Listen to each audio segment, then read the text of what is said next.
One of the goblins approached another and began to say that their enemy had perished. He also said that now the enemy's club would belong to them. The new leader stood in the center and proclaimed himself, towering over the others. The other lay exhausted, barely breathing, but the first said that this was nonsense. Without wasting a second, he rushed at him in a furious outburst of envy and aggression. His actions clearly showed his intention to declare that he would now become the leader. The leader still had the untouched prey. Now, noticing this, he excitedly pointed to it and suggested that the others go together to take it. However, the one who was guarding the prey was about to return. Tension hung in the air. The desire to get the valuable item was strong. One of the goblins noticed the one guarding the loot and pointed at him. He called him a disgusting creature that covered his body like a human. They understood that he knew where the loot was hidden and decided to follow him to take it for themselves. They were willing to take the risk to get the loot. Suddenly, one of them noticed that someone had already gone there. He warned the others that they were strong and suggested waiting until the fight began. Everyone tensed up,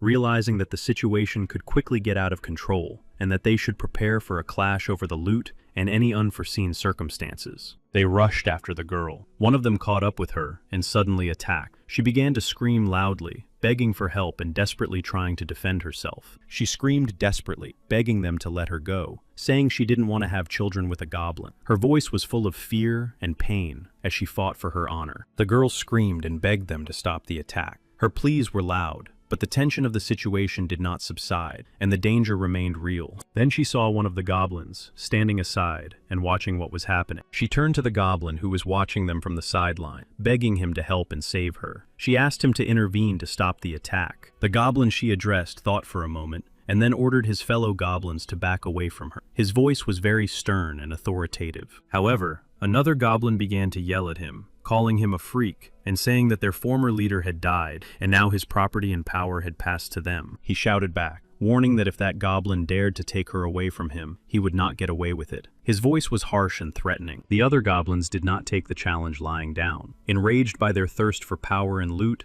they rushed with shouts at the one who dared to stand between them and their goal. He realized that there was nowhere left to retreat. A fire of determination flashed in his eyes, and he had no intention of dying here, at the hands of low-level goblins. He knew he could hold out. He could fight back, not for glory, but to survive, to protect the girl and prove that he was not subject to the savage herd. He fought fiercely, repelling one attack after another. Despite the numerical superiority of his enemies, he did not retreat. His blows were precise and powerful. One by one, the goblins fell, not expecting such resistance from someone they considered weak. He was able to fight off many of them, and victory was his. Looking around at those who were still standing, he breathed heavily, but remained standing. He loudly and clearly declared to the remaining goblins that if they did not retreat and let him pass, they would share the fate of those who had fallen before them. His words sounded like a sentence. Those who had been hesitant a second ago sensed more than just a threat in his voice. Seeing the weapon in his hands, and realizing that their strength was running out, the remaining goblins reluctantly began to retreat. Before leaving,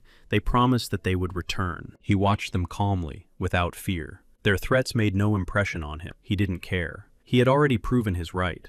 When everything finally calmed down, the girl approached him. She asked if he was all right, looking at his wounds and exhausted face. Then she thanked him. Watching him, she said that he was not like the other goblin. There was no cruelty in his actions, and he had taken her side, risking his life. He listened to her words in silence, and a shadow of something distant and almost forgotten flashed in his eye. Inside, he felt a tightening. After all, he had once been human. He remembered the moment when a truck hit him on the street, and expected that after his death, he would meet God and not end up in another world. But in the end, he did. And he still felt that his new system in this world had not been fully activated. So far, he could only see basic statistics and parameters. Despite the fact that his system was not yet fully activated, he did not sit idly by, but received important and useful information from the girl. This world created by the gods was inhabited by many dangerous and cunning monsters. They were everywhere in the forests, caves, and even in the most unexpected places. Despite the numerous and terrifying monsters that inhabited this world, humans managed to carve out a place for themselves on this continent. They built their fortresses. In this world, goblins were considered the weakest and most disgusting monsters. They were despised for their dirty appearance, cunning, and tendency toward meanness. Nevertheless, despite their weakness and low status, Goblins were everywhere, and their cunning sometimes made them dangerous enemies in unexpected situations. Now his stats were low, he was weak and vulnerable, and any wrong move could cost him his life. However, he had a way to become stronger. He had an unusual way of becoming stronger, gaining strength from female creatures that did not belong to his species. It was a rare and difficult opportunity. He knew that it was through this connection that he could become significantly stronger and more resilient despite his initial weakness. Other goblins knew this too. It was precisely the knowledge that strength could be transferred through a connection with females of another species that drove many goblins to seek such unions and to plunder. The girl watched him closely and gradually understood what he was really like. She saw in him not a typical cruel and mean goblin, but something else. She convinced him that when the knights came to rescue her, she would tell them that he was not a cruel monster, but a true protector and friend. She also promised that she would try to protect him so that he would be given a chance at a new life. Together, they were to go to the village and live there with them. All he had to do was hold on, endure until the people came and rescued him. After that, he would finally be able to focus on that system. But suddenly, he noticed movement. The goblins that had retreated earlier had returned. He knew she couldn't be near him now. He asked her to hide quickly. While the girl was looking for cover, he turned to face the approaching goblin. His strength was running out, but he was ready to fight again and not retreat. Even if he had little strength left, even if they outnumbered him, he knew he would stand his ground until the end.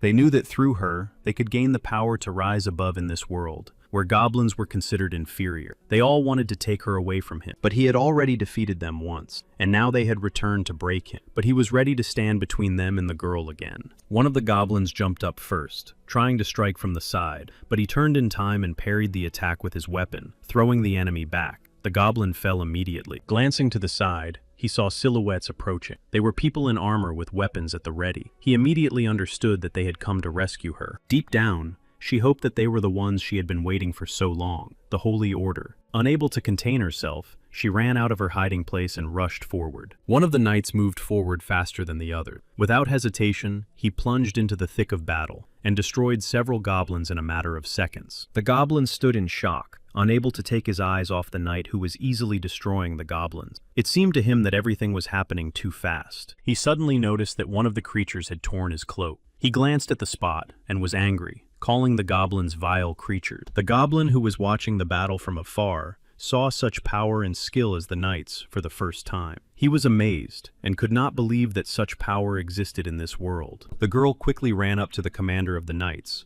telling him where she was and pointing to the goblin who had saved her. But he behaved very strangely. At that moment, the goblin standing aside could not understand how the knight had managed to defeat him so quickly and skillfully. He was amazed by the speed and accuracy of those blows. When the girl approached the knight, he suddenly swung his sword at her. The goblin ran up to her and stood between her and the knight, covering her with his body. He couldn't understand why the knight had suddenly attacked the girl, since she was waiting for their rescuers. It seemed illogical and incomprehensible to him. Watching the goblin dodge his attack, the knight felt irritated and ashamed. It was a disgrace to him that he had been able to avoid his blow.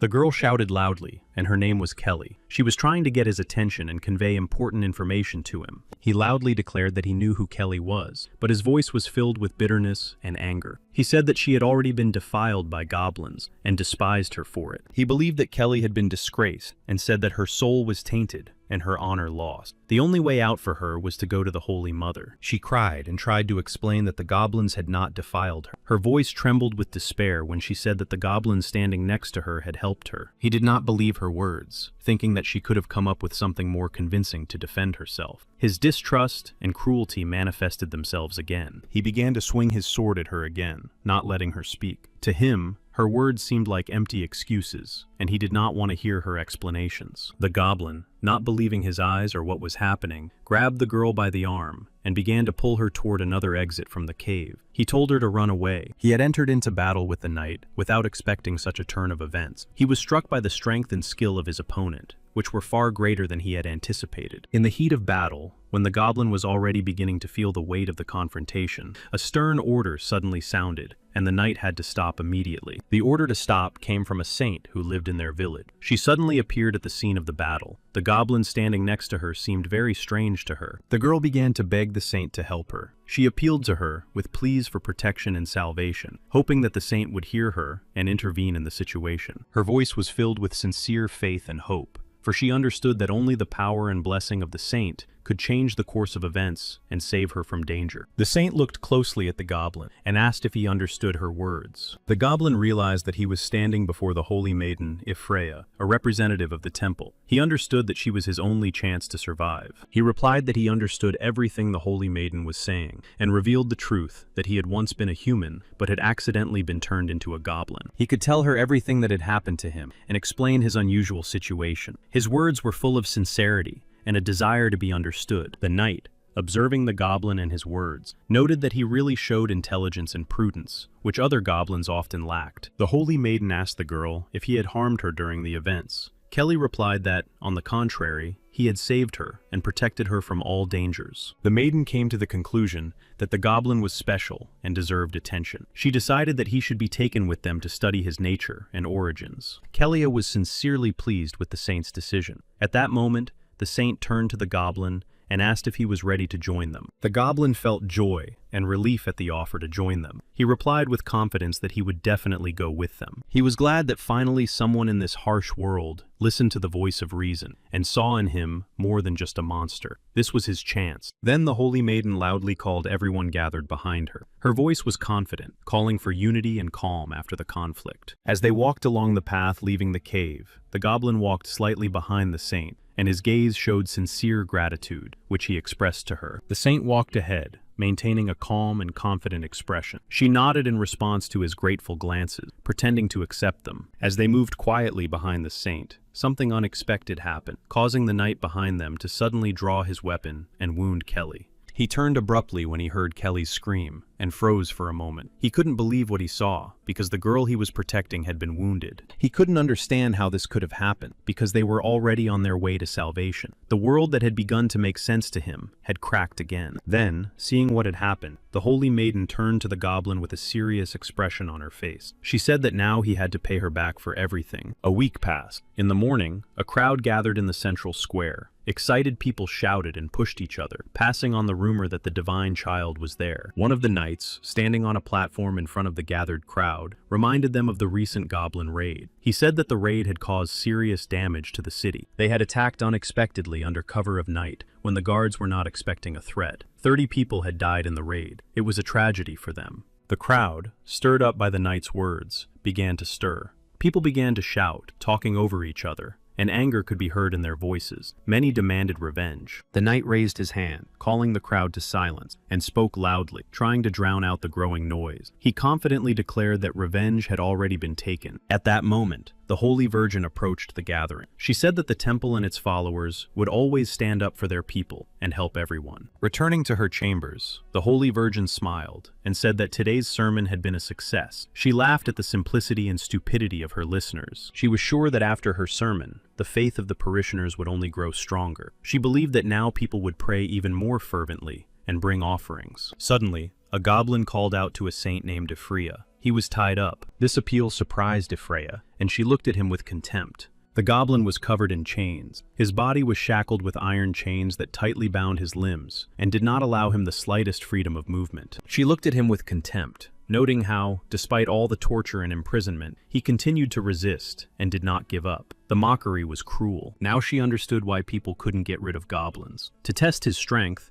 she decided to try poison on him and see what would happen. Despite the chains and trials, he shouted, accusing the woman of deceiving not only him, but everyone else. He reproached her for being responsible for Kelly's death. He couldn't understand how those who called themselves defenders of justice could do such cruel things. He saw injustice in their actions. The saint replied sharply that he was just a dirty goblin who had no right to talk to her about justice. She accused him of bewitching Kelly. She considered goblins to be the greatest threat to the continent and was convinced that by talking to him, she was doing him a worthless favor. She believed that the goblin should be grateful to her for even talking to him and paying attention to him. It was a sign of condescension. She intended to use the goblin as a test subject, believing that studying his abilities and nature would benefit humanity. He suffered from her torture. Each test caused him unbearable pain and exhausted him. Despite this, he remained steadfast and determined. He felt deep regret that he might die so foolishly and senselessly without having achieved his goals and proven his worth. He survived the transformation into his new form and, despite all the difficulties, began to hope for people's understanding. He believed that he would be able to find support. He thought they were fair and righteous. His trust in people turned out to be a fatal mistake and played a cruel joke on him. He faced betrayal. He regretted trusting people and dreamed of a second chance to make everything right. He was tortured and betrayed, which only intensified his pain and disappointment. He died. If he had the opportunity to live through it all again, he would never trust people. His bitter experience taught him to be cautious with them all. Suddenly, he realized that he was not dead, although he had been sure of it before. However, he did not understand where he was, and he was surrounded by an unfamiliar world. Then he noticed the system that appeared in front of him, and realized that it had been activated after his death. This discovery was very unexpected for him. He realized that the system was capable of bringing him back to life, but again in the form of a goblin. This realization filled him with mixed feelings of joy and sadness. He learned that he had a choice. If he agreed, the system would bring him back to life 1 week earlier. If he refused, his soul would disappear forever. He made the decision to return, choosing to preserve his memories of the past and his life itself. He realized that this was his only chance to fix everything and take revenge. It was a chance not only to survive, but also to take revenge on those who had caused him pain in the first place, Ifri and Loader. He pressed the yes button with relief, accepting the challenge of a new life. This moment became a symbol of hope and the beginning of a new life path for him. The goblin's life began anew, with a new understanding, new goals, and strength gained from past experience. He found himself at the beginning of his journey. This time, the system did not leave him the same as before. It made him a little stronger, so that he could survive the first few days and not repeat his old mistakes. The threat was not yet over. He knew that soon people would come to the cave again, and if he died this time, the system would not give him another chance to return. To his surprise, he discovered that the system had given him a new ability to see fragments of future events. It was a simulation, and there were glasses. He felt joy that now he had the ability to foresee what had previously taken him by surprise. It all gave him an advantage. Soon, the system gave him several recommendations that could help him survive the impending danger. He realized that Loader was already heading for the cave. He could run away alone and leave everything behind, saving only himself. He could warn his fellow creatures and hide, lying low in the depths of the cave. He quickly realized that even if he united all his fellow creatures, they would not be able to defeat Loader. The difference in strength was too great, and there was too little time. At first, he decided to try the risky but most profitable option with the highest score. If everything worked out, he would be able to exchange the points he earned for weapons. However, as soon as he was about to follow this risky path, the system showed a new fragment of a possible future, and in it, he still suffered defeat. He realized that he had been right from the start, and that goblins could not be trusted. Thanks to his risky actions, he managed to earn 10 points. He activated the system interface and opened the exchange to study the range of available weapons. A list of various options appeared before him. He had too few points to afford anything serious, so he chose a dagger that was simple but effective and easy to use. He realized that if he struck precisely at a vulnerable spot, even an enemy like Loader could be destroyed. The goblin wondered why Kelly wasn't there and asked the system. It turned out that a lot had changed, and since the goblins had failed to capture Kelly, she was now living a peaceful and happy life. He felt joy and relief that Kelly was alive and well. The realization that he had managed to keep his promise and protect her calmed him. He no longer had anything to worry about. Now he could focus on his own goals and prepare for new challenges without distraction. He realized that now he could allow himself to escape. He quickly headed for the narrowest passageway, hoping that there would be fewer guards there and he would be able to get through. Outside, the guards were talking among themselves, expressing contempt for goblins and calling them disgusting. Their words reflected deep-rooted hatred. Suddenly, the goblin heard something that made him freeze. The sounds and words of the guards were loud enough to reach him, and he caught them. The guards were sure that this narrow passage was not a safe escape route, because any goblin would be immediately spotted and destroyed. The guards also continued to discuss that all the girls who came out of the cave should be caught and destroyed, so that they could not reach the village. The goblin looked at the Holy Order with fury, and realized that they were ready to go to any lengths for their power, even to the point of destroying their own kind. He realized that a confrontation was inevitable. He decided on a desperate move and shouted loudly, pretending to be a man who had been kidnapped from the village. The guards reacted to his cry almost immediately. They exchanged glances and began calling him outside. assuring him that everything was fine. One of them said that the knights would not harm him if he simply came out, and that they had come to rescue him. They were just pretending to lure people out. At that moment, the goblin, without hesitation, rushed into the attack. He was no longer going to hide, and now he was not just fighting for survival, he was seeking revenge. The guard, noticing his colleague's hesitation, turned impatiently and demanded an explanation in a raised voice. His irritation grew as he wondered why his colleague was delaying. He was about to call out to his partner again, when suddenly the goblin jumped out. Like a shadow, he darted forward and rushed straight at the guard. The guard did not expect this. The guard finally recognized the distinctive features: short stature, crooked limbs, a distorted face. Suddenly realizing that he was facing a real goblin, he fell. The guard barely had time to understand who he was dealing with before the enemy's sharp weapon slid across his body. He tried to figure out if the creature understood his words, if there was even a shred of reason in it, or if he was just a wild beast driven by its frenzied rage. In desperation, he spoke. He begged for mercy, imploring them not to finish him off, to let him go, to let him live. He stood before the goblin, simply begging on his knees. He spoke of his family, of his daughter who was waiting for him at home, begging for mercy for the sake of his loved ones. He tried to explain to the goblin that he was only following orders and did not want to fight. He asked for understanding, saying that he had been forced to come here. The guard tried to convince the goblin that he was willing to make concession. He talked about the gold and the young girl, promising to give her as a gift. Although the guard spoke of peace and willingness to negotiate, he was already preparing to attack. His hands secretly gripped the blade behind his back, preparing to strike. Summoning his last reserves of strength, he suddenly attacked the goblin, shouting curses and insults in anger, calling him a stupid animal and wishing him a quick death. Soon, the goblin stood looking around at the defeated enemies around him. His breathing was heavy, but there was joy in his eyes. He carefully surveyed the battlefield. Then he noticed a bright flash of light nearby. It flashed suddenly and caught his attention, causing him to be alert and prepare for battle. The goblin heard Loder's voice and immediately realized that he was heading there. Aware of the danger, he prepared for the encounter, knowing that a confrontation was imminent. Realizing that the encounter was inevitable, the goblin quickly moved away from the spot, trying to avoid a direct confrontation and prepare for the upcoming battle. Then, Loder and Ifri arrived at the scene. They carefully examined the surroundings and found the fallen guards lying motionless. Loder, noticing the traces and signs of the goblin's presence, was confused. He couldn't understand how these creatures could have slipped past them so unnoticed. The saint, observing the confused Loder, asked him what he thought about the goblin mutant. She was trying to understand his opinion. He replied that the situation did indeed seem serious. If the goblins had managed to escape so easily, then things were bad. It could all end badly. He thought about his guards, acknowledging their inability to deal with the mutant goblin. In his eyes,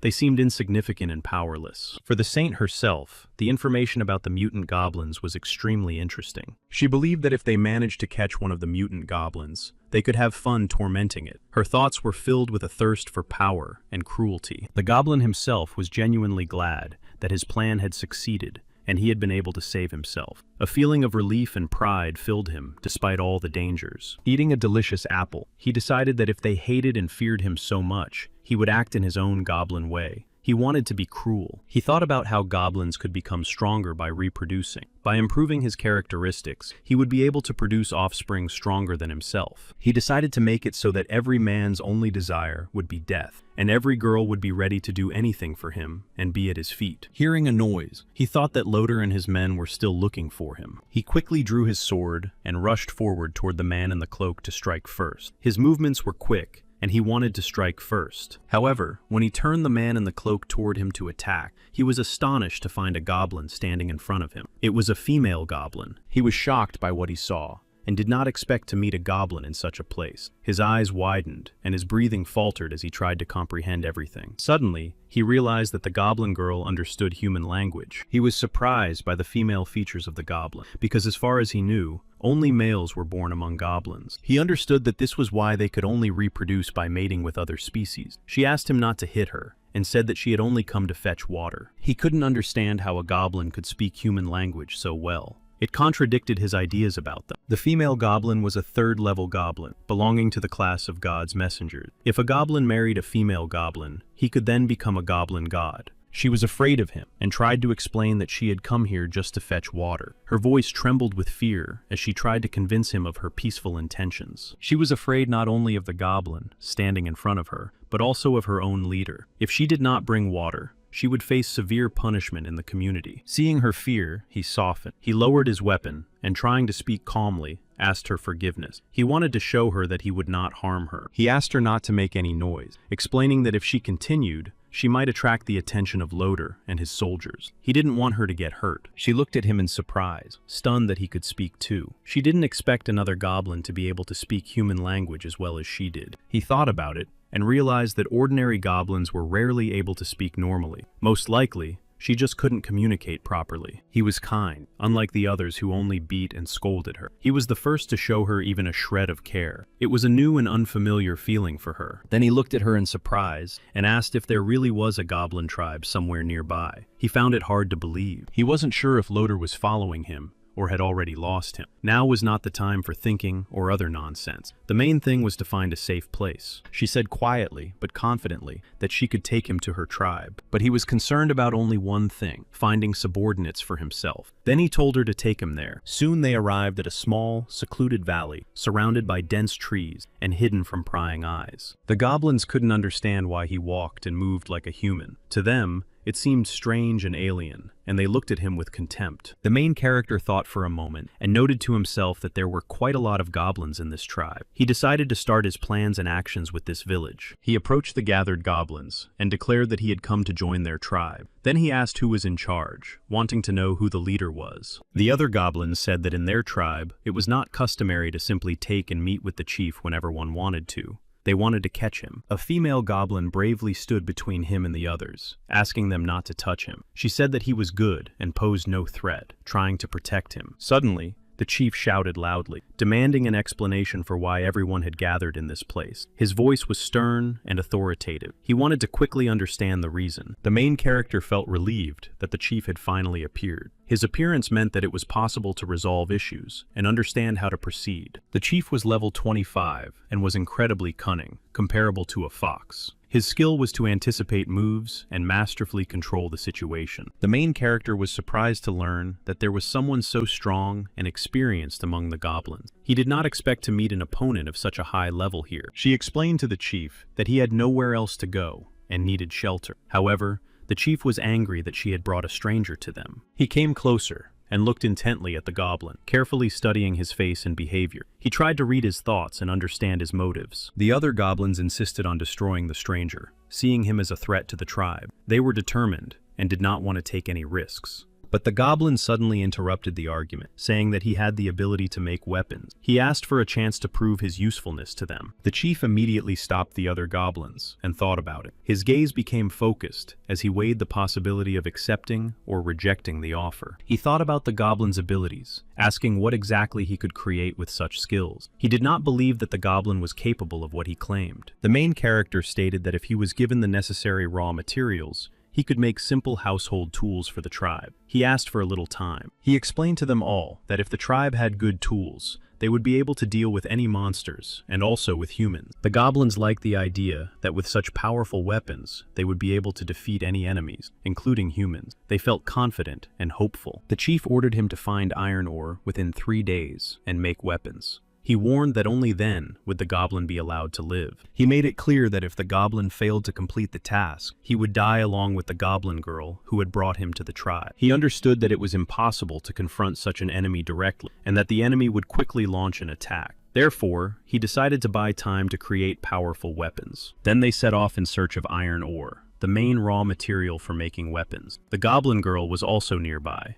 accompanying them in searching. She asked them to wait, explaining that they had been traveling all day. She was tired and could no longer walk, and she needed to rest at least a little. But suddenly, they attacked her with blows and shouts. They beat her and shouted, not letting her finish her speech, suppressing any resistance. She asked them to stop. As a result, one of the attackers was hit in the head with a stone. This sudden event stopped the violence for a moment, causing chaos and confusion. It was the main character, and he sternly demanded that the rioting stop, and said that they were going with him to look for ore, not to cause quarrels and chaos. He explained to them where to look for ore, Therefore, each of them had to bring at least a small piece to survive and strengthen their tribe. He warned that if the requirements were not met, the consequences would be serious for everyone. Failure to follow the rules would spell trouble for every goblin. Hearing these words, the goblins became frightened. It became clear to them that this was no joke, and fear made them take the matter more seriously. Those goblins knew that the main character had a weapon, and threatened that if they got one, they would definitely take revenge on him and destroy him. Now he understood that before making a weapon, he needed to get rid of the goblins who threatened him with revenge. This became an important task for him. He remembered that if a male goblin married a female goblin, he would become the god of goblin. Realizing this, he decided to take advantage of this opportunity. He approached Yue and asked her not to cry. Trying to be attentive, he gently wiped the tears from her cheeks. His gesture was unexpectedly warm for her. He also promised her that if she stayed with him, she would be able to eat meat and live in warmth every day. He assured her that no one would dare touch her again. He also said that he kept his word, but admitted that he was still too weak to cope on his own. Therefore,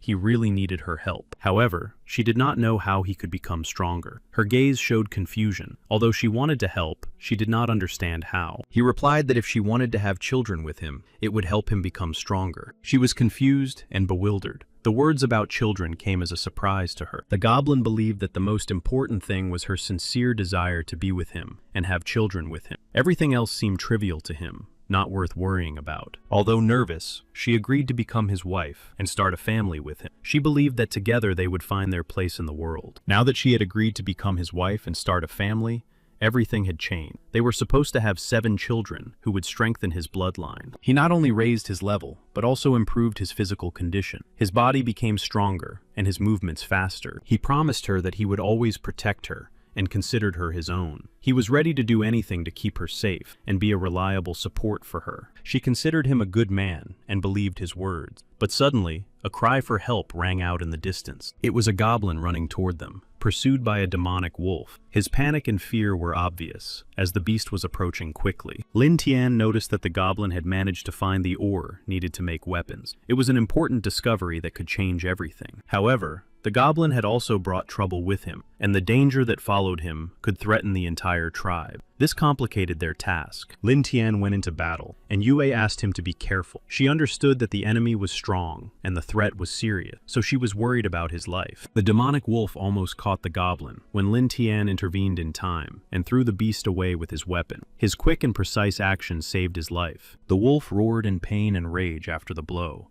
Its loud roar echoed throughout the neighborhood, warning of the impending danger. The goblin who had brought the ore looked at Lin Tian in surprise. He was bewildered by his strength and skill in battle. Soon, the demonic wolf was defeated and lay motionless on the ground. Lin Tian approached the goblin, took the ore from him, and praised him for his resourcefulness and courage. The goblin was a little afraid of Lin Tian, but he still handed him the ore, feeling both respect and caution. Lin Tian promised the goblin that if he found more ore, he would make weapons for him. This promise inspired the goblin to continue his search. The next morning, he had almost finished making the weapon. There was little left to do before the work was complete, and then the tribe could count on him. All the goblins were surprised to see that he had indeed made a weapon. This inspired respect and hope in them, that their tribe could now become stronger. He showed his weapon to all the goblins, and explained that he had made it from iron ore he had found. This caused admiration and amazement among them all. The goblins finally believed the main character when he not only made weapons for them, but also protected the tribe by destroying a dangerous demonic wolf. He asked the goblins if they wanted to receive the same weapons, and they all nodded unanimously. This showed that they trusted him and were ready to support him. They were so surprised by what they saw that they simply opened their mouths in amazement. They did not expect that anyone could create such powerful weapons. The chief soon approached and acknowledged that everything had turned out very well. He did not expect the hero to be such a master craftsman and able to create such high-quality products. This could bring great benefits to all goblins. But he warned that if Liang Tian wanted to stay in the tribe,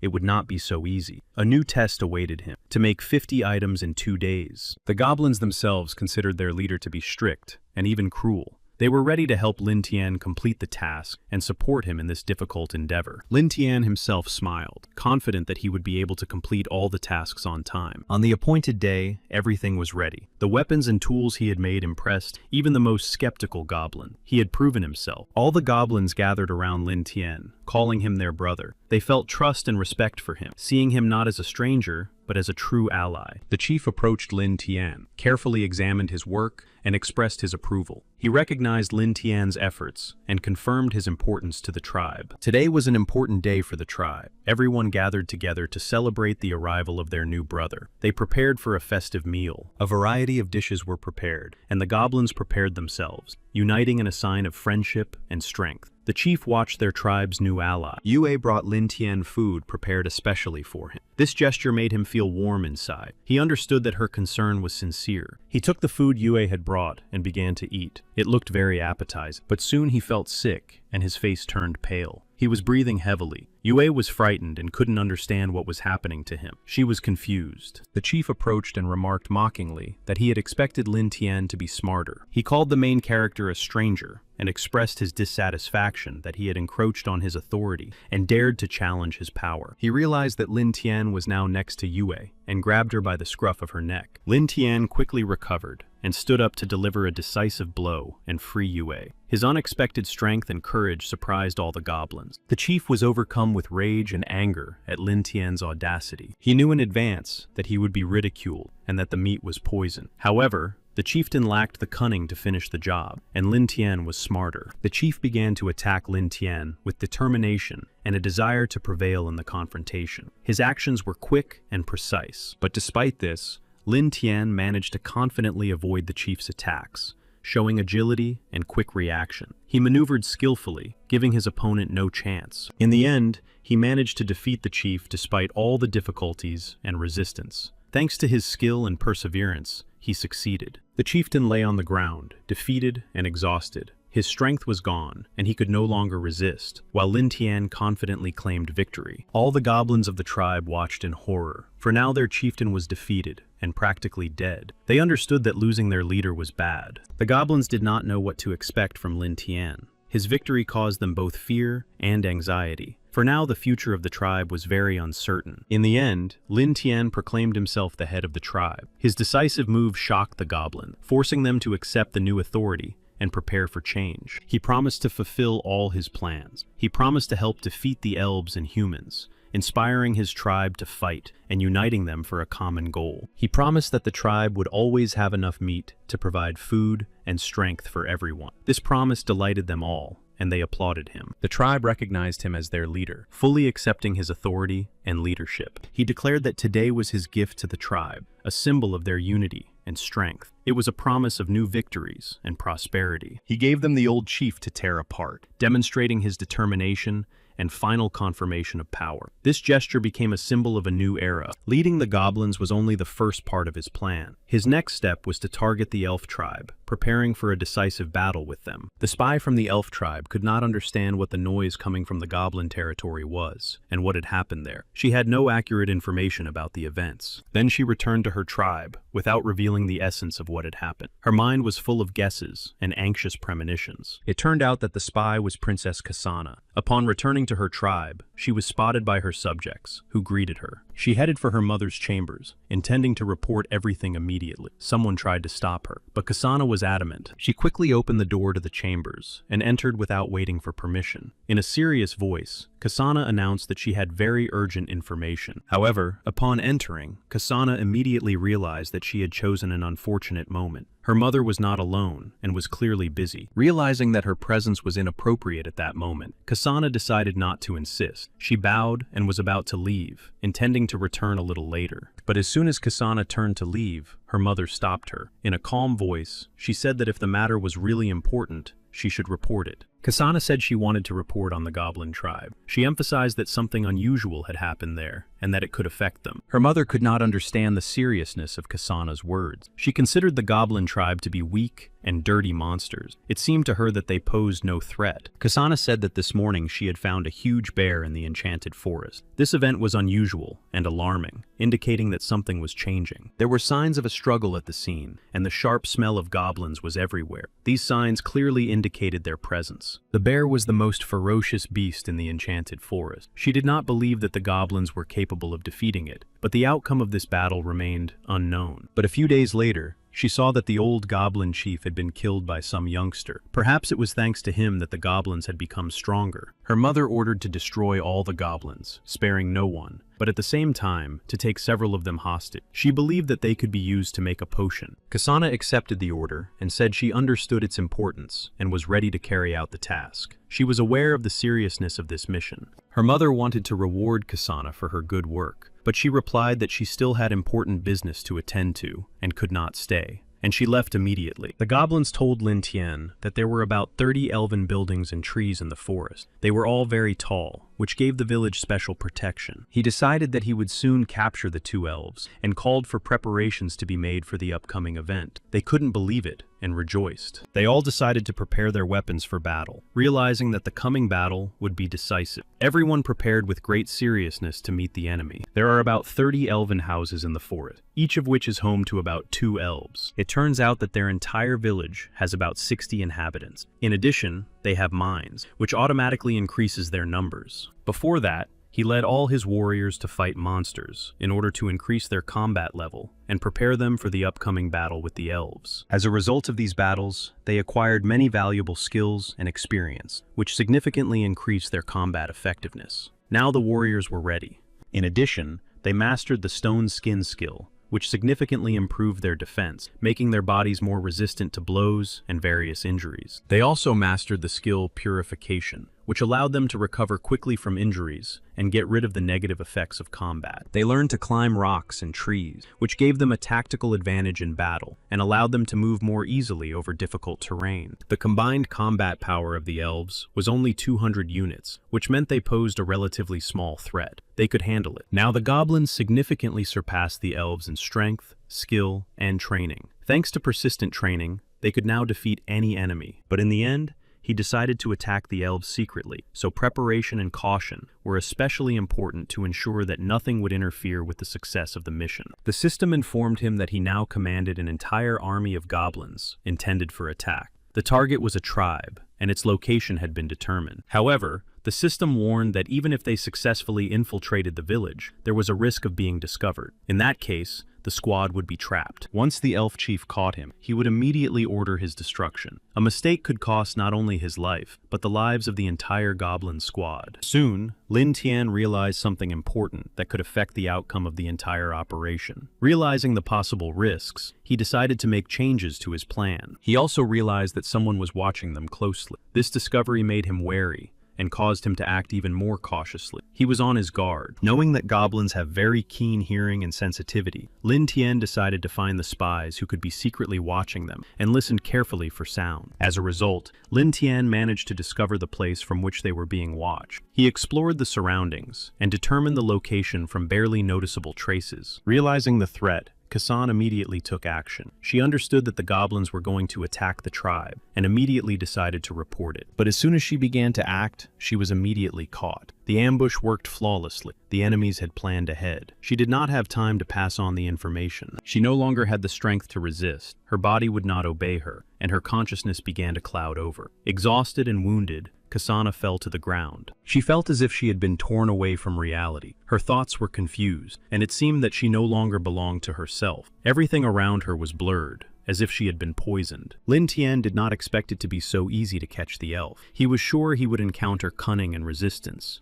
but everything happened almost effortlessly. When the goblins ran up to the scene, Lin Tian merely noted that they had arrived just in time. Everything was going according to plan, and now she couldn't escape. They needed to grab Kasana as quickly as possible and take her to the goblin tribe. The captive was of strategic value to them. Kasana was still lying on the ground, completely exhausted. Her body was unresponsive, her muscles felt like cotton wool, and every breath was difficult. The goblins did not touch Kasana because she was intended for Lin Tian personally. They carefully ensured that nothing happened to the captive. She called her captors worthless creatures and couldn't believe that they dared to kidnap the princess and were even preparing an attack on her tribe. She thought that if even a single hair fell from her head, her mistress would not forgive anyone. She believed that her mother would find them and punish them all. But Lin Tian only smiled in response to her contemptuous thoughts and indignation. He was not afraid of threats or promises of punishment. To him, she was amused. He made it clear that he was not interested in her pardon. For Lin Tian, neither her title nor her mistress's influence mattered. Power was in his hands. He noted that she seemed to consider them her subjects, but emphasized that his subordinates did not agree with this. This underscored the difference in power. She clearly understood that the elves could destroy all the goblins in the forest, and she hoped for salvation. However, she also knew that there were too many goblins in the jungle, and it would not be easy to destroy them all. He promised to show her everything in the evening. He ordered his goblins to capture 2 elves and devour them to gain their skills. She was to become a valuable prisoner, the key to future negotiations,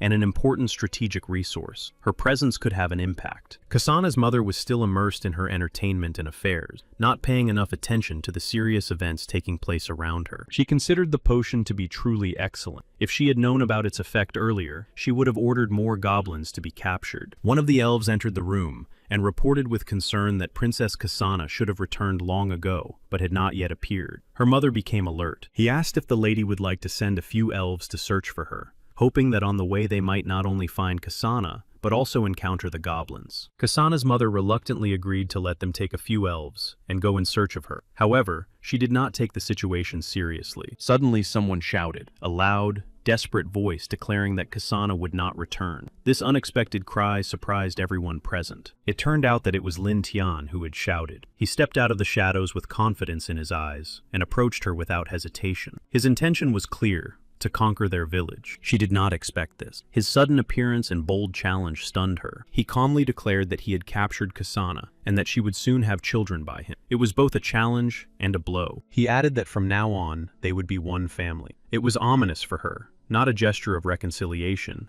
but an assertion of power and complete control. Hearing his words, Kasana's mother flew into a rage. Without hesitation, she grabbed a sword and demanded to know what he had done to her daughter. However, he remained silent, as if mocking her. His silence only increased the tension between them, making her feel even more powerless. He deliberately remained silent, trying to gauge her reaction to the possible news. His prolonged silence was a game he was playing, to see how far he could go. Her cries grew even louder. She threatened to destroy him, ready to fight to her last breath. He coldly replied that her tribe had already been captured, and her cries were meaningless. His words sounded ruthless and confident, emphasizing his complete control. Like her daughter, she felt a sudden weakness. The realization of hopelessness and loss sapped her strength, causing her heart to ache with bitterness and pain. He also warned her that the arrow contained their biofluid, which would paralyze her even more if she resisted. He asked her to calm down. He knew that elves used this biofluid as a potion for strength. She realized that the goblins had come to settle scores with them, and remembered her daughter's words about the new chief of the tribe. Now it was clear to her that he was dangerous. Outside, her subjects were shouting and calling for help, their voices echoing. They were desperately trying to break through to her, but the situation remained critical. Soon, he decided that it was time to start negotiations for cooperation. He understood that further confrontation could lead to serious losses. Outside, other goblins were rampaging, making loud noises and disturbing the peace. Their violent behavior created chaos and anxiety, exacerbating the situation. She struggled to contain her anger and asked what his goblins were doing to her elves. In response, he calmly stated that they were now equals. Once upon a time, the elves were stronger and destroyed the goblins without hesitation. Now everything was different. Lin Tian added that she should realize the new reality as soon as possible. He told her that everything he had done was to make the goblins stronger. That was why he needed her help now. Now, all the lives in her village depended entirely on her. One wrong word or decision could lead to the destruction of her entire people. She was ready to agree to anything, as long as her children remained alive. Proud and strong in the past, she now stood before the enemy on her knees and begged. Now she was ready to sacrifice herself, her body, her pride, everything she once cherished, just to save her children and her people. Soon they were together, and Kasana asked her mother what the future held for her. She was worried about whether they would remain under the care of the goblins. With bitterness, her mother admitted that it was all her fault. She had underestimated their enemies, hoping that they would not become stronger. Now they were left with defenseless children and women. Her mother added that now they would have to cooperate with the goblins, despite all the pain and loss. It was inevitable for the sake of survival, for the sake of those who remained. They had to stay among the goblins and live with them now. Lin Tian took care of their daily needs and organized 3 meals a day for them, trying to ease their adaptation to their new life. He asked them not to blame him if they went mad from everything that was happening. Kasana's mother responded with a silent nod, accepting his words with a heavy heart. She couldn't hide her anxiety, because her children were still there. She just wanted to know if he would be able to take care of them in their new circumstances. She was afraid for them. She didn't understand what lay ahead for them. Everything around them was unfamiliar and unpredictable. The uncertainty of the future frightened her more than any threat. He didn't understand why everything was the way it was.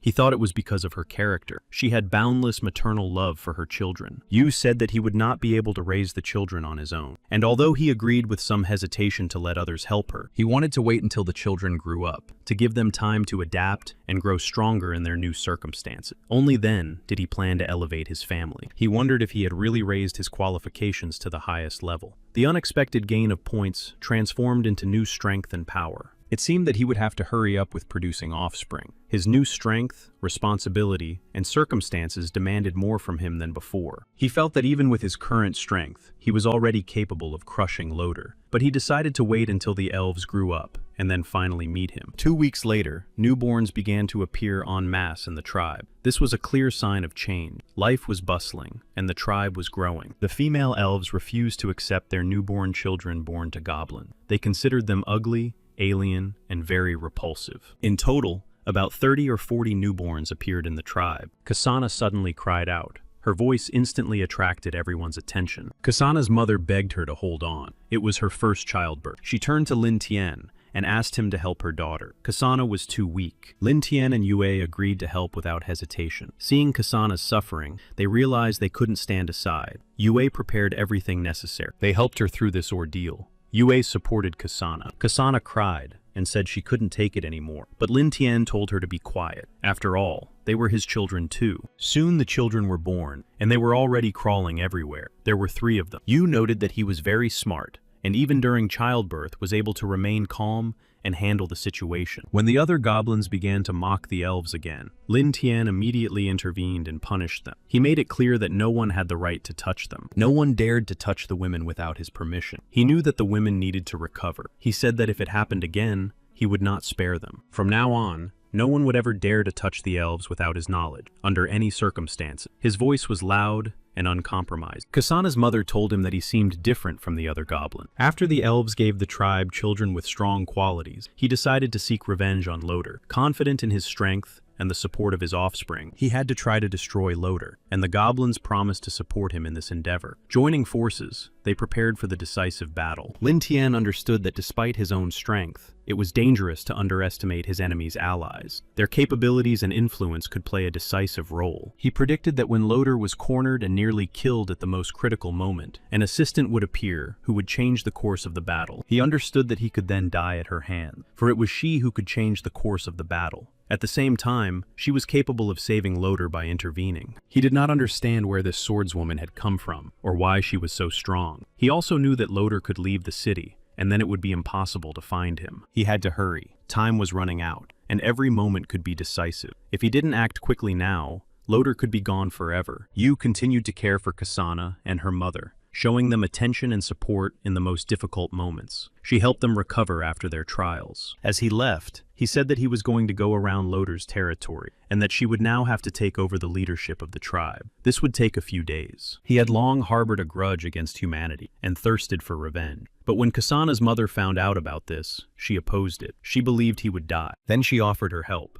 He expected her to want to help, but when Kasana's mother opposed him and offered her help, he admitted to her that he had not expected her to care so much about his safety. She also said that they would hope that Daddy would return safe and sound. She also said that the other goblins would torment them if he died. At the end, Yue just said briefly that she would take care of the tribe. He waved his hand in agreement, showing that he fully understood the situation and that she would take care of the tribe. Soon, he entered the city of Guangming, moving cautiously through the streets and avoiding unnecessary attention. His goal was clear: to penetrate deeper into the heart of the city. He noticed that security in the city had been tightened. Gradually, he asked the locals about the swordswoman, but he did not receive a single confirmation. No one had heard of her. As he walked and pondered, passers-by approached him with offers to buy apples.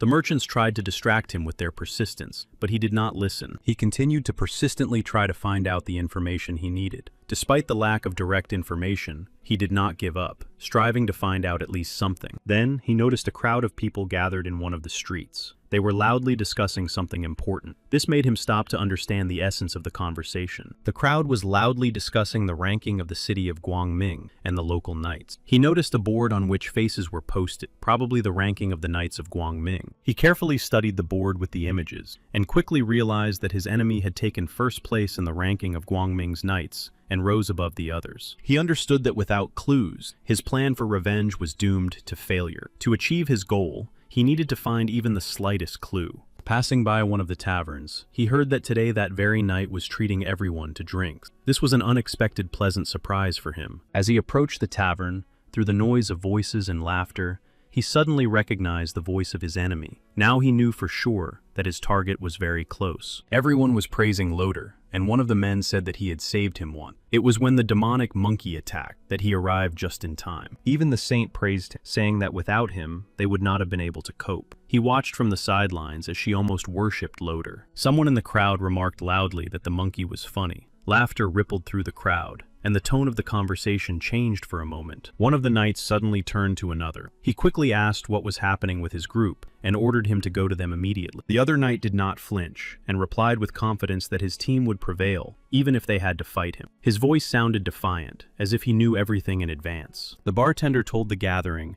that an evil dragon had recently made its way to them and had since begun stealing livestock and terrorizing the locals. He believed that they needed to deal with such threats, rather than cause a commotion in the city. Lin Tian himself was very surprised to hear about the dragon roaming the city. Someone in the crowd said that if the dragon did decide to attack the city, it would be a real disaster. Loader began to speak, expressing confidence that the defenders would be able to repel the attack. Otherwise, the city would be plunged into chaos and destruction. He no longer hid the truth. The Holy Swordswoman was on her way. He believed that with her help, they would be able to defeat the dragon. Thanks to the unity and support of the troops, they intended to deal with the threat once and for all. Everyone present was stunned to hear about the Holy Swordswoman. The news shook them. Everyone understood that if they could defeat the dragon, they would become true heroes of the city. This thought inspired and united them in the face of danger. Loader raised his cup and made a toast to the future. He invited everyone to drink to the dragon's demise, expressing his hope for their swift victory. Lin Tian realized that the dragon was his chance. A complex and risky plan immediately began to form in his head, but it was the only way to achieve what he wanted. As Lin Tian was leaving the tavern,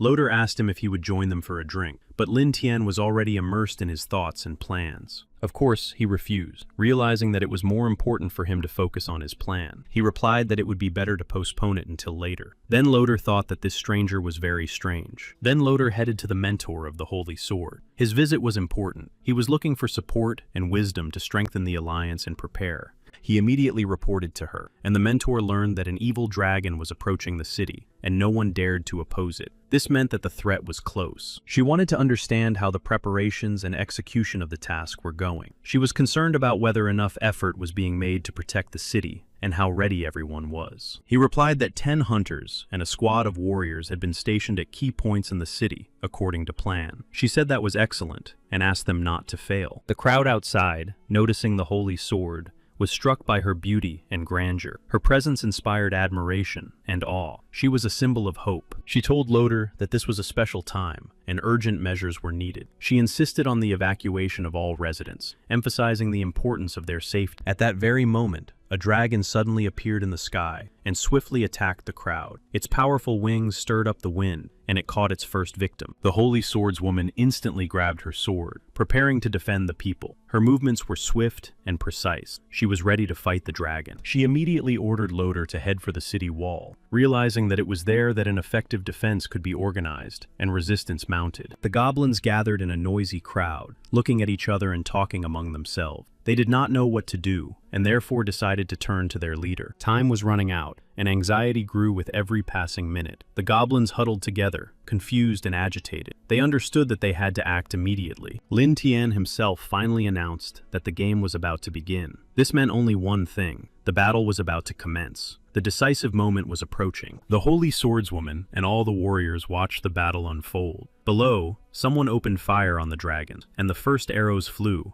marking the beginning of the battle. Everyone watched with growing horror, for there were far more dragons than anyone had expected. The sky darkened from their wings, and the roar deafened them. Many did not know how to fight such creatures. The dragons seemed invulnerable, and everyone understood that at any moment they could become the next prey. They barely had time to load their weapons, their hands trembling with tension. The air was filled with screams, the sound of wings, and the smell of burning. Still, sometimes the warriors managed to hit their target. Arrows pierced wings, spears dug into scales, and one dragon after another fell to the ground with a dull roar. When the attacks began to yield results, everyone understood that this was to be expected from dragon hunters. They acted calmly, precisely, and in unison. But as soon as the warriors began to believe in success, an even greater threat approached from the horizon. The earth shook, the sky darkened, and it became clear that this was only the beginning. Loder and the Saint could not believe their eyes. The looming threat was much greater and more terrifying than they had expected. Their hearts sank with horror. They saw the purple gold mother of dragons approaching,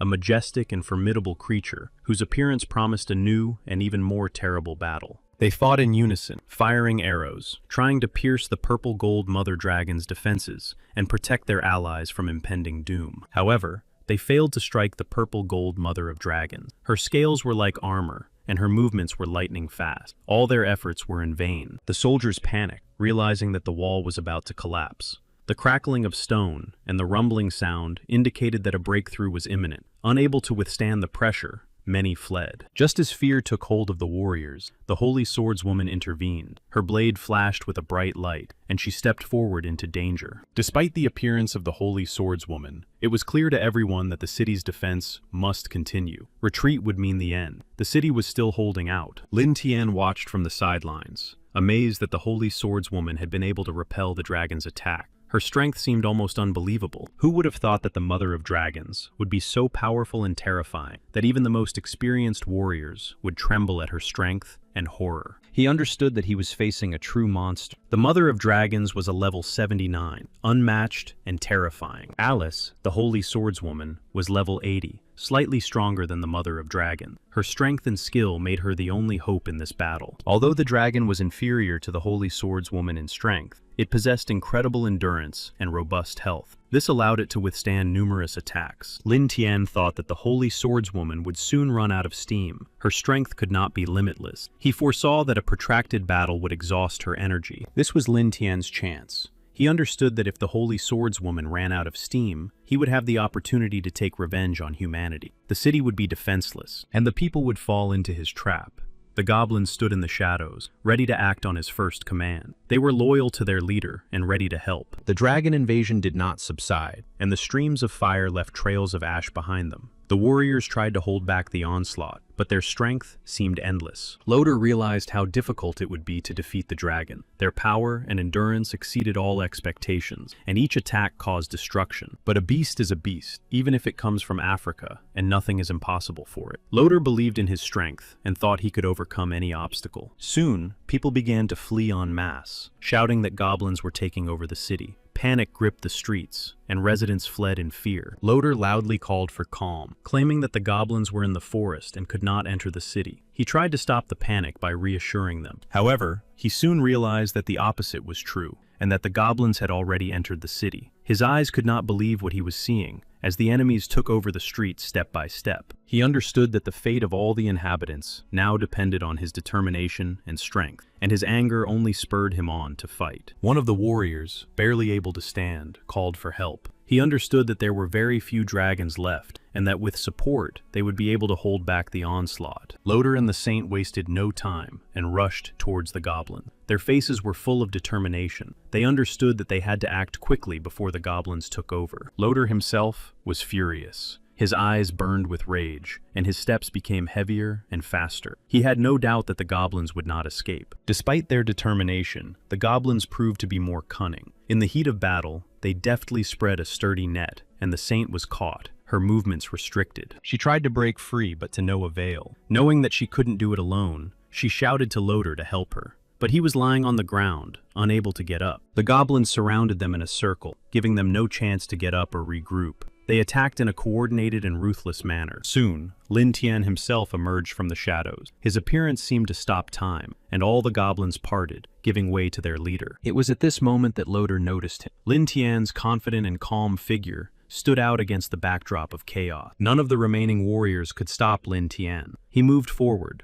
elusive. Anyone who tried to stand in his way fell at his hand. Alice and Loder watched Lin Tian's approach with horror. They realized that they were alone against an enemy whose forces outnumbered them. Lin Tian approached them, saying that he did not expect to be able to catch them so easily. Alice and Loader now realized that they were trapped. Despite the hopelessness of the situation, Loader tried to get up. He shouted furiously that he would destroy all the low-grade goblins. He still considered himself stronger. However, Lin Tian struck Loader and demanded that he repeat his words. His voice sounded menacing, like a challenge, showing that he was in control of the situation. Lin Tian ordered the Saint and Loader to be taken out of the city, leaving the rest to rise up and fight alongside him at the wall. He was counting on the others. Alice, watching from the sidelines, couldn't understand why the goblins had chosen this particular moment to attack. Soon, a dragon appeared before Alice. She declared that they were too defenseless to resist. Alice noticed that her enemy was overly confident in her own strength. She held herself with the self-assurance of someone who believed victory was already in her hands. Soon, Alice decided to see how much blood could be spilled from the dragon. She immediately went on the attack. She wondered if Loader could handle the other dragons and goblins. At that moment,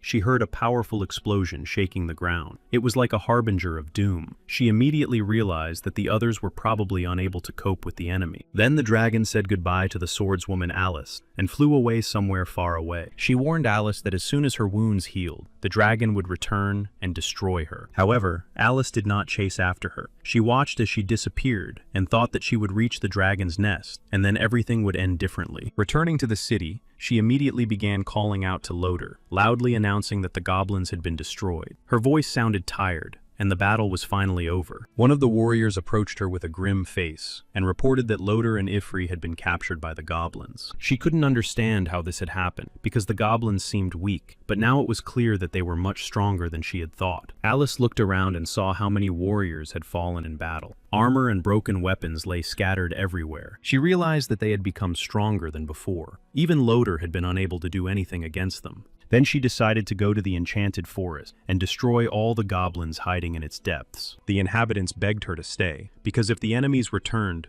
they would be defenseless. The residents said that they were peaceful people and would not be able to fight the goblin. They were afraid that without her, they would not be able to withstand the attacks and would perish. She realized that the lives and safety of the people were more important. She thought about it and came to the conclusion that Loader had only himself to blame for all his failures. After all, even the goblins could handle him. Soon, Lin Tian returned to the goblin tribe with the captured prisoners. Everyone greeted him and rejoiced. Everyone looked closely at Ifria and Loader, trying to understand their mood and intention. Their presence evoked mixed feelings. They were placed in a corner, their hands bound, and they sat silently, surrounded by attentive glances. Their position betrayed their helplessness. Ifreya and Loader also saw that the goblins had captured elves as well. Ifreya understood that things were bad, because their strength was running out, and time was running out. They wouldn't last long in this situation. She tried to regain her strength, but the poison that had entered her body was too strong. Every movement was painful, and her consciousness was clouded.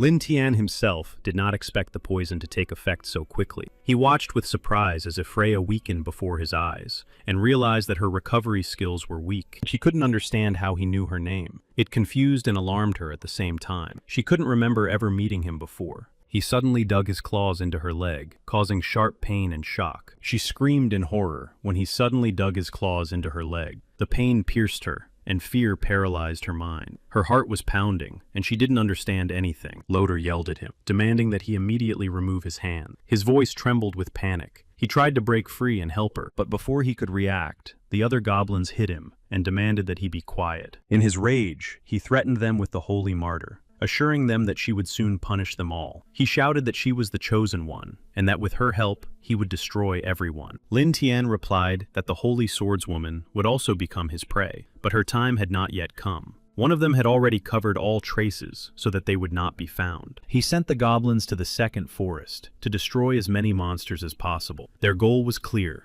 to clear the territory and strengthen their influence. Lin Tian began to ask him questions, expecting quick and clear answers. He did not want to test his patience, so he asked not to be tired or annoyed. The first question concerned the fact that people were secretly mocking the goblins and conducting experiments on them. Lin Tian wanted a quick and clear explanation. He began to mumble in response to the question, which irritated Lin Tian. He noticed his slowness and said directly that he was taking too long to answer. As a result, The prisoner lost his ear as a cruel punishment for his slow answers. Such punishment emphasized Lin Tian's severity and intolerance. The prisoner screamed in unbearable pain and writhed on the ground, trying to cope with the terrible suffering after his ear was cut off. He cursed Lin Tian. Despite the pain, he replied that everything that was happening was done to protect the people, and that it was their duty to destroy the monsters. But Lin Tian only laughed at this. Lin Tian himself thought that in reality, they only wanted to elevate their status and influence, rather than sincerely protect people. Their actions only appeared noble. It was easier to kill the goblins and all their comrades than to try to do something truly worthwhile. This reflected the cynical view of people. The prisoner did not understand how Lin Tian knew all their secrets and deeds. His surprise and distrust suggested that the information had been leaked to the goblins. Even if Freya's eyes widened in surprise when she heard how much Lin Tian knew about them. Then he declared that he was different from the others and acted for the sake of evil. He confessed that now, as a vile monster, he was going to teach them a lesson. Loder shouted, demanding that they leave Freya alone. His voice was filled with fear and despair, for he understood that Freya could be in danger and face destruction. He yelled, accusing Lin Tian of being a real monster and demanding that he stop what he was doing. Now Lin Tian was returning to Freya, saying that she should listen to him carefully, because now he was going to teach her a real lesson. He said that Loder would now truly appreciate Freya's worth. He decided to give Freya to his goblin so that they could do with her as they pleased. Loder was horrified by what he saw, for the cruelty and inhumanity of what was happening shook him to the core. He couldn't believe it. He wanted to help Freya, but he was powerless in the situation. His desire to protect her was met with the impossibility of changing what was happening. The goblins wanted to destroy Freya, but they knew that their leader had strictly forbidden them to do so. Despite their desires, they obeyed the order and restrained themselves. They understood that Freya would be able to live for a long time, despite all the torture. This knowledge only increased their impatience and anger towards her. Loder insisted that Freya not give up and continue to fight despite all the difficulties. He believed in her strength and reminded her how important it was to keep going. The goblins demanded that he be quiet and, not tolerating any objections, kicked him. They wanted to suppress not only his voice,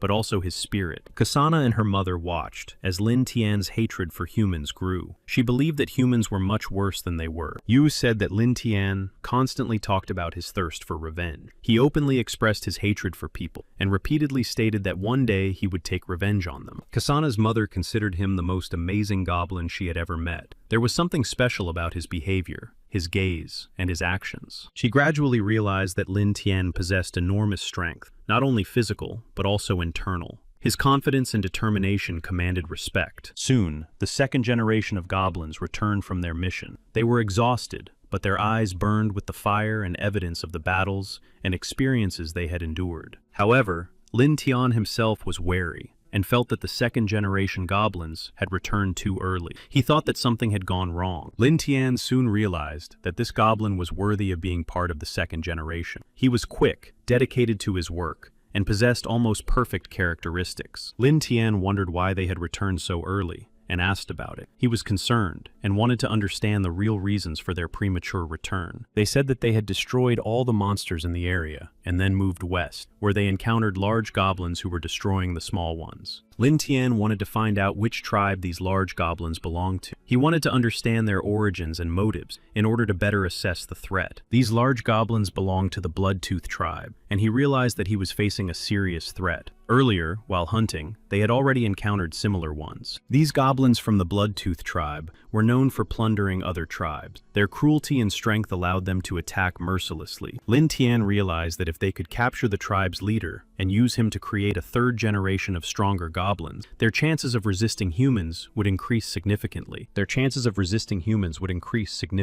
However, Loder intervened and emphasized that no matter how strong the goblins were, they were still insignificant. Only then did Lin Tian realize that he had almost forgotten about the prisoner. His thoughts returned to him, and he realized that it was time to teach him a lesson too. Lin Tian handed the prisoner over to the goblins and declared that they could do with him as they saw fit. He was in their power, and completely dependent on their will. The goblins were happy to get rid of the prisoner, because humans had thin and delicate skin. The goblins had no doubts about their right to him. He was terrified. Freya watched her companion and bitterly realized her helplessness. She felt that she could not change anything in this situation. Soon, the prisoner lay exhausted after torture. His body was wounded and weakened, and his spirit was broken by the weight of his experiences. He could barely move. Then Yu asked if he was going to attack the goblin tribe, which was larger than theirs. Her question reflected her desire to understand if he was willing to take the risk. He replied that if they surrendered now, it would mean acknowledging the enemy's superiority. Therefore,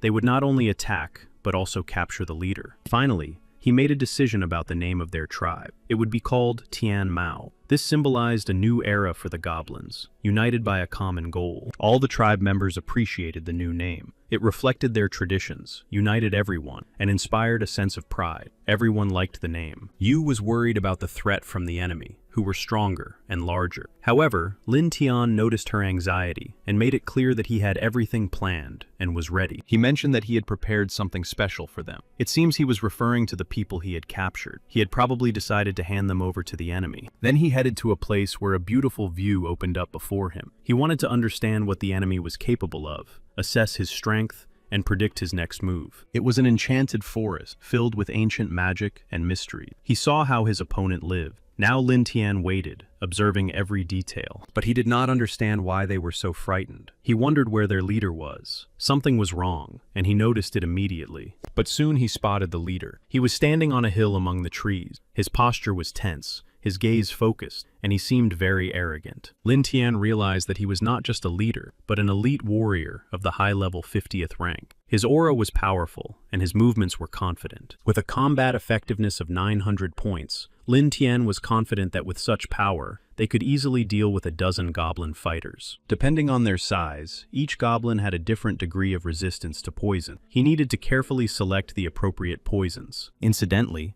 the very technique that had once been used on Ifri could, in Lin Tian's opinion, be quite useful in his current situation. He came to visit her and found her in a serious condition, almost on her last breath. Pale and barely breathing, she lay on the ground. She whispered quietly, barely opening her mouth, that they should kill her, so that at least God might forgive her and she could atone for her sins. He called her name, and without waiting for a response, knelt down beside her. Freya smiled weakly and whispered that she was warm and comfortable now. But as soon as she opened her eyes and saw the face leaning over her, fear instantly took hold of her. Seeing that it was him, she jumped up sharply. Trembling and pale, she screamed for him not to come near her. It was as if his mere presence caused her pain. Tears welled up in her eyes, and she begged him not to touch her. She said she would go mad if he took another step closer. He suddenly pushed her away, his movement sharp and without words. After a short pause, as if gathering his strength, he gently embraced her, trying to convey support and warmth through his touch. She did not expect it. He whispered to her that her punishment was over. It was like a release, an assurance that all the suffering and trials were behind her. She asked if it was true, and he replied calmly that he kept his word. Now, all she had to do was prove her loyalty and devotion to earn his trust. She did not understand how exactly she could prove her loyalty. Then he explained that she had a choice: to devote herself to serving God as she wished, or she could remain his believer. But in that case, she would have to wander here as his pet. Such a choice meant the loss of freedom and will. She agreed, realizing that this was the only way to salvation. Despite everything, she was ready to accept the role of a pet for the sake of starting a new life. He praised her for her courage and determination, noting that this was the first step on the path to true liberation. Then he told her that he was her true master, emphasizing his power and responsibility for her. These words carried with them a promise of protection. Then he gently picked her up and carried her to the water to help her bathe. She sincerely thanked the Lord for his kindness and mercy, promising to give anything in the name of his will. Now she felt very good. He noticed how she had become lighter, her breathing had evened out, and the tension had gradually disappeared. Her gaze became calmer, and her behavior became more relaxed. Then he told her that he wanted to see how she used the skill of the saint in the cage. She did not know what that was, so he gave her a unique book so she could learn about it. Slowly studying it, she tried to understand its meaning. Soon she began to practice, trying to master the new skills, and she succeeded. A bright light shone around her, filling the space with warmth. It was proof of her success and the awakening of her inner energy. He realized that she had indeed accomplished the task and expressed his admiration for her success. They approached the cage with Loader, and he noticed her immediately. She caught his attention, and he watched her closely, not hiding his interest. He shouted loudly for her to destroy the goblin and free him, but Lin Tian asked him if he didn't notice that she was now on his side. Loder couldn't believe that the holy Freya could submit to a goblin. It contradicted everything he believed in, and caused him surprise. She fell at Lin Tian's feet, and said that she had chosen this path herself. All this was terrible for Loder, and his soul was filled with confusion and pain. He seemed to have lost all hope, and inside him there was only emptiness and despair, leaving no room for faith in a better future. Still, he believed that the goblin race would soon disappear from the face of the earth, and he tried to regain his confidence and inspire himself with hope for victory. He was sure that goblins should be under the rule of humans, and believed that the Holy Order would soon destroy them completely. This thought gave him strength. He could not have imagined that Freya would turn out to be like this. Everything he had known about her before had changed. Her actions, her choices, her new essence shocked him. Then he gave orders to another goblin not to let Loder relax. He also wanted to reward Freya for her successes and help. She was happy to help. Now he wanted Freya to follow him. Despite everything, he still saw value in her as an ally and a tool, and possibly the key to something. He headed for another tribe, and Lin Tian knew that the next target was already waiting. Now, together with her, he wanted to destroy the Bloodtooth tribe. At that time, the tribe was already preparing to attack Lin Tian's tribe. Warriors gathered in the shade of trees, weapons at the ready, while shamans performed rituals. They also planned to capture the elves from Lin Tian's tribe after the attack. The elves were a valuable trophy for the power that could be gained. Soon, a subject approached the chief of the Bloodtooth tribe and addressed him with news. His face was serious. He brought him important information. He said that a goblin from the enemy side wanted to negotiate with them. Everyone was shocked by this news. No one expected a goblin to want to negotiate. The chief himself could not understand where this low-level goblin had come from and why he had appeared there. It seemed very strange to him. Lin Tian told the chief of the Bloodtooth tribe that he knew about his way of thinking and that it was close to that of humans, which is why he decided to negotiate personally. Everyone thought that he was not just a simple goblin. His behavior and appearance were different from the usual. They asked him if he was a mutant, but Lin Tian responded differently, emphasizing that there was more to him than meets the eye. He said that he was simply smarter than ordinary goblins. He immediately made it clear that he had come from another tribe, with the aim of eliminating their leader. His intentions were clear, and left no room for misunderstanding. The rest would be given the choice to either submit to him or die on the spot. It was a stern warning, demonstrating his determination and ruthlessness towards those who dared to oppose him. They understood that he was the one who had conquered the tribe of elves. Before them stood an experienced and cruel warrior, capable of breaking resistance and commanding. Lin Tian believed that he possessed outstanding genes. He asked the leader of the Bloodtooth tribe to go with him, hoping to join forces. But the chief of the Bloodtooth tribe began to insult Lin Tian, calling him trash. Then he grabbed him by the head, demonstrating his power. He said he did not expect Lin Tian to come to him personally, and added that after destroying him, he would take his elves. These words sounded threatening. All his subjects unanimously supported the chief, chanting his name. He realized that talking would lead nowhere. After that, Lin Tian showed that he was ready for action and did not intend to waste time. He said that if the other did not want to live, he should stop talking, and immediately began his attack, demonstrating his determination and readiness to act without delay. Everyone was terrified. This unexpected and swift attack suddenly frightened them, causing their hearts to shrink with confusion. The chieftain screamed in pain, experiencing unbearable suffering, but at the same time, promised to destroy Lin Tian. Despite all this pain, he was not going to give up. Now the goblins were eager to avenge their leader and destroy Lin Tian. Their fury and hatred filled all their hearts, uniting them in a single goal. But Lin Tian defeated them all. His strength, skill, and determination proved insurmountable, despite the numerical superiority of his opponents. None of them could understand where he got such strength. His incredible abilities and unshakable will seemed almost supernatural. Lin Tian's assistant shouted that his strength was due to progress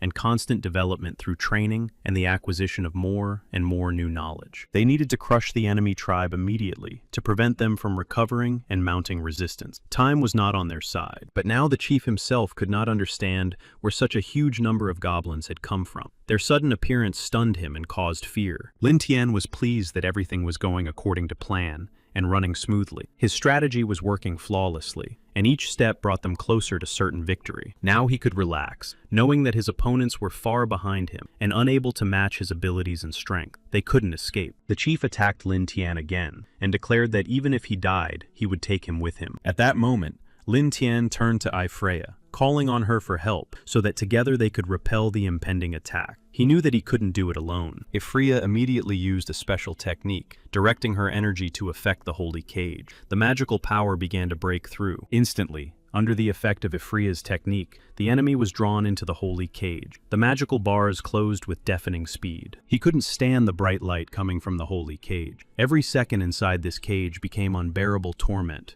robbing him of his strength and will. Then he praised Freya, noting that she had done well. According to him, her power would soon become even more powerful, capable of eclipsing her previous limits. Freya bowed her head respectfully and thanked him, calling him Sir. Her voice sounded sincere devotion and gratitude for everything. The enemy, consumed by hatred, shouted, calling him a devil. However, Lin Tian calmly replied that he would soon become a hero of his kind. It took a lot of effort to subdue the enemy. Every moment of resistance was fierce, as if he were clinging to his last hope. Now Lin Tian was calm. The danger had passed, and nothing threatened him or his allies anymore. He was confident because this time they had prevailed. Loder watched everything that was happening and thought deeply. He realized that this was not just a warrior. He did not understand who Lin Tian was at all. He said that it was time for new children to be born into the tribe, and that she had to control everything. In response, Yu promised that she would not let him down. He also left Freya under her control, and she promised to obey her in everything. Leah had to help him with his clothes because he had decided to meet a friend. She had to carefully prepare his outfit so that he would look dignified. She was ready to help him with everything, especially with preparing his clothes for the meeting.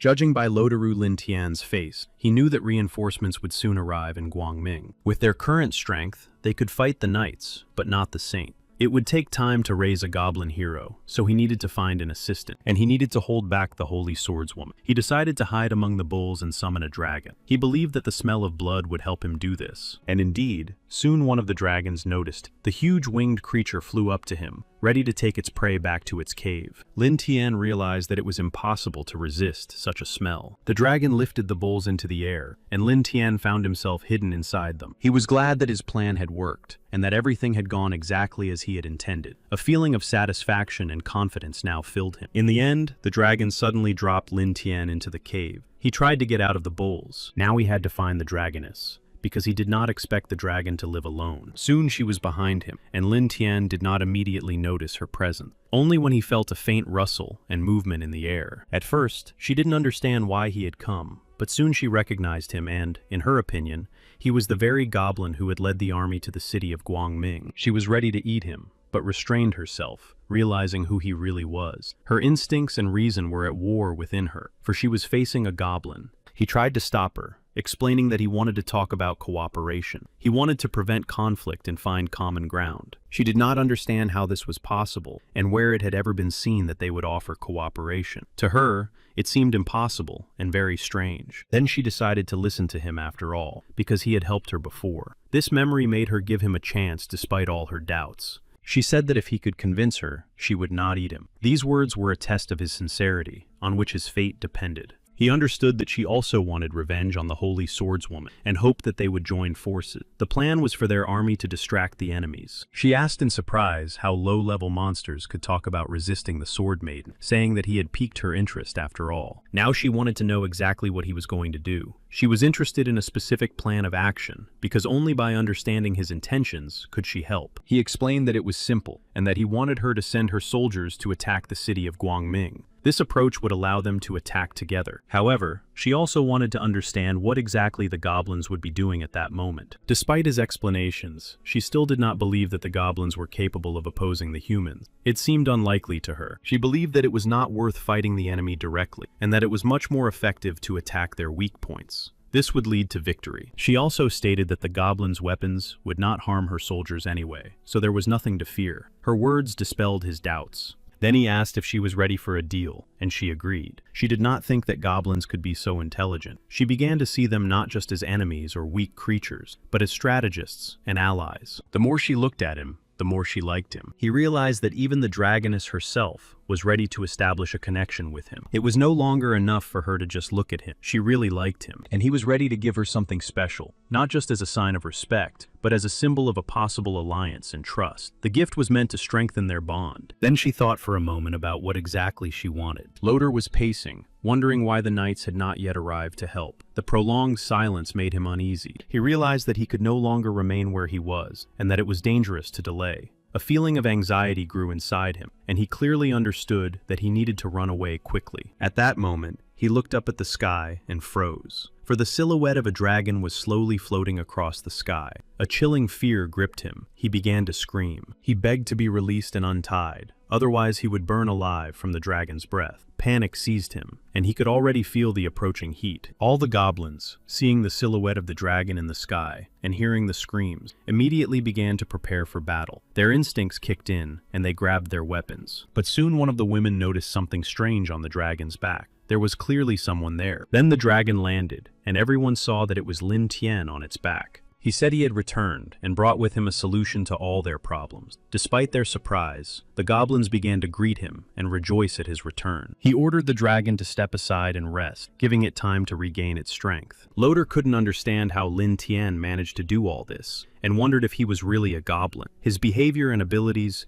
didn't fit into any framework. All the inhabitants of the city gathered in Guangmin Square. At that moment, the royal knights appeared on their horses. Their arrival brought joy to the people. They all bowed to the holy swordswoman, expressing their respect and devotion to her. Her presence gave people confidence, and her authority was indisputable. She asked them not to waste time, and to come up with a rescue plan as soon as possible. At this time, Lin Tian was trying to think of a response to the threat. He still hoped that the holy swordswoman would not attack them despite everything. He activated the acceleration after choosing the option he considered correct. Lin Tian trusted his analysis, and his decision was based on calculation. The system displayed the following message: 20 out of 100 possible points had been used up. The acceleration was over, and he was transported to the end of the month. Lin Tian knew that now, with his options exhausted and in this state, he had to act quickly and decisively to find a way out of the situation. It was strange for him because it seemed as if he had jumped forward in time. Everything around him had changed, and he found himself in a moment he had not expected. Now that he had reached the 50th level of power, Lin Tian felt his health become even stronger. This further increased his physical strength. Soon, Yue came running and told him that the babies were born weak and died immediately. He ran to where the lifeless bodies of the babies lay and couldn't understand how this was possible. It all seemed absurd,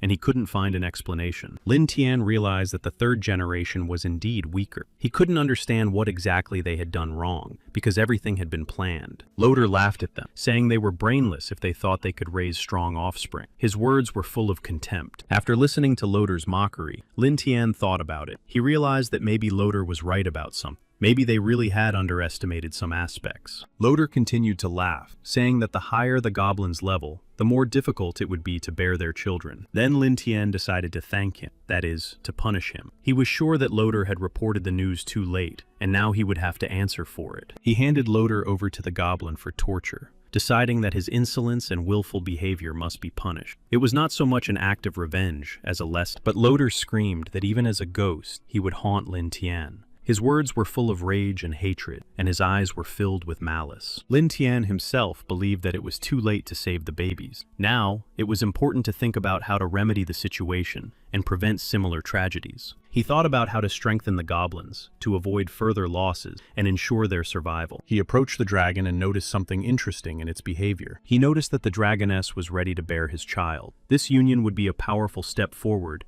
in their struggle for survival. She took the initiative herself, and he was very surprised. He couldn't believe that dragons would interact with them. He still couldn't wrap his head around how such creatures could become allies. But now he had to run off to attend to his business. Despite all the surprises and changes, Lin Tian understood that time was of the essence. He told her that he had to run some errands. He asked her to spend some time with the other goblins for now. She immediately ran to them without asking any questions, as if everything had been decided. The goblins and others who were watching did not understand what was happening. Now everyone was happy that, thanks to the help of the dragons, they had become stronger. Now they had a chance not only to survive, but also to win the upcoming battles. Lin Tian himself sat by the fire, his gaze fixed on the flames, his thoughts wandering somewhere far away. He reflected on how everything had changed recently. He was glad that his kin had become even stronger. However, despite their new abilities, their stats were still too low. He opened the system to check his current parameters and come up with something. He realized that he could no longer remain inactive. Time was passing, and every minute could play a decisive role in their fate. Lin Tian decided that he had to act. He counted his points and realized that he had enough to get equipment. It was an important decision. Strengthening his arsenal could significantly increase his combat effectiveness. He chose a crossbow to increase his long-range firepower, and a blade that would help him withstand attacks in close combat. These weapons gave him flexibility. There was a way to save money, but only with these improvements could he effectively resist the Holy Swordswoman and survive. Lin Tian chose both options. He knew how important it was to master this advanced weapon, but he also understood that he needed to see it in action to understand all its pros and cons. Looking at Loader, Lin Tian realized that he was just right for this purpose. Loader was frightened and did not understand what Lin Tian was going to do with him. His face contorted because he felt that it could be very dangerous. And so,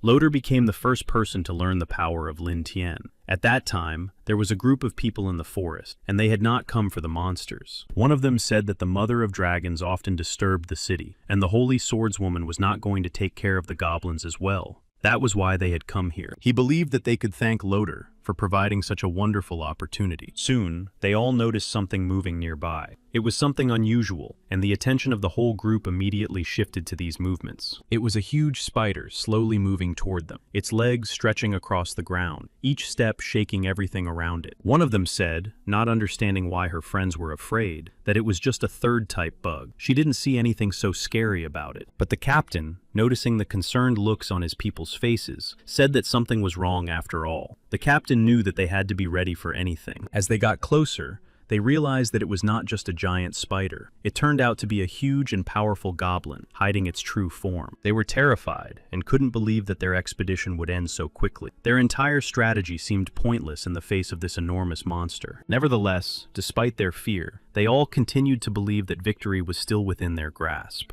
They were confident that they would be able to prevail over it. They quickly organized themselves and acted in unison to carry out their plan. Everyone knew their role. Someone had to distract the giant goblin. Everyone believed that everything would be fine. Despite the incredible threat, they were filled with a sense of unity and determination. Each of them was ready to do anything. One of them said that they should rely on him. He was the one who, as always, remained calm, even in the most stressful situations. He also said that he had defeated many goblins in the past, and that this experience would give him the strength to deal with this monster. And they all stood shoulder to shoulder. He believed he would end the fight in a matter of seconds. His eyes burned with confidence, and despite the size of his opponent, he was ready to act. He rushed into the attack without waiting for the goblin to realize his intention. At that moment, everything was at stake, and the blow was decisive. His confidence was evident in his every movement and in his gaze. He didn't just attack. He felt that victory was almost within his grasp. But the goblin, despite all his speed and confidence, was faster than expected. In the blink of an eye, he grabbed the weapon, snatching it from the warrior's hands. Now he had to defend himself. Without a weapon, he relied only on his combat skills and intuition. The goblin saw that his opponent had lost his blade. Now, sensing imminent victory, the goblin became even more aggressive. His blows became more and more powerful, and the warriors struggled to dodge his attacks. They did not expect the huge goblin to be so skilled in combat. His blows were not only powerful, but also, as it turned out,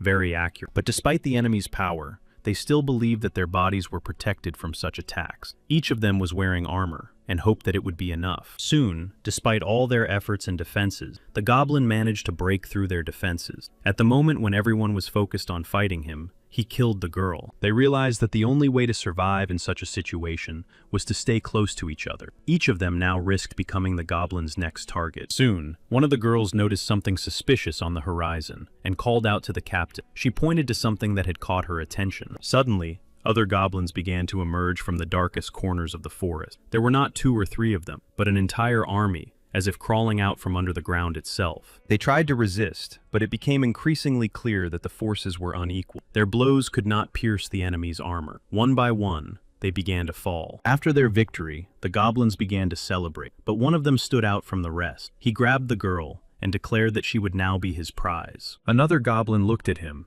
and immediately understood that she was valuable to their tribe. He suggested to his comrade that the trophies be taken to the chief. The goblin who had grabbed the girl did not agree with his comrade's suggestion. He was sure that he had won the victory and deserved the reward. A third goblin who had been watching the argument approached and confidently declared that they were the strongest and that the tribe now belonged to them, not Lin Tian. Despite their arguments, the goblins were ready to support each other on this path. Each of them was sure that he was right and believed that victory was theirs. One of the strongest goblins, standing at the center of the dispute, was extremely proud. His muscles were powerful, and he was confident in his undeniable strength. When the goblins returned to their tribe, they were greeted as victors. All the villagers and warriors gathered in the square to welcome them with joy and admiration. The women of the tribe, watching those goblins, became interested in Lin Tian's ability to control and influence those huge goblins. One of the most aggressive goblins, known for his cruelty and ferocity, began shouting that he wanted to eat one of the captured humans. Lin Tian, watching what was happening, realized that the situation was getting out of control. He approached the aggressive goblin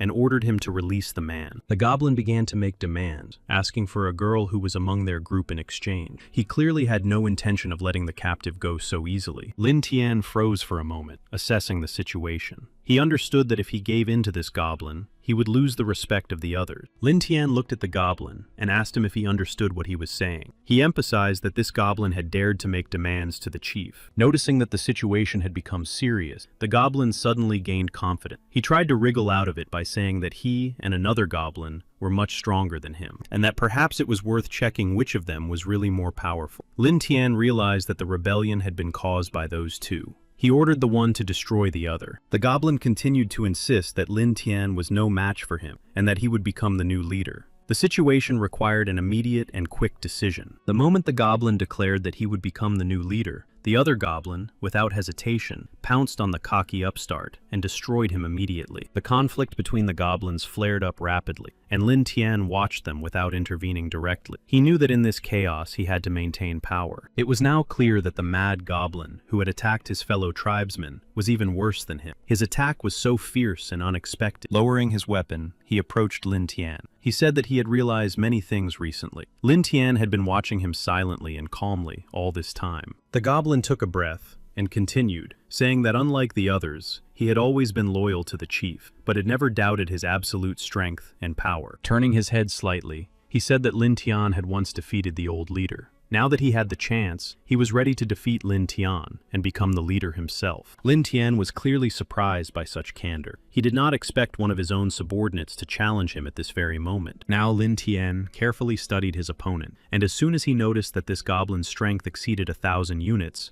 his eyes narrowed. He was truly impressed by the goblin's success. He did not expect his strength to have increased so much, but he was not going to give up so easily. After carefully studying his opponent, Lin Tian asked him if he was sure he could defeat him. The goblin standing before him was now full of confidence. The traitor goblins hoped that he would defeat Lin Tian. Their plans were based on the calculation that victory would allow them to strengthen their position. Apparently, many goblins really wanted to follow the traitor. Now he had to make a decision that would determine the future. Lin Tian needed not only to prove his strength and power, but also to show that he was capable of overcoming all obstacles, including betrayal and conspiracy. He warned the goblin heroes that if they wanted to continue with him, they had to stand by his side. Otherwise, they would face certain death. The prisoner couldn't believe his eyes. Who would have thought that Lin Tian, so inconspicuous, would turn out to be the leader? Now he had a chance. He planned to escape. Everything was carefully calculated, and he waited for the right moment. As soon as the commotion began, and everyone was distracted, he would run away. It seemed that he had now become much more popular than the traitor. Not only his closest associates were ready to follow him, but also many goblins. But the traitor considered himself special, not like everyone else. He was sure that he had the right to choose, regardless of what everyone else thought. Soon, the traitor, confident in his uniqueness, decided to attack Lin Tian. He was sure that his time had come, and that he was capable of defeating him. Now that the traitor had begun his attack, the prisoner began to doubt his plan. He saw how Lin Tian fought, and he no longer seemed so weak. Lin Tian began to realize that his opponent had some decent skills. His attacks and strategy showed that he was not as simple as Lin Tian had thought. He was determined to show his opponent his full power. He wanted him to feel what he was capable of, to taste his full strength. The opponent was surprised by Lin Tian's swift attack and had never seen such a weapon before. His actions seemed unpredictable, and he did not have time to react. He needed to repel the attack, but the speed and unexpectedness of Lin Tian's strike put him in an extremely difficult position. He tried to collect himself and find the right moment. Lin Tian wondered how his opponent had managed to break through the fireball. It was unexpected because he had counted on his attack. He realized that his enemy was not as weak as he had thought. Despite his efforts, his attack did not have a decisive effect. His opponent showed resilience and agility. In the end, he decided to change tactics and take a different approach. He realized that direct attacks would not be successful and switched to more cunning maneuvers. The prisoners were amazed by what they saw. Suddenly, a spectacle unfolded before them that they could not have predicted. It was as if an explosion had occurred. The unexpected destruction and the appearance of fire caused them to panic. They could not understand what was happening and instinctively retreated. The tribe members themselves did not know what to expect either. Each of them felt that this event could change everything, including the future of the tribe. In the end, all the traitor's efforts were in vain. His attempts to disrupt Lin Tian's plans did not lead to the desired result. Lin Tian used the dangerous technique of the beak and decided to change his tactic. Now all of the enemy's attacks would be reflected back at him and cause him harm. In the end, the exhausted enemy admitted defeat. All his efforts were in vain, and he was unable to withstand Lin Tian's skill. Lin Tian himself was also surprised and did not expect his opponent to be so spineless. He expected more agility, cunning, and fortitude. Those who had initially supported the traitor now begged for mercy. Fearing for their lives, they knelt down and asked Lin Tian to show mercy. But Lin Tian looked at them with contempt and hatred. He could not forgive those who had betrayed him. Their attempts to beg for mercy only angered him more. He told the traitor that if he followed him and swore allegiance, he would be spared. Now everything depended on his choice and his words. However, he had no intention of letting those who were close to him go. He saw no point in showing mercy to those who had helped and wanted them all to serve him. Noticing that the situation was becoming increasingly tense, he decided to take action. He asked Lin Tian to hand them over to him, assuring him that he would deal with them himself. In the end,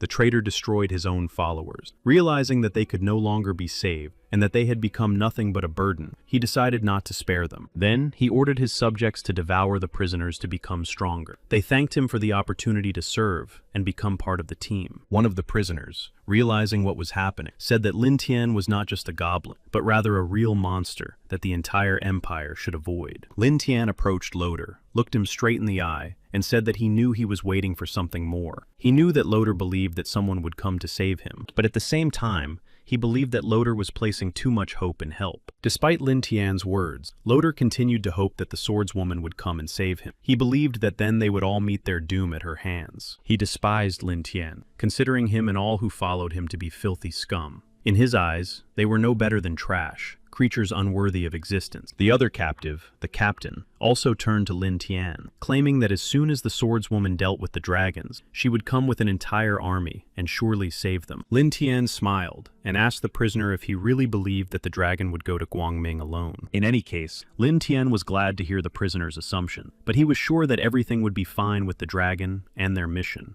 The prisoner seemed unable to understand why so many people from Guangming had been brought there and found themselves in such a situation. He thought it was all a mockery. Knowing that Lin Tian had already learned everything he needed to know, the prisoner asked him to stop the mockery. He said there was no point in continuing the torture. He wanted them to be killed already. He asked to leave this world together with Loader. After all, they were comrades and allies. Lin Tian listened to the prisoner's words and thought for a moment. After a short pause, he agreed to grant the prisoner's last request. Then someone ran to the holy swordswoman's chambers, calling her by name. It was difficult for the holy martyr to understand everything at once, and she was very frightened. Noticing the intense anxiety in the eyes of the runner, she could not understand what was happening. She could not believe that the dragon had broken through the defenses, and asked. The person who had run up, panic in his voice, reported that the Knights of the Silver Order had been destroyed. Only one of them had returned. The holy swordswoman was completely confused. She couldn't believe what she had heard. Her mind couldn't accept it. Everything that was happening seemed impossible. The nurse looked at the seriously wounded warrior and told the holy swordswoman that there was no hope for him. She knew that even her efforts would not be able to save him. The holy swordswoman looked at the wounded warrior and could not understand where he had gotten such serious injuries and what had happened to the other warriors who had been with him in battle. Barely breathing, he managed to say that they had encountered powerful goblin heroes. He said that they had tried to fight, but then had to flee. Another warrior said that they should have been more careful, but the wounded warrior, realizing the gravity of the situation, replied that they had had a hard time. Their flight had been forced. Then he fell silent. The warriors stood there, their faces full of anxiety and fear, but they did not forget that they had to support their comrade. The holy swordswoman could not understand what kind of goblins they had encountered. Their name, hero goblins, irritated her even more. She knew that dragons were attacking more and more often. She understood that goblins could use this situation to inflict even more devastating blows. Realizing the seriousness of the situation, she came to the conclusion that they needed to strengthen their defenses immediately. They needed many experienced fighters as reinforcements. Feeling the full gravity of the threat, the saint decided that she must personally take on the fight against the goblins and dragons. She was ready to join the battle. Feeling anxious, he remembered his former team. He could not forget the people with whom he had gone through many trials and thought they were alive. Then, another warrior, sensing the tension and realizing that the situation was becoming even more dangerous, intervened. He asked the saint not to send anyone. Kasimov, the leader of the knights, believed that the excessive self-confidence of that squad had played a cruel joke on them. The knights had underestimated the enormous power of the enemy. Realizing the gravity of the situation, he decided that saving people should be his priority. He asked to be left alone to save the people. The holy swordswoman looked at Kasimov with doubt in her voice and asked if he was sure he could handle it alone. He said that he had fought alone against many enemies more than once, and once he had to face 4 Titan warriors at once. Feeling his confidence grow, he added that even these goblin heroes did not pose a serious threat to him. He was ready to face them. Meanwhile, Lin Tian carefully studied possible scenarios in the system. He was able to subdue dragons and even elves. But late at night, Kasimov decided not to wait for support and to act on his own. He sneaked into the tribe's camp and launched a surprise attack. Lin Tian could have quickly dealt with this attack by subjugating Kasimov to his power, but the tribe would have suffered serious losses. Lin Tian thought about this. He understood that he needed to prepare carefully before acting. He wanted to get rid of him first, and knew that he was a very strong opponent. Upon hearing the news about Kasimov, Loder could not hide his relief and joy. He believed that he would come and destroy all the goblins' enemies. Overflowing with excitement, he couldn't contain his emotions and exclaimed that Kasimov was not just an ordinary warrior, but one who had fought against powerful titans. Lin Tian watched Loder closely and realized that he truly believed in Kasimov and his abilities. He asked who the titans were. Seeing Lin Tian's interest, he decided to explain in more detail who the titans were. He said that titans were powerful, almost mythical creatures. Lin Tian listened to the story about the titans and their destructive power and thought about it. The others shouted, thinking that the goblins would not survive after the invasion. Lin Tian began to realize that the man possessed some unique techniques that could be decisive in battle. The man laughed and waited for his friend. He understood that he needed to prepare carefully to protect himself and his tribe from possible threats. He wanted to send someone on a reconnaissance mission. Kasimov, meanwhile, was already on his way. He wasted no time, and, realizing the importance of his mission, was now moving through the forest to meet his enemies. On the way, Kasimov began to notice something strange. The forest, which was usually teeming with various monsters and dangerous creatures, was now unusually quiet. Suddenly, amid the silence of the forest, Kasimov noticed something strange, traces left by the previous detachment. He stopped, examining the traces of blood on the ground. As Kasimov continued to follow the tracks, he suddenly smelled the pungent odor of blood, which grew stronger with each step. This immediately alerted him. For a moment, his eyes scanned the surrounding, assessing every detail. Expectation was already building in his chest, and he felt joy at the prospect of battle. Suddenly, Kasimov heard a faint, barely audible cry. He immediately became alert, because someone was calling for help. The cry was desperate and terrifying. His attention was focused on the sounds coming from the forest. He wanted to find out as quickly as possible who was calling for help and crying. Without wasting a second, Kasimov rushed toward the source of the sound. He felt adrenaline filling his body, and his horse's steps grew faster and faster. When he broke through the last bushes and saw what was happening, he was met with an unusual sight. In the center of it all, a girl was sitting with her back to him near a tree. He couldn't immediately tell who the girl was. He approached cautiously, trying not to attract unnecessary attention. Then he was right next to her. When she turned around, Kasimov couldn't believe his eyes. He stood frozen for a few seconds, forgetting everything that was happening. It was Freya, the saint of the city of Guangming, one of the most revered people whose name was known throughout the empire. He couldn't believe his eyes. He couldn't believe his eyes. He thought she was dead, but now she was standing in front of him, asking for his help. He knew she was exhausted, but he couldn't help asking. His head was full of questions, the main one being what had happened to Loder. Freya told him how she had escaped from the goblin tribe. Loder had stayed behind to hold off the enemy so she could get away, and he had died. Upon hearing about Loder's tragic fate and Freya's escape, Kazimov felt the urge to find out where the goblin tribe she had escaped from was located. She explained that the goblin tribe she had escaped from was not far from there. She did not hide her disgust when talking about these creatures. Hearing her words, he could not delay any longer. She wanted him to stay and see her off. He galloped away, telling her to go straight ahead. He understood that her presence could distract him and told her not to follow him. He made it clear to her that he still had business there. Having lost Loader, he felt that now he had nothing left to lose. Now he was ready to destroy everyone who was involved. Soon, despite all his determination, Kazimov found himself trapped. He didn't notice anything, and his horse suddenly fell to the ground with him. He immediately realized he was trapped. His heart began to beat faster as he cautiously looked around. The forest still seemed quiet and empty. He turned around instantly, and his gaze met Afria's eyes. She was standing right behind him like a shadow, almost invisible in the darkness of the forest. He was unable to understand what was happening. His thoughts were confused. He was sure that he had sent Afria in the other direction, ordering her not to follow him. Before he could comprehend anything, Kazimov felt unusual vibrations growing around him. It was the divine explosion technique she had used. Still stunned from the explosion, he stood frozen in place. He tried to comprehend what had happened. He did not understand why she had used this technique. Freya, who had been silently watching him all this time, finally spoke. She said that her master had ordered her to destroy Kazimov. These words struck him. When Kazimov heard her confession, he felt his inner world change. Unconsciously,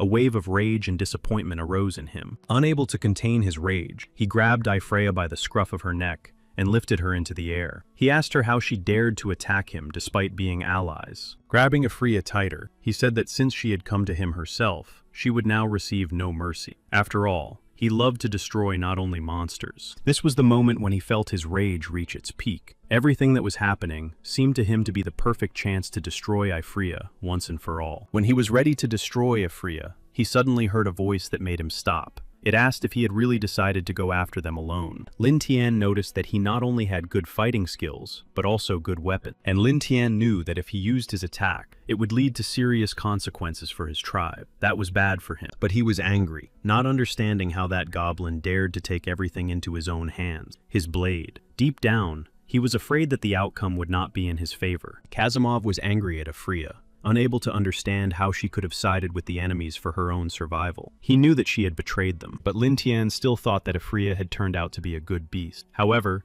deep down, Lin Tian was disappointed in him and thought that he would be stronger. Kazimov did not know where Lin Tian had gotten his information about him, but he was sure that he could defeat him. After all, it was not the first time he had dealt with such people. He believed that he could deal with them with his bare hand. He said that a place in hell was already prepared for both of them. He was ready to attack them. Kazimov, filled with rage, rushed into the attack. He swung his sword with such force and determination that he was very close to Lin Tian. But soon, Lin Tian was joined by goblin heroes, and even a dragon, and Kazimov felt how difficult it was now to resist them all. Then Lin Tian looked confidently at his enemy, and said that now they would see which of them would end up in hell. Now he was not so bold. Lin Tian was sure that he would emerge victorious, and his confidence only added fuel to the fire that was raging in Kazimov's soul. At that moment, the dragon standing next to Lin Tian turned and roared, releasing a stream of fire that instantly engulfed the space where Kazimov was. Kazimov felt his chances of victory rapidly disappearing. With each passing second, the enemies surrounding him were getting closer and stronger. After his victory, Lin Tian returned to his tribe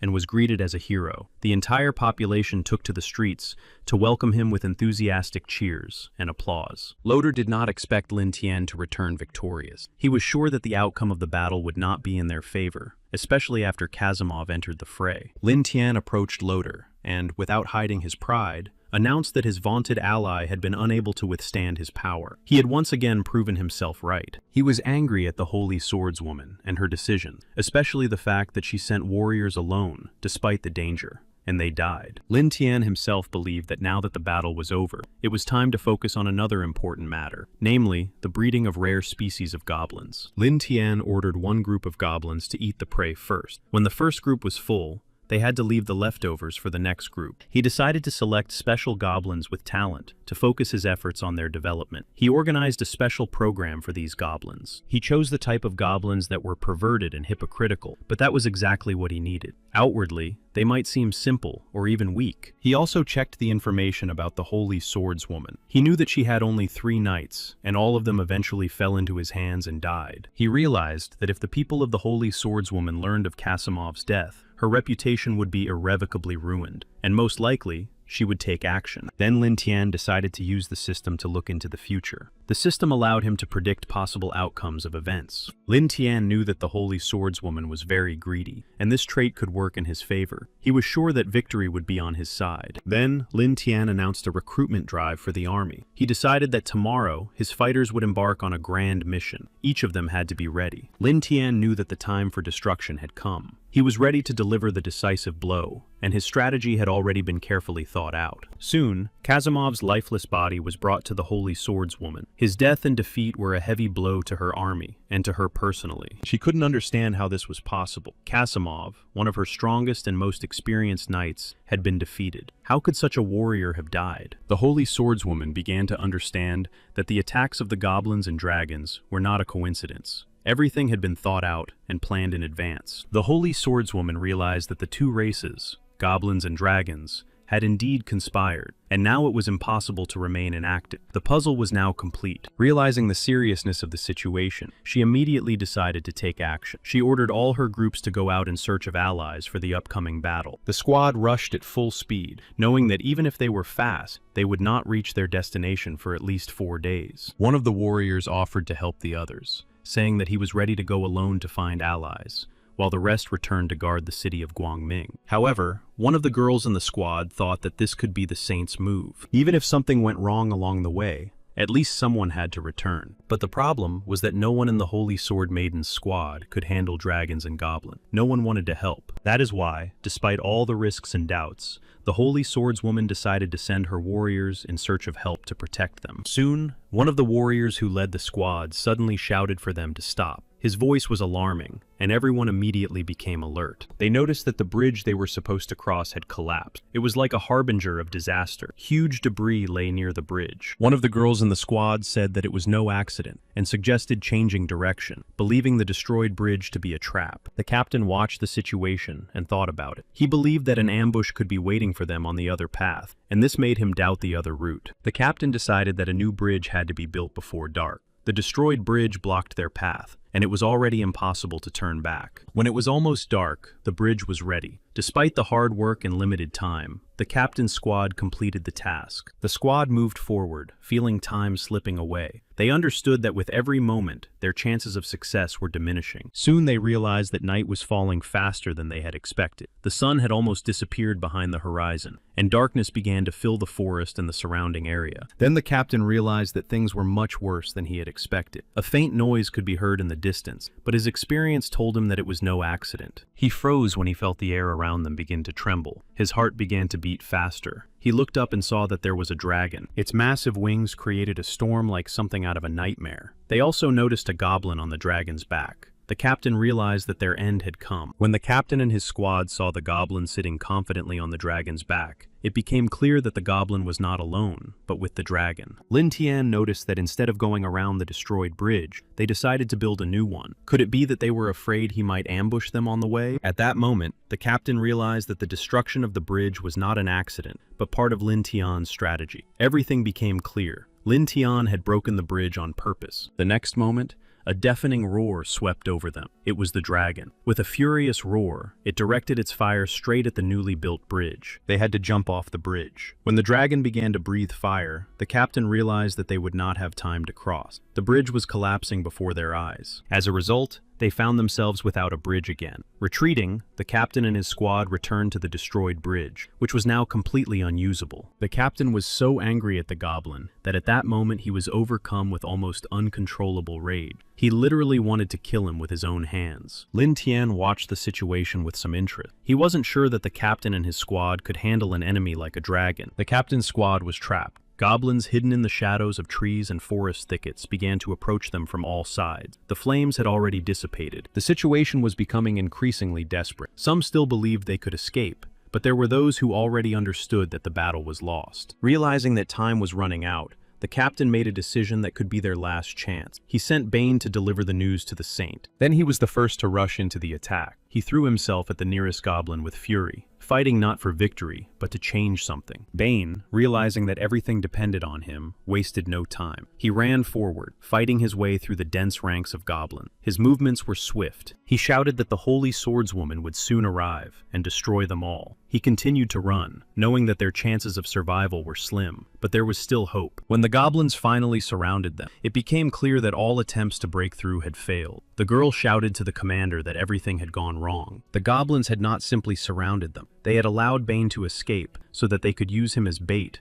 or as a means to achieve their goal. When she realized this, the girl felt an icy chill run through her body. Everything became clear. It was part of the plan and part of the strategy. Lin Tian, watching them, stepped forward. He admitted that the Mother of Dragons did not exist. It was a lie he had used to lure the Holy Swordswoman out. He watched the situation with satisfaction, knowing that everything was going according to plan. He knew that the Holy Swordswoman and her squad would meet their end, and they already knew it too. But despite his despair, the captain did not give up. Despite the encirclement closing in around him, the last hope burned inside his chest. The captain was determined to destroy Lin Tian, and was ready to fight to the last. He had to hold out until the Holy Swordswoman arrived. The goblins attacked him from all sides, surrounding him in a tight circle. The captain, without losing his composure, fought everyone who tried to break through to him. But despite his skill, it was not so easy for him. The goblins attacked from all sides, and each new attack required more effort from him. He understood that the enemy's sword was incredibly strong. Each clash with it reverberated through his body, as if the metal itself possessed a special power. Then he realized that it was the blade of Casimov. The sword he was fighting with was not just a weapon, but part of an ancient force carrying magic and destruction. Lin Tian smiled as he watched the captain's efforts. He was disappointed, as if he had long predicted the outcome of this terrible clash. He decided not to waste time and to end the battle. He could not afford to delay any longer, and soon he moved swiftly towards his enemy. Lin Tian understood that he had to deal with the squad before the Holy Swordswoman arrived, and he wanted to destroy everyone there immediately. Then Lin Tian quickly jumped off the dragon. Landing, he instantly assumed a fighting stance, ready to complete his task immediately. By that time, the goblins had already broken the spirit of the captain and everyone in his squad. They all lay on the ground, unable to resist any longer. In addition, the goblins used the whirlwind fall technique. Even as a strong warrior, the captain could not resist this powerful technique. The captain suddenly realized that he had underestimated the goblin. These creatures were not just a band of savages, as he had thought at first. The goblins surrounded him on all sides. In the end, despite his last desperate attempts to resist, the goblins overpowered him. Lin Tian reminded the goblins that time was running out and urged them to hurry. He ordered the goblins to devour their prey before the Holy Swordswoman arrived. They were delighted and thanked him for such a gift. A few moments later, the Holy Swordswoman finally arrived at the scene. No one was there. Only the ravaged land and traces of the battle remained. She realized that they had all arrived too late, and that the fate of the captain and his squad had already been decided, and none of them could change anything now. Where the warriors had once stood, now only bones lay. The Holy Swordswoman slowly lowered her gaze, seeing the remains of armor and weapons. She couldn't believe it. Bane, one of the last survivors, fell to his knees among the bones and debris. He couldn't believe what was happening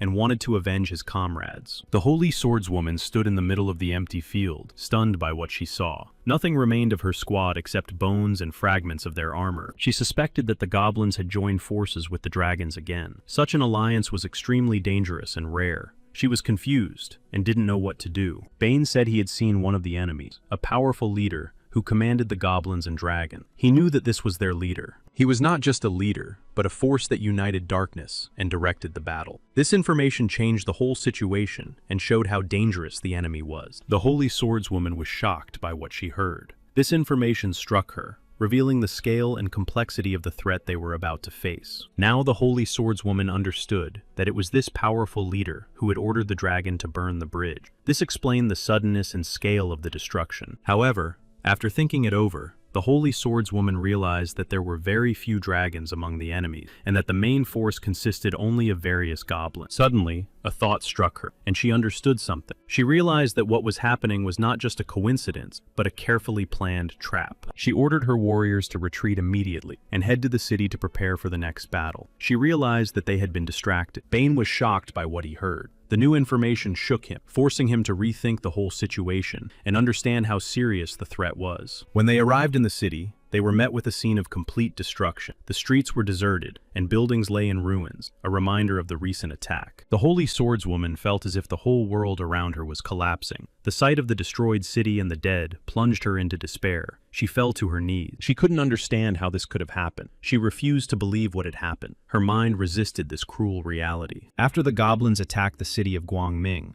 the streets were filled with the cries of children. Many of them had been orphaned. Their parents had died in the chaos and fire. Alice approached one of the crying children, knelt down beside him, and tried to comfort him. The child recoiled, screaming in pain and anger. His eyes showed distrust. He believed that she was only pretending to help and protect him. He couldn't forgive her because she wasn't there when the goblins came. At the very moment when everything was falling apart, Alice, like many others, was absent. Everyone hated her and considered her worthless. Every glance, every whisper behind her back was filled with contempt. They no longer believed in her or her power. She was in complete shock and confusion. She didn't know what to say and just stood silently, trying to make sense of what was happening. She was simply frozen. Exhausted, she collapsed to the ground, unable to stand any longer. The shouts and insults did not stop, as if they wanted to break her completely. The Mother of Dragons was pleased. Lin Tian was not a weakling, as many had thought. On the contrary, he had exceeded expectations by defeating the Holy Swordswoman. Now she wanted to meet him as soon as possible. After he destroyed the Holy Swordswoman, he became not just interesting to her, but important. Meanwhile, Lin Tian returned to his tribe, where he was greeted with great attention and respect. Everyone gathered around to welcome him. The goblins reported that they had prisoners, and that some of them had even surrendered. They did not want their children to be killed, so they had to surrender. The goblins also reported that they had taken Kelly's family out of the city and brought her gold. For some reason, he supported this particular family and singled them out. After that, Lin Tian announced that from now on, he and Gobshana would be the ones to devour magical creatures. This decision made the goblin very happy. Kelia was the only one who believed in him in his past life, and he rewarded her for it. He did not forget her support and tried to protect and help her. He was sure that the spirit of the Holy Swordswoman had been irreparably broken. Her strength and will, which had seemed invincible, were now destroyed forever. He was also grateful to the Mother of Dragons for her help, and decided to visit her in person. He wanted to express his gratitude and strengthen their alliance. She informed him that the saint had completely withered away, and now did not leave her room. For her, this was good news, a sign that she was broken. He believed that the raids on the city should continue, seeing them as a strategic necessity. For her, however, it was exhausting. The daily flights were wearing her down. She wanted him to give her something in return for her participation in the raids, and now she expected not just gratitude from him, but a specific reward. The Mother of Dragons wanted him to give himself to her, not just as an ally, but completely. Her words sounded bold and frank, almost like a challenge. She made it clear that she wanted offspring from him. It was not just a whim, but a conscious decision. She saw him as a very worthy suitor. He believed he was not worthy of the Dragon Mother's attention. Her power, grandeur, and influence seemed unattainable to him. He felt he was too simple, but she did not consider him simple. To her, he was special, extraordinary, full of hidden strength and potential that was just beginning to awaken. Since time immemorial, dragons had respected only strength and obeyed only those who could prove their superiority. That was why the dragon noticed him. She wanted offspring only from the strongest, those worthy of continuing her lineage. For the Mother of Dragons, this was not a whim, but an ancient instinct. For him, it was an honor. He felt not only pride, but also responsibility for the future, for the fact that from now on, he was not just a warrior, but already a hero. The system rewarded Lin Tian with new points and raised his rank for what had happened. This confirmed that his choice and actions had been correct. He decided to leave while she was asleep. Soon, he was already flying on another dragon, feeling the wind in his face and freedom. She woke up and realized that he had not disappointed her. When the elves were told that they were free, many of them immediately thought that they were being expelled. Freedom seemed unexpected and even a little frightening to them. Lin Tian calmly explained to the elves that now they had humans to continue their lineage, and if any of them wanted to leave, they could do so without coercion. Kasana's mother suggested that her daughter leave if she really wanted to, giving her the freedom to choose. However, She herself decided to stay, showing her loyalty. She swore an oath of allegiance and said that he was no ordinary goblin. For her, it was not just a request, it was a call from the depths of her soul. He allowed her to stay and gave his word that he would not attack other elves. This promise became a symbol of his respect for them and his desire for peace. Kasana could not understand how her mother could have made such a decision alone. She was overcome with bewilderment and inner protest, and she voiced it. She also wanted to stay and swore an oath of allegiance. It was her own conscious choice, a confirmation of her readiness to accept the new circumstances. Lin Tian was pleased and thought that everything had happened as he had expected. His plans and calculations had been justified, and events had developed exactly as he had hoped. He announced to them that from now on, they were his subordinates and promised to provide them with protection. This marked the beginning of a new stage in their relationship. He knew that the Holy Swordswoman no longer posed a threat to him. Her spirit had been broken. Now it was time to breed new heroes among the goblins. Soon he began pairing goblins together, seeking to create a new generation of strong and talented warriors. This process became an important part of the plan. The elves also decided to help by supporting efforts to strengthen the goblin tribe. They offered their knowledge and skills to increase the offspring. Suddenly, a goblin ran up to them and reported that one of the goblins had died. This news instantly disrupted the peace and caused a wave of anxiety. Lin Tian was particularly upset and surprised by this news. The loss of one of his own caused him to wonder how someone could have died. He was told that the goblin had scratched himself, which caused surprise. As a result, he ended up lying on the ground, stunned and completely immobilized. His condition caused concern among everyone around him. However, he soon rose from the ground with new strength, becoming significantly more powerful than before. This moment changed his fate, giving him confidence. Lin Tian realized that if it weren't for the skills he had gained from the Dragon Mother, he would have perished. This thought made him understand the seriousness of the situation. He felt joy and relief that he had not died, but, on the contrary, had become stronger. This feeling of power inspired him to move forward. Lin Tian noted that the situation had turned out well, because now he would be able to continue his lineage and raise a new generation of goblin heroes. 3 months later, people gathered in the tavern to discuss the Holy Swordswoman and try to understand whether she had recovered from her defeat. Some believed that she had not. Someone approached and said that the Bloodstorm squad could finish off this bunch of goblins. These words aroused great interest among those gathered. Sir Earl held the position of captain of this squad. He led them with courage and experience, demonstrating his most outstanding leadership qualities. During this period,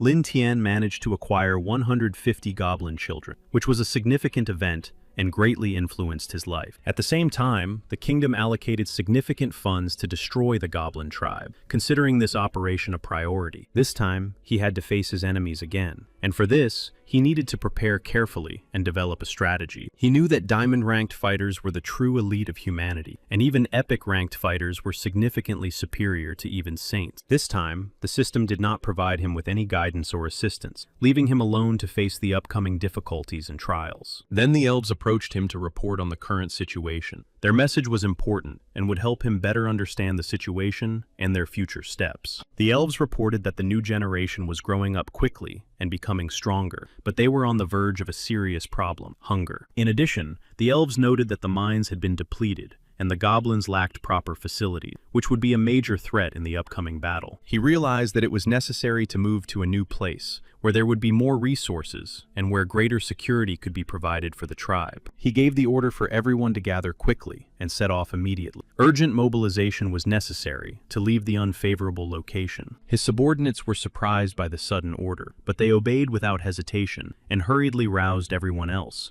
so that they could set off as soon as possible. He led his subordinates to a cave located under a waterfall, a place hidden from prying eyes and offering natural protection for them. Everyone looked around the cave in amazement, struck by its size. This place seemed like the perfect hiding place for the goblin tribe, hidden and safe. He gave orders to clear out the cave and fix it up so they could live there properly. Also, someone had to watch over the kids. He announced that from now on, this cave would be their new home, a place where they would be safe under his protection. But if anyone betrayed him, then they would face certain death. Everyone praised him for his wisdom and decisiveness, recognizing him as a true leader and protector. The tribe successfully settled in their new home, despite the disturbing events taking place in Bright Town. He thought about the trials that lay ahead of them. If he was to believe the system, first and foremost, he needed to deal with the adventurers who were hunting him. This was an important priority for him. The bartender addressed Zeiser as Your Highness, reminding him that he usually preferred more significant trophies, and he wanted to know if he wanted to deal with the goblins. He said that he had dealt with goblins more than once, especially when he rescued his foolish cousin Loader. This experience was important. Soon, an old man entered the room and called out to Zeiser, and his appearance immediately attracted the attention of those present. He was unhappy to be here. Zeiser immediately turned around and carefully examined the room, assessing the situation and the people present. Everyone present also paid attention to the old man, watching his every move closely. He shouted that he would take on the task himself, or else he would demand 1,000 gold pieces in return. Everyone realized that this was the gray-haired magician Gryu, and were happy to see him. Zeiser replied that he was being too presumptuous, expressing dissatisfaction with his demands, and pointing out the excessive boldness of his statements. However, their conversation was suddenly interrupted by someone's wild laughter, which echoed throughout the room, disrupting the atmosphere and attracting everyone's attention. Everyone present turned their heads and fixed their gaze on the source of the laughter. He asked if they could allow themselves all kinds of insolence, just because there was no saint here. He also reminded them that they still had a competitor, Luciana. Everyone knew that she was willing to do anything for money, which made her an unpredictable and dangerous player in any situation. Everyone feared her. Zeiser asked him who he was, and if he really intended to exterminate the goblin. However, he was determined to fight the dragon itself. He knew that if he passed this test, he would earn an epic rank, and the highest honor that only a few warriors receive. He also gave a warning not to underestimate the goblins. Even though they're considered low-level creatures, they evolve quickly. Now it was clear to them that there would be no easy victory. Once considered weak creatures, they could now pose a serious threat to humans. Old Gru confirmed the man's words, adding that he had seen many goblins in his long life, and knew what they were truly capable of. Despite their apparent weakness, these low-level creatures had been causing trouble for all races for thousands of years, and there seemed to be no end in sight. Destroying goblins seemed very boring and unworthy of his level. If it weren't for the promised reward, he wouldn't even waste his time on it. Zeiser himself understood that goblins should not be underestimated. Even a saint with the support of many orders of knights could not withstand them. He offered the old man cooperation, realizing the value of his experience and knowledge. As a sign of respect, he declared that he was ready to give him the entire reward. The old man replied that such generosity was very welcome, and that he gladly accepted the offer. For him, it was more important to join forces and achieve success. The old man believed that the best plan was to simply assemble a squad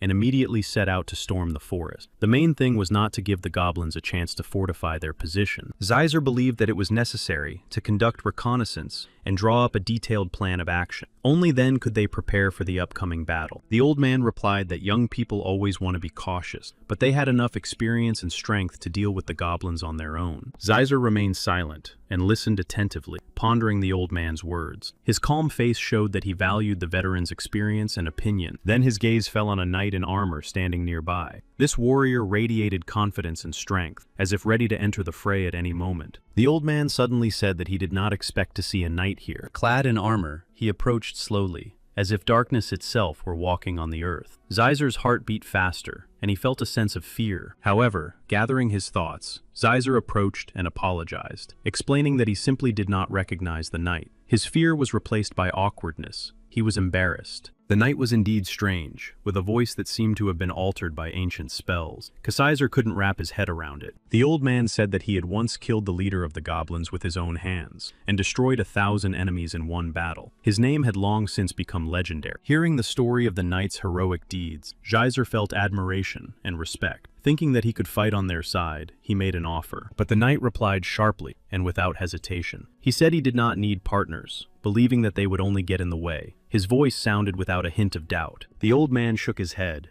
and muttered that he was a real insolent man. He warned him not to complain when the goblins made stew out of him. The old man insisted that there was no time to waste. He was convinced that if they didn't strike first, the knight would defeat them alone and take all the glory for himself. Meanwhile, Lin Tian watched them from a distance, remaining in the shadows. He silently followed their every move, noting the entire disposition of the warriors. He also activated the system and carefully studied the characteristics of the impressive knight. All indicators were at a strikingly high level. Lin Tian frowned. He didn't understand how this was even possible. For a moment, He even thought that the system had malfunctioned. He reviewed the data again. However, after double-checking, Lin Tian was convinced that the system was working perfectly. There was not a single error or hint of a malfunction. The system provided detailed information that Xizor was a holy knight. He possessed the rare ability to tame monsters, which in itself was a rare occurrence. The next analysis revealed new data about Remag Gru. He had many skills, and his overall strength rating was even higher than that of the knight Xizor. Analyzing the data, Lin Tian came to the conclusion that there should be no problems with Xizor and the mage. Despite their strength and experience, their indicators were inferior. He knew that a final conclusion was still far off, so he kept a close eye on the knight. Lin Tian felt that he was very dangerous. The old man struggled to understand how such a large tribe of goblins could remain in these parts. He warned them of the dangers that lay ahead. Then, Xizor called the old man over. He wanted to discuss the information he had heard and understand how serious the threat to their group was. Xizor noticed someone's hair on the ground, carefully picked it up,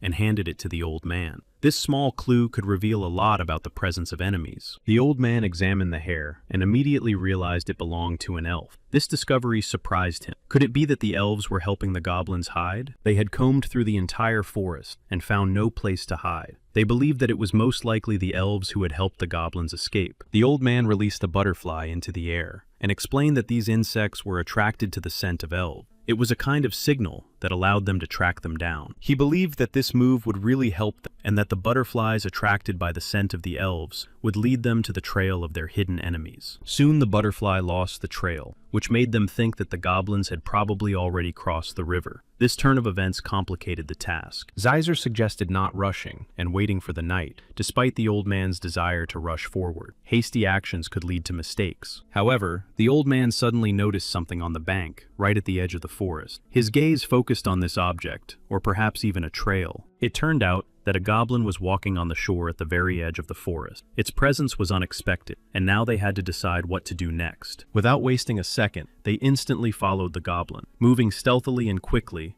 the group tried not to lose sight of him, hoping for success. Lin Tian himself watched from a distance and was pleased. He knew for sure that they were following the goblin. This was a key step toward the successful completion of their mission. He watched as the fish took the bait and considered it a good sign. But suddenly, Lin Tian noticed something that greatly alarmed him. He saw the legendary warrior, the knight who could easily destroy goblins. His appearance made Lin Tian even more wary. Lin Tian planned to deal with the knight later, hoping to prepare himself and act deliberately. However, he did not expect him to appear so quickly. He was stunned when he noticed that the knight was a girl. This came as a surprise, especially when she headed to the river to bathe. He couldn't believe that this girl knight possessed such incredible power. Her impressive abilities and self-confidence amazed him. He realized that she was not entirely human. Her incredible strength was beyond human capabilities, and this discovery filled him with admiration. He realized that she was deliberately luring him in and closely watching his movements. It was like a trap. She skillfully controlled the situation. He soon realized that she was extremely cunning and devious.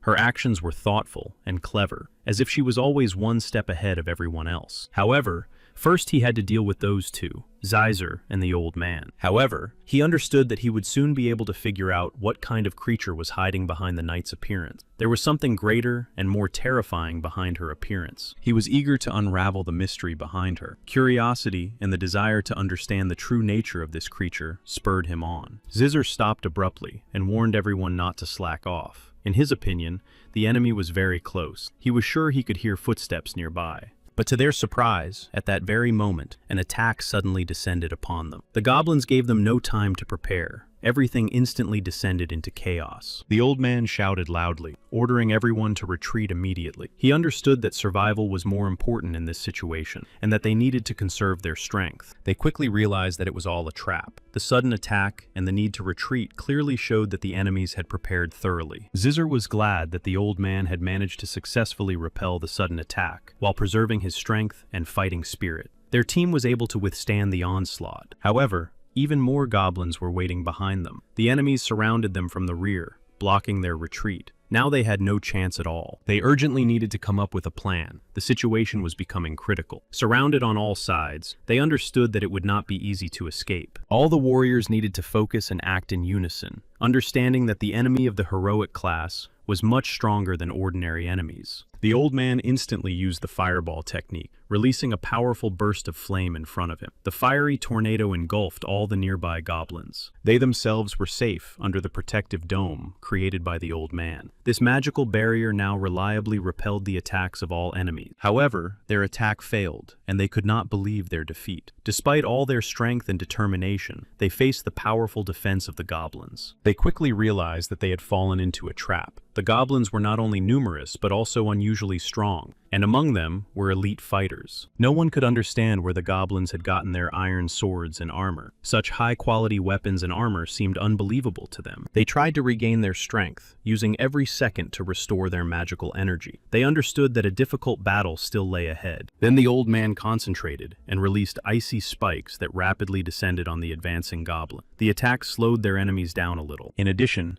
the old man used the quicksand technique, turning the ground beneath his enemy's feet into a sticky surface. The goblins began to sink and lose speed. The old man also used the Rain of Justice technique, a powerful magical squall that fell on the enemies, striking them hard and knocking them off their feet. Lin Tian stood on a rock and watched the events unfold closely. From his vantage point, he could see the entire battle and analyze the actions of both sides. He ordered one of the goblins to cut a window for Gobukong. This order testified to the importance and urgency of the task. The goblin reacted instantly to the order, jumping off the rock and rushing towards the battlefield. His strength was great. He was fierce and relentless, his eyes burning with rage, his movements quick and precise. This attitude made him a very dangerous opponent. Without hesitation, he immediately went on the offensive. His ferocious energy immediately made his enemies feel a real threat. The old man quickly realized that he was powerless against such a fierce opponent. His power and fury surpassed anything he had encountered in battle before. Although the old man felt a deep hatred for goblins, he understood that in this situation,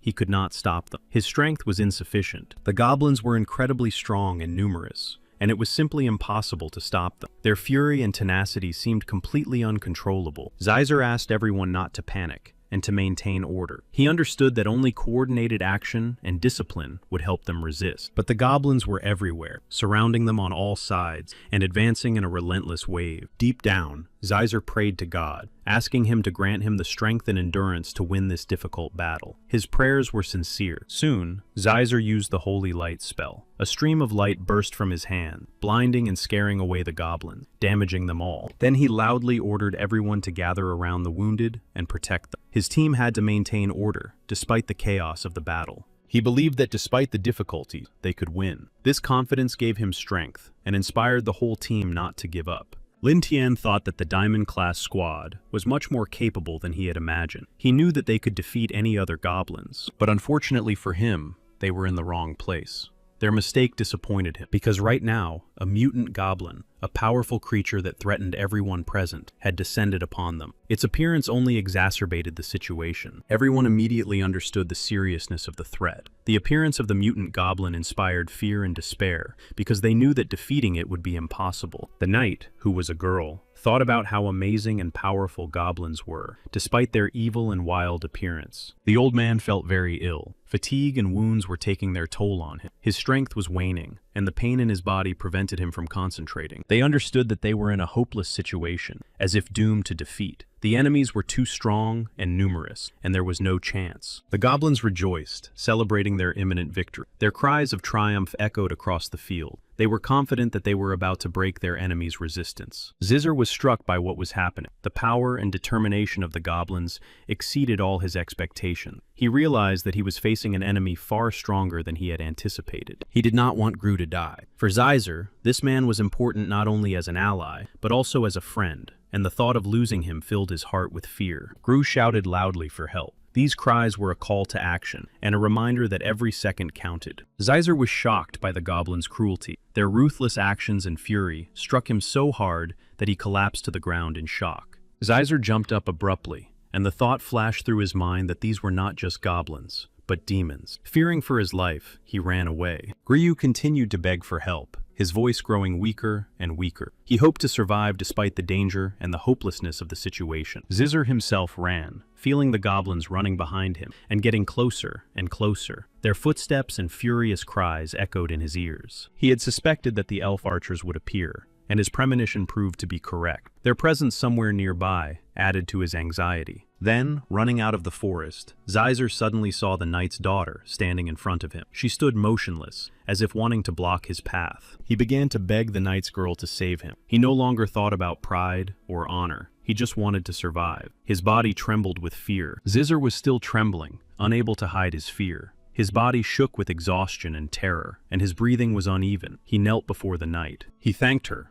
not hiding his relief. He admitted that now that she had destroyed his enemies and saved him, he was indebted to her and promised to repay her for saving him. But in response, she coldly and contemptuously rejected his gratitude, telling him to get as far away as possible. Her voice sounded irritated. Zeiser, choking with excitement, tried to warn her. He understood that this was no ordinary tribe of goblins. Someone far more dangerous was behind them, but she didn't care. On the contrary, the thought of danger only fueled her excitement. She thought it would only make things more interesting. Soon she was already there. Her movements were quick, and she moved surprisingly smoothly. The goblin that had defeated the old man absorbed his power, increasing its own strength and becoming an even more dangerous and ferocious enemy. This gruesome scene was terrifying. Everyone present watched this horrific event with bated breath. They felt the tension growing. Lin Tian felt that there was something more hidden there, some kind of threat that had yet to be revealed. His intuition told him something. He noticed how the knight slowly and confidently approached the center of the battle. Her determination and strength stood out amid the chaos, attracting attention. All the goblins instantly turned their attention to the knight. Her appearance caused alarm, and they understood that they were facing a very dangerous opponent. She looked at him intently and asked where their leader was. The goblin did not answer her question, and instead gave the order to all his men to attack. His team launched a furious assault. All the goblins simultaneously rushed to attack the knight, seeking to overwhelm her with their numerical superiority. But she stood completely still. She began to skillfully fend off the goblins' attacks. Her movements were quick and precise. Each strike and counterattack demonstrated her skill and experience. Lin Tian was puzzled. According to the system, the knight was only using normal attacks without any special skills. He thought it was magic. Suddenly, one of the goblins transformed wildly. His body changed and grew, acquiring terrifying size and enormous strength. It turned into a ferocious, enraged bull and rushed back into the attack. Its frenzied rage and power made it dangerous and capable of crushing everything. Despite the fury and power of the transformed goblin, the knight bravely and deftly dodged his attack. Her movements were precise and graceful. The goblin was unable to wound her, and the knight was too fast and skilled. Her defensive movements and dodges nullified all his attempts to strike. She suddenly went on the offensive, swinging her powerful axe with great force. The goblin had to quickly dodge her swift blows. She longed for all goblins to finally fall by her hand. Her eyes burned with an unquenchable fire of determination and fury, driven by the desire to eradicate her enemies. Lin Tian thought that perhaps it would be best to flee while he still had the chance. He understood that the knight was an excellent candidate to continue his lineage. At that moment, the goblins surrounded the knight and decided to pelt her with stones, trying to suppress and stop her onslaught. They threw them from all sides. Seeing Lin Tian, the knight was surprised by his ability to tame the dragon, such a powerful and dangerous creature. Everything became more fun for her. However, when the goblins began their attack again, the knight had to refocus. She quickly switched back into battle mode. She tirelessly tried to repel the goblin attacks with her sword, energetically parrying blows and delivering precise counterattacks. Every swing was accurate. In the end, the knight grew tired of the continuous attacks and, feeling the need to rest, thrust her sword into the ground. Lin Tian realized that the battle had been going on for about an hour and expected the knight to collapse from exhaustion at any moment. He watched as her strength gradually faded. Finally, the knight removed her mask, revealing her face. This moment was unexpected and significant. Now everyone could see her true beauty. The goblins were enchanted by her beauty and seemed to lose the will to continue fighting. Confusion and even bewilderment appeared in their eyes. Instead of rushing into battle with the goblins, the night girl abruptly changed the direction of her attack and rushed at Gru. She decided that his heart would be delicious food. Lin Tian was shocked by her unexpected action. At that moment, he realized that he had seriously underestimated her. She was not just a warrior, but a true predator. After enjoying Gru's heart, she turned around and moved on. Her predatory instinct did not leave her, and now her fury was unleashed on all the goblins. Each of her blows was precise and merciless, and even the most ferocious creatures retreated before her. But soon, one among them appeared who was ready to fight. It was a mutant goblin, an ugly creature with distorted features and bumpy green skin. It rushed toward her with fury, but she was faster. Her sword flashed through the air and cut him down. Dark blood spurted from the wound, but the monster still did not stop. It still tried to attack, but she didn't give it a chance. She wounded it again. After that, it collapsed, unable to resist her any longer. Lin Tian watched the events unfold with concern. She seemed to possess the ability to absorb, like a goblin. He realized that retreat was the only option left. He gave the order to Ifrei and the others to retreat immediately. Realizing the danger, he understood that continuing the fight was pointless. Their enemy was too strong. She did not understand why everyone was retreating so hastily. Her eyes were filled with confusion and bewilderment, for it seemed that the enemy had not yet been defeated. For the first time in a long time, she saw before her a strong and intelligent goblin and a worthy opponent. The knight shouted loudly at Lin Tian to stop. She announced that she was ready to meet Lin Tian and spare the rest, promising to heal the wounded. Her words sounded confident and authoritative. However, Lin Tian did not believe her and immediately reported this to her. She was surprised by his distrust, not understanding why Lin Tian did not believe her sincere words. Her face expressed confusion and even disappointment. Then, she slowly removed all her armor, demonstrating her open and honest intention. This gesture was an attempt to prove her goodwill. Despite her open gesture and the fact that she had removed her armor, she deceived Lin Tian and suddenly wounded him. It was when he thought she was unarmed. She noted that even though he was a low-level goblin, his intelligence was on par with that of a goblin king. Despite his apparent weakness, he impressed her. She was amused that she had managed to deceive Lin Tian and wound him while he was angry with her. He was angry not only at her, but also at himself for falling into her trap and allowing himself to be deceived by this abnormal creature. He could not forgive himself for such a mistake. Suddenly, he noticed something strange. It made him wary and thoughtful. He couldn't understand why his goblins and subordinates had suddenly turned their backs on him. This unexpected behavior confused him. She declared that everything was now under her control and that they should not see what she was doing. The situation was completely in her hands. She assured him that she would not harm him, trying to calm him down and gain his trust. Her words sounded convincing, although everything remained unclear. The girl was ready to join his ranks, demonstrating a desire to cooperate and join forces. This decision spoke of her desire to be close to him. She was interested in who he would ultimately become, what path he would take, and what role he would play in the future. She liked him very much, and in a burst of emotion, she even kissed him. This unexpected gesture was an expression of her sympathy and complete trust. Lin Tian was very surprised by her actions, not expecting such openness and warmth. At the same time, Zeiser was secretly watching them, hiding in the bushes. He was shocked that the night girl had kissed a goblin. This contradicted all his expectations and prejudices. At that moment, when he was immersed in shock and surprise, the goblin suddenly approached him from behind. His sudden appearance behind him frightened him. He immediately realized that difficulties and even death awaited him ahead,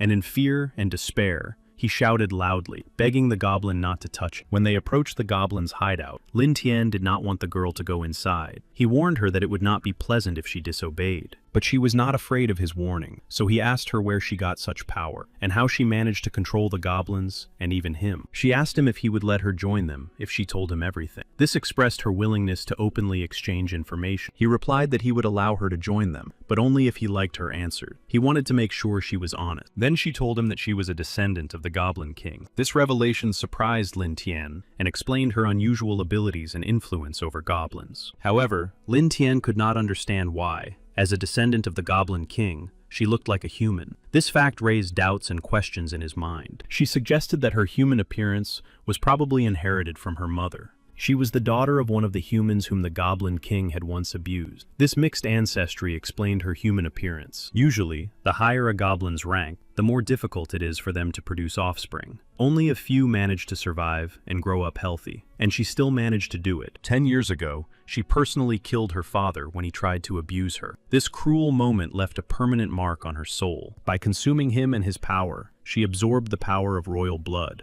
thanks to which she learned to control goblins. This act gave her extraordinary abilities. Now Lin Tian finally understood why she could control goblins. It was thanks to the power of royal blood that she absorbed by devouring him. She smeared her blood all over the arsenal, and if Lin Tian touched her, everything would be lost for him. Thanks to this power, everyone would obey her. Then she explained that she had become this way because of her hatred for goblins. On the contrary, there was no blind malice in her action, only the experience she had suffered. He even felt sorry for her, and it was clear that she had long since lost her mind. A past full of pain had distorted her mind. But Lin Tian understood that he did not need such an enemy. He looked at her and replied that perhaps they were indeed similar in some ways. After a short pause, he allowed her to join them. She was delighted with his decision. Just a moment ago, she had been ready to use force to subdue Lin Tian and make him obey her. She offered her help, assuring him that there was turmoil in Bright Town and that she could return there as a spy. It was much more interesting to her than sitting here. He was genuinely surprised to hear that she was going to protect him. She calmly replied that since he was now her property, she would protect him. After her words,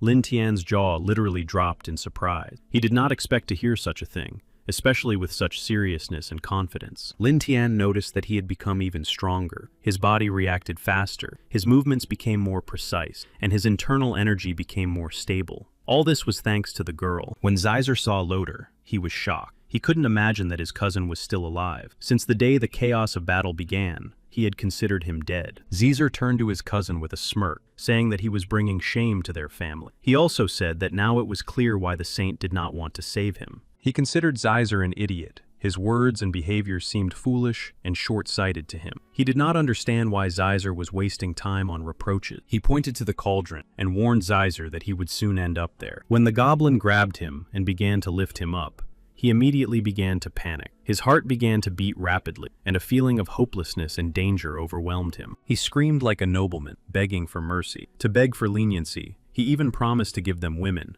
hoping that such words would convince the goblins. At that moment, Loader intervened and said he wanted to talk to the goblin leader. Lin Tian looked at him with contempt and said that he was a pathetic mongrel who had been silent all this time and now suddenly decided to speak. He told Lin Tian that if Zeiser was released, he would obey any order. Hearing these words, Zeiser unexpectedly began to apologize to Loader, admitting that he was wrong and regretting that he had insulted him earlier. However, Lin Tian did not like that the prisoner was setting conditions for him. It seemed to him like an attempt at manipulation and irritated him. Loader advised Lin Tian to cut off Zeiser's legs and release him, assuring him that he would then tell his family that Loader was alive and they would all come to rescue him. He explained that then Lin Tian would be able to absorb people much stronger than himself, gaining their power. In addition, it would be a lesson for the Holy Swordswoman. Loader hated people and craved their complete destruction. His hatred stemmed from the wounds of past betrayal, and he was ready to do anything. Seeing the seriousness of his intentions and the depth of his hatred for people, Lin Tian realized that Loader should not be underestimated. Realizing his determination, he agreed. The elf believed that if they released the prisoner, he would surely tell everyone where they were hiding. For her, this was too great a risk. However,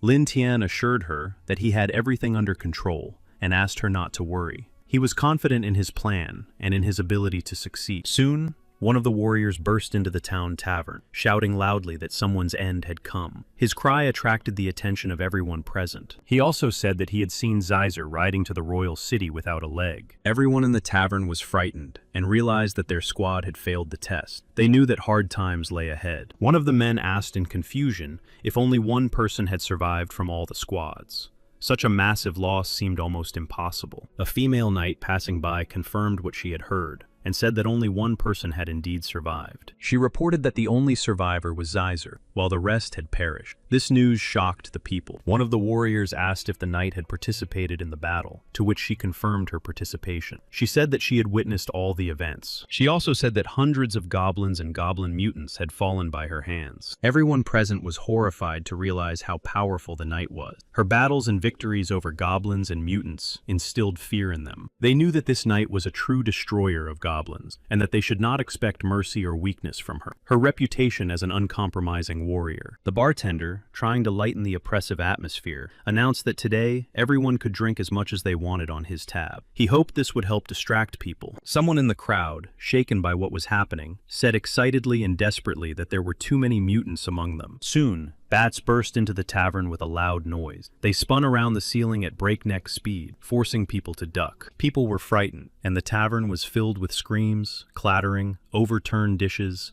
and the flapping of wings. No one understood where these bats had come from. The knight looked at the others and asked if they were mercenaries. He felt a sense of unease, an almost unreal feeling, as if they had a special way of appearing. One of the bats stared at his interlocutor. It turned out that he claimed there were several hundred goblins. That meant he already knew where their lair was. He knew that goblins were good at hiding, and did it damn well. The knight shrugged gloomily. He wasn't looking for the lair, just destroying those who crossed his path. Then he added that she would be able to handle it too. The bat replied that they would find the lair themselves. She had no doubt about that. Something else was much more important. She wanted to work with the knight. The knight explained that she was used to acting according to her own rules. She preferred to go her own way, and was not used to relying on anyone's help. The bat replied that then he would have to keep the reward for himself. After these words, the whole flock of bats flew into the air, and quickly disappeared into the depths of the forest, leaving the knight alone in the tavern with his thoughts. One of the bats asked if she thought there was an army around. Another bat replied that the smell of blood ended here, and that they were inside. The flock of bats flew rapidly into the goblin's lair, plunging into the dark and sinister depths, ready to face the hidden danger. However, despite their courage, the goblins did not put up much resistance. They were asleep. The bats were surprised to find that there were far fewer goblins than they had expected. Despite the unexpectedly small number of goblins, the bats decided to attack. They sought not only to win, but also to drink the blood of their enemies. The bats believed the knight's words, and were sure that their target was right here in this lair. Their determination was fueled by their trust in his experience. The bats flew rapidly into the lair, and immediately attacked the goblins. But suddenly, a saint emerged from the depths of the lair. The bats could not understand how a person could appear in such a dark lair.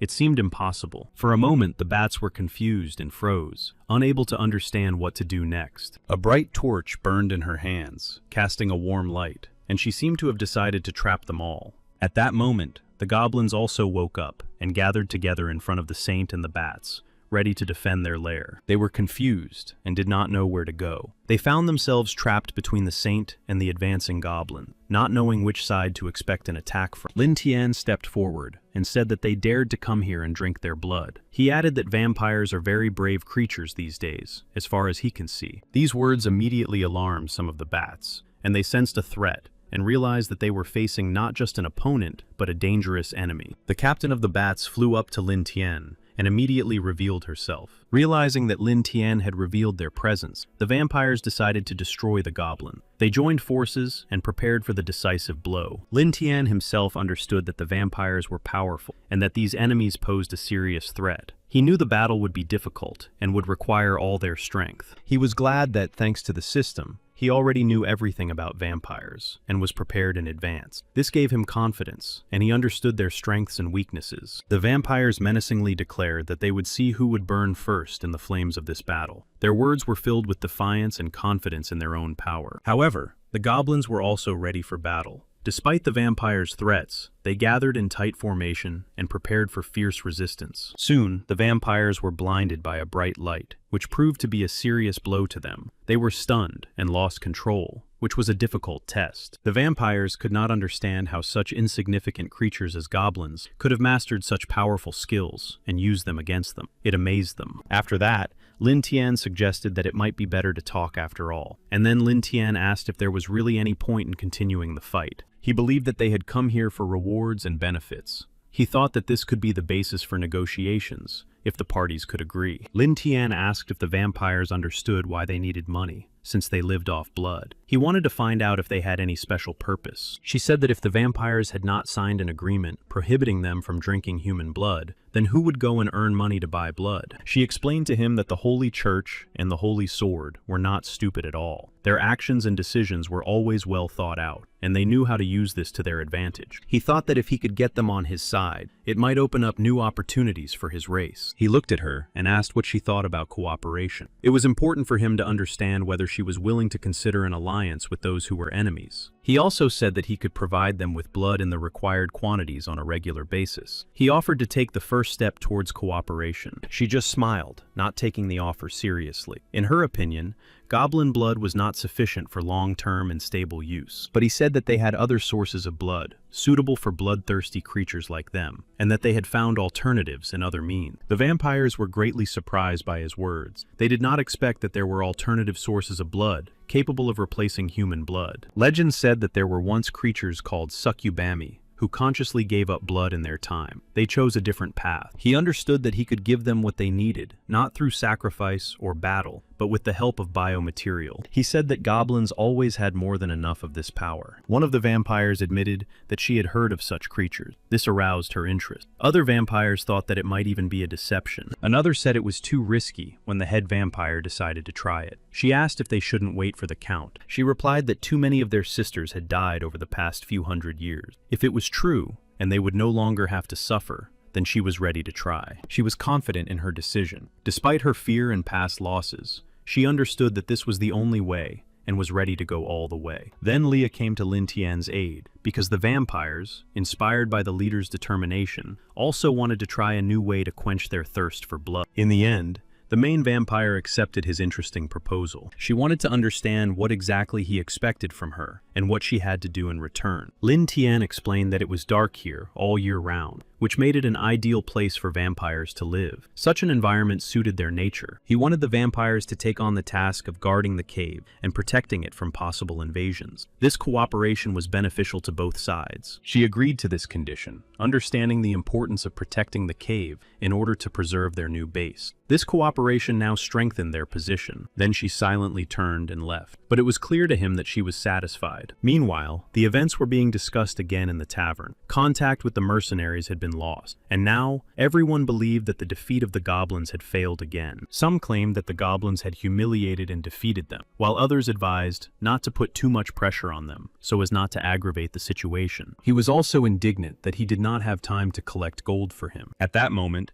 the holy swordswoman entered the tavern. Her appearance immediately attracted the attention of everyone present. She looked confident. Everyone in the tavern immediately smiled and greeted the holy swordswoman. Her presence inspired confidence and hope for success. Another visitor smiled and said how glad he was to see the holy swordswoman among them again. He expressed his relief that she had recovered and come to her senses. A minute later, one of the people, not hiding his indignation, turned to the holy swordswoman. He did not understand how she could go back to the dragon's lair alone again. She replied that this was the only way to deal with both the goblins and the dragons at the same time. Others asked if they would be able to cope. After all, only ordinary people remained. Another brave man stepped forward. He declared that all it would take was a little effort and joined the group. It was Allison from the Archer Squad. He stepped forward confidently and said he wanted to help the holy swordswoman deal with the nasty goblins. She nodded and replied that in that case, he would be responsible for the task related to the goblins. She saw in Allison someone worthy and capable of leading everyone. She knew that the Dragon Islands could only be reached by ship. She had heard that he had the ability to control objects and wanted his help.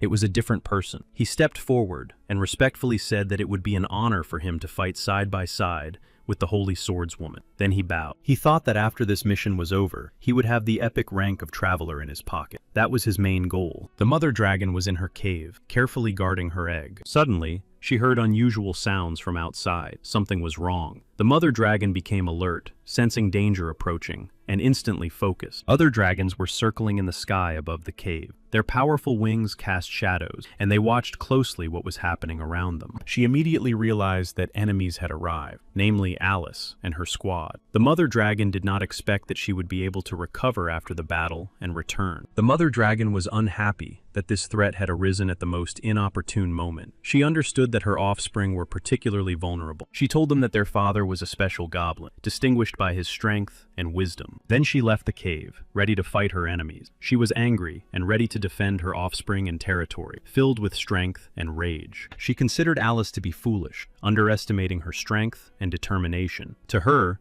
Alice's actions seemed reckless, and she was sure she could easily deal with her. The mother of dragons wanted to deal with her as quickly as possible. She felt an inner tension and understood that delay would only aggravate the situation. At that time, the holy swordswoman had already destroyed the other dragons, demonstrating incredible skill and strength, and the battle was quickly coming to an end. Despite the defeat of the others, the mother of dragons remained determined to win. Her will was now unyielding, and she was ready to do anything. The holy swordswoman noticed the mother dragon and said to herself that she had finally shown up, This meant that the real battle was about to begin. The Mother of Dragons watched the Holy Swordswoman with disbelief. She couldn't believe that after such a spectacular fall, she had even managed to get here. The Holy Swordswoman confidently declared that she would not allow the Mother of Dragons to control the fate of her subjects. She showed her willingness to pay any price. She believed that the Mother of Dragons' life was completely in her hands, and that today she would be victorious. She believed that the outcome of the battle was already decided. The Mother of Dragons flew into a rage and unleashed a powerful stream of fire, launching a swift attack. Her fury and strength merged into a destructive torrent. The Holy Swordswoman instantly began to repel the attack, deftly parrying the tongues of fire. Ellis, who had come with Alice, was convinced that the dragon possessed incredible power. He watched the battle, realizing that the enemy was much more dangerous. Suddenly, the Holy Swordswoman grabbed Ellis by the scruff of his neck and dragged him away from the battlefield. Her swiftness left no doubt that she wanted to protect him. At first, he did not immediately understand what was happening. The sudden movement and unexpected touch took him by surprise. Only after a moment did he realize why she had done it. They were right in front of the dragon, like targets, vulnerable and defenseless. The Holy Swordswoman pushed Ellis into cover and immediately made it clear that he needed to stay safe and not interfere. Outsiders should not distract her. The Mother Dragon continued her relentless attack, her fiery breath striking with renewed force. Each blow was filled with rage, turning everything into a burning hell. Then the Mother of Dragons began to throw sharp-edged crystals at them, which whistled through the air, threatening to tear everything in their path apart. Ellis was terrified by the unexpected and furious attack. He quickly ran away, trying to escape the flying crystals and streams of fire, sensing danger. The dragon's mouth was huge, like a black abyss, ready to swallow everything. Her red-hot fangs glistened, and an ominous roar came from deep within her. Soon, the Holy Swordswoman leaped swiftly at the Mother Dragon, bearing her sword. At that moment, she rushed into the heart of the battle, ready to strike. The Holy Swordswoman simultaneously used the triple frenzied storm technique. Her blows merged into a whirlwind of lightning and fire, crashing down on the Mother of Dragons. At that moment, a small dragon hatched from an egg, fragile but full of life. The little dragon, barely hatched, immediately rose into the air and headed straight for the battlefield. Its first flaps of its wings were very clumsy. Meanwhile, the Holy Swordswoman had already managed to wound the Mother Dragon, inflicting serious injury. Both sides showed incredible fortitude and determination. However, the Holy Swordswoman was confident that the fight was almost over. She felt that the wound she had inflicted had significantly weakened the Mother Dragon. At the most crucial moment, the little dragon appeared and boldly confronted the Holy Swordswoman, loudly declaring that she should not dare to hurt his mother. The Holy Swordswoman struck the little dragon with a powerful blow. Her sword flashed with light and hit its target precisely. The dragon could not withstand the force of the blow and fell to the ground. The Mother Dragon tried to protect her child from danger, begging him to hide. But the frightened and wounded baby called out to her, unable to comprehend the threat. In the end, the Holy Swordswoman caught up with the dragon's mother and struck her down. She collapsed, breathing her last breath. The little dragon let out a plaintive cry and flew up into the sky. Ellis, who was standing next to the Holy Swordswoman, noticed the little dragon flying away. Wanting to finish what he had started and prevent it from escaping, he rushed forward. He tried to strike the dragon with his attacks, unleashing one after another. However, all his blows missed, either because he was too far away or because the dragon dodged them. Then the little dragon turned in the air. With pain and rage in its eyes, it opened its mouth and released a stream of mysterious liquid. The liquid that the little dragon released hit Ellis right in the face. He felt hot drops burning his skin and leaving a pungent smell. It was as if thousands of needles had pierced him at once. The pain was unbearable, and he screamed, staggered, and instinctively covered his face. He splashed water on his face, washing away the acrid slime. The pain subsided a little. Clenching his fists, he exhaled angrily through his teeth and swore revenge, vowing that the dragon would pay. But suddenly, Svetlana reminded him that there were still important matters ahead, and that he needed to deal with the goblins threatening the city of Guangmin. Besides, the dragon had escaped. Ellis anxiously realized that his magic had stopped working, and it seemed that the dragons were the reason. But the saint told him to row and not get distracted. The little dragon returned to his mother, tears streaming down his face. He cried, feeling pain and fear after what had happened, seeking comfort and protection from her. He was in despair, but he believed that if he found the dragon's lair, they would be able to find a way to resurrect her. He believed that his mother could still live. Despite all his determination and faith, the little dragon did not have enough strength to lift her. His body trembled with fatigue, and he felt powerless. Deprived of strength, the little dragon was forced to devour her to take her power. This gesture was difficult for him, but it was the only way to gain power. Then he gained his mother's strength, and now a large dragon soared into the sky and headed for the dragon's lair. He hoped that in the dragon's lair, he would find help. There, among his own kind, he believed he would find answers to deal with the impending danger and fulfill his difficult mission. Landing at the entrance to the lair, he made a loud noise so that all the dragons would hear his arrival. He thought that his family and his mother's family were there, but at that moment, one of the local dragons suddenly attacked him. The attack was swift and fierce. He was drawn into the fight. The dragon that had seized the stranger shouted to the lord of the lair about the capture of the uninvited guest. But in the heat of the battle, the little dragon let out another piercing cry. Mama! The fiery mother of dragons appeared, and was very surprised to see the head of another dragon on the ground. This sight caused both horror and incomprehension. Then she looked at the stranger with bewilderment. She could not understand who he was,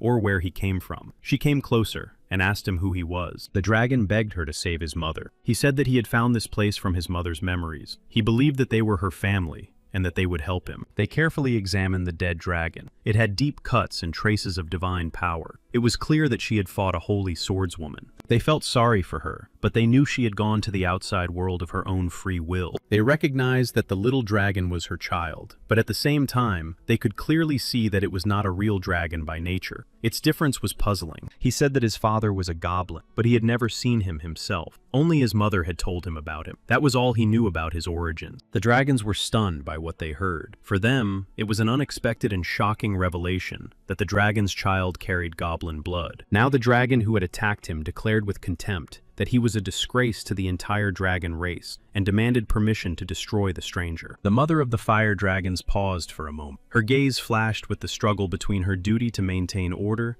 and her doubts caused by the stranger's story. Then she declared that this child was a descendant of the true ancient dragon clan. There were no more dragons with such blood in their lair, nor would there ever be. But at the same time, the child's blood also contained goblin blood, which made the decision incredibly difficult. She did not know what the right decision would be. She said that if he wanted to save his mother, he would have to survive a battle with the dragon standing next to him. It was a test he had to pass. The dragon immediately attacked him, considering the upcoming battle to be excellent entertainment. He was confident in his strength and did not see the stranger as a serious threat. The dragons gathered together and watched the battle unfolding below. Their piercing eyes did not miss a single movement or detail. When the battle reached its climax, he suddenly rushed down and, without hesitation, swallowed the fire of the stronger dragon. The young dragon screamed at the top of his lungs, calling for help. His eyes darted around in panic, and his body writhed in pain. It seemed as if something was about to burst out of his stomach. His cry was answered by a distant voice that seemed to come from the depths of the lair. The decision was made. He had to save himself. No one would help him anymore. Despite the pain and terror that gripped his body, the young dragon found the last of his strength to break free, as if breaking through some invisible chains. The young dragon survived. He managed to pass the test, remaining alive despite the pain and fear.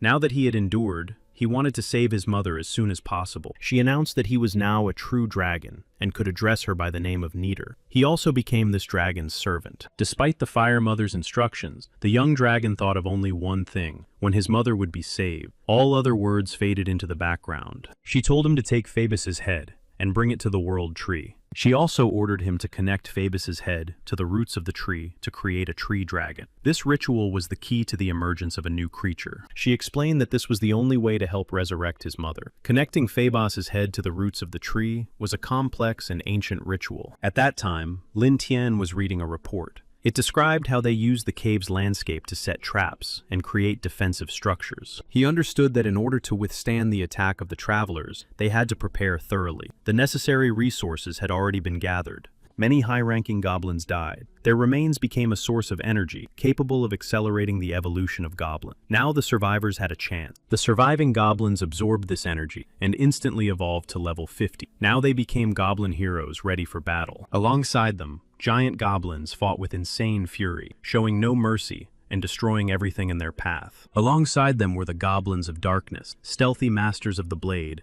who struck dangerous blows before the enemy had time to notice them. Goblins are hated because they increase their level solely by devouring others. People become stronger by defeating enemies in battle. Lin Tian understood that no matter how someone grows, someone else always gives their life so that another can become stronger. Whether it's a goblin or a human, A sacrifice is required. A vampire approached him and said that she hadn't met anyone so intelligent in a long time. She added quietly, almost in a whisper, that she hadn't drunk so much blood in a long time. In fact, the vampire confessed that she had long since sent her people to follow the holy swordswoman. He praised her and told them to continue. She also told him that as soon as the news of the deaths of hundreds of travelers reached her, the Holy Sword immediately left the city to fight for the people, and now she was planning to summon the legendary hunters to deal with him. She warned him to be careful, as they could be members of an elite squad. For him, on the contrary, this news was good. He decided to leave the cave to breathe fresh air and gather his thoughts before the trials ahead. She was surprised by his calmness, and even his desire to leave the cave without fear of the unknown. Such brave people were rare. Suddenly, their conversation was interrupted by another goblin, who ran in with important news. His voice was full of alarm, and something urgent required immediate attention. The goblin reported that a group of goblins was approaching their location. This news caused tension, and a confrontation might soon begin. Lin Tian thought about the fact that there were no other tribes within a 50-kilometer radius. Could it be that the goblins were the owners of this cave? This made him wary. He left the cave to see what was happening with his own eyes and assess the scale of the approaching threat. He needed to understand who he was about to face. He saw strangers, and among them, the leader was incredibly huge, his size inspiring fear and overwhelming the spirit. This figure stood out from all the others. This giant was a wild goblin, fierce and ruthless. Now he was urging his warriors on, forcing them to hurry and prepare for the inevitable battle. Lin Tian had never seen such a giant before, and his strength and terrifying appearance were astonishing. He could not understand where he had come from or what tribe he belonged to. Then he ordered all his fighters to prepare for battle and confidently declared that they were not weak. They said that he could rest assured and that they would handle it. By that time, they had already crossed the gorge and were approaching the meeting place. The tension was growing, and now all that remained was to wait for the decisive clash to begin. Their leader could already smell blood in the air, an ominous sign of the approaching battle and inevitable casualty. But for some reason, they said they did not feel it. The leader of the detachment was sure that the cave contained many resources that could be used for sustenance. He was very pleased and believed that he was in control of the situation. And at that very moment,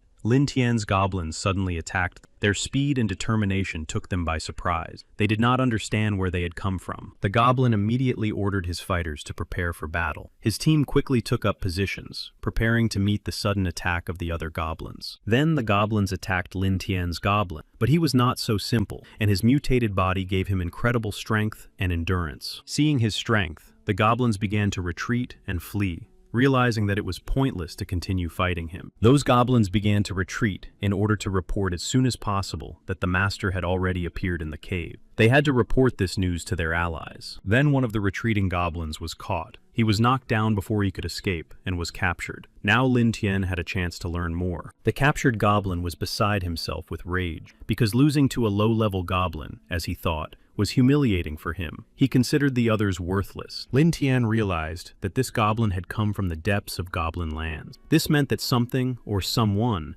had now begun to move forces from the darkest depths outward. Lin Tian now looked closely at his face. There was no fear or rage in his gaze, only interest. He was trying to see more than just an enemy. He was trying to understand their goal. The goblin was chained to the rock so that he could not escape. He shouted threats and curses at Lin Tian. Unable to hide his rage, he could not accept that he was a prisoner, and yelled that no one dared to question him, threatening to destroy Lin Tian. Soon, Lin Tian looked at the captive and said that it seemed he needed to be taught a lesson. However, the goblin only smiled in response. After a while, the goblin no longer looked so brave. Now, after being tortured, he no longer shouted or smiled. Broken by pain and exhaustion, the goblin was now ready to answer any question. Lin Tian wanted to know which tribe the goblin belonged to, where the tribe was located, and what its true goals were. He hoped that the answers would help him understand everything. The goblin confessed that he was from the tribe of the Lords of the Forest Beasts, located in the west. His ruler had previously lived here,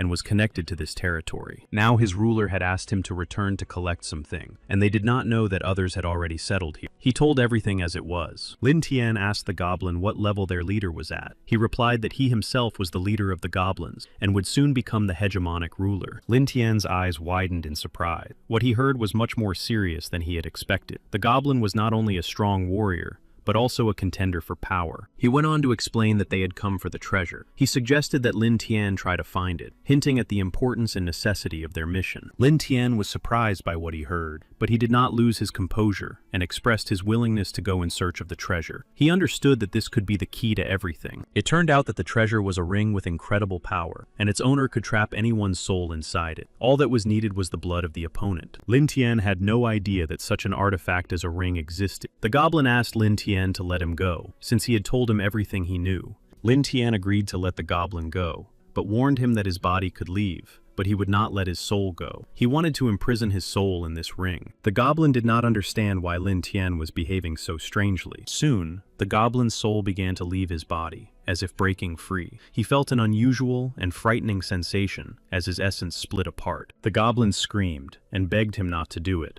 afraid of losing himself completely. His voice trembled with despair, but Lin Tian remained calm and unperturbed. Lin Tian saw the goblin's soul, and it glowed bright green. The goblin's bright green soul was trapped inside his ring. This artifact seemed to contain the very essence of its owner, making him its prisoner. When the goblin's soul was trapped in the ring, Lin Tian felt his power increase dramatically, adding a full 200 points to his might. Now that the ring was in his hands, the goblin tribe would no longer sit idly by. Perhaps he would be able to use their strength in the fight against humans. At that moment, a knight approached and asked about the goblin, and whether he belonged to the Beastmaster tribe. She clearly wanted to understand how dangerous this prisoner was. Lin Tian decided to find out how much the knight knew about the Beast Lord's tribe. His interest was dictated by a desire to understand the threat. The knight believed that he would not be able to compete with the Beast Lord's tribe. Their strength and organization were too great. It would be extremely difficult to resist them. The Beast Lord's tribe was subordinate to the Lion Empire, and was located not far from the Great Grave. It was better not to mess with them, and to avoid this territory. Even the knight herself would not dare to go to these lands, and could not understand how he managed to destroy the prisoner. His strength and skill seemed incredible. She also said that the tribe lives in the forest to the west. The Great Grave is home to level 12 monsters, and they are world-class creatures. Lin Tian was impressed by this information. The realization that the tribe was connected to such a powerful creature made him understand the seriousness of the trials ahead. Despite the seriousness of the situation, Lin Tian showed quick thinking and immediately came up with a plan. His mind helped him see possible solutions and find a way. He decided to ask for help to take control of the goblin, and ordered him to return to the Beast Lord's tribe and report that the ring had been stolen. The captive was to report that it was not they who had stolen the ring, but the royal aristocrats of the Lion Empire. That way,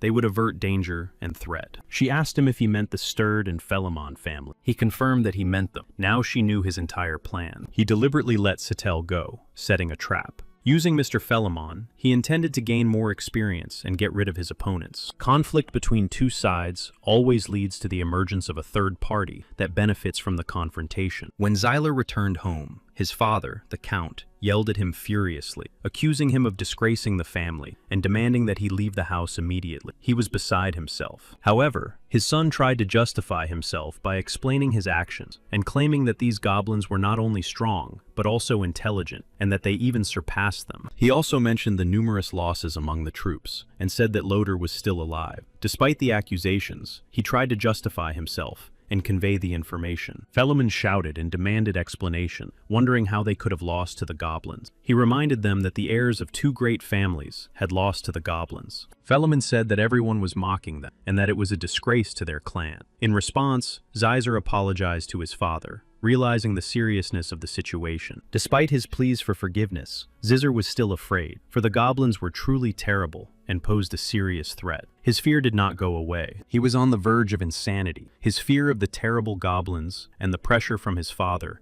affected his psyche, bringing him to this state. His father, considering his son a pathetic and unworthy descendant of his family, turned away in contempt and ordered the guards to immediately remove him from the hall. At this tense moment, an unknown person entered the hall and spoke in a quiet voice. He calmly but convincingly asked the Count not to be angry with his son. The newcomer, without hiding his determination, addressed the Count and expressed his desire to unite in order to wash away the shame from their family name. His speech sounded confident. The Count did not understand the meaning of these words. After all, following the king's recent decree, aristocrats above the rank of Count were now obliged to await orders. They were not allowed to act independently. Moreover, The king had already entrusted this mission to the Holy Sword. Why, then, were they needed at all, and the decision was made? However, the stranger objected and said that the Count's horizons were too narrow. He reminded him that, if only the Holy One acted, the king would doubt the importance of their participation, and he asked the Count if that was really what he wanted. The Count looked at him with obvious surprise in his eyes. His gaze betrayed his confusion. He had not expected such a turn of events, and seemed to be realizing something for the first time. Then he added that in order for the king to take action, the aristocrats must report on the serious deterioration of the situation with the Goblin. He explained that only through such reports would the aristocrats be able to obtain permission to withdraw their troops.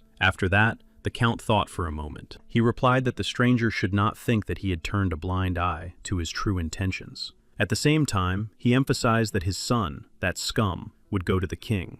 A few days later, Lin Tian trained diligently in the cave, honing his weapon skills. His movements became more and more precise. Loader sat with an apple on his head, overcome with horror that Lin Tian might miss. His anxiety was so strong that his heart was pounding. He was also on the verge of insanity, as fear and tension were driving him mad. Lin Tian noted that he did not expect the homemade weapon to work so well, but added that the gunpowder was running out quickly, and that would be a problem. If Freya decided to learn how to use it too, striving to master the new weapon and improve her combat skills so that she would be ready for the upcoming battle. At that moment, he was informed that new troops had gathered in Guangmin. In addition, other goblins were approaching the gathering place, and it appeared that there were beast lords among them. They were heading towards each other to fight. Lin Tian believed that a real spectacle awaited them soon. The clash with the beast lords promised to be exciting and very interesting. Meanwhile, the goblin whom Lin Tian had released reached his tribe and reported that humans had stolen the ring. The chief of the tribe was furious. He considered the goblin to be worthless and insignificant, unworthy of trust or respect. To him,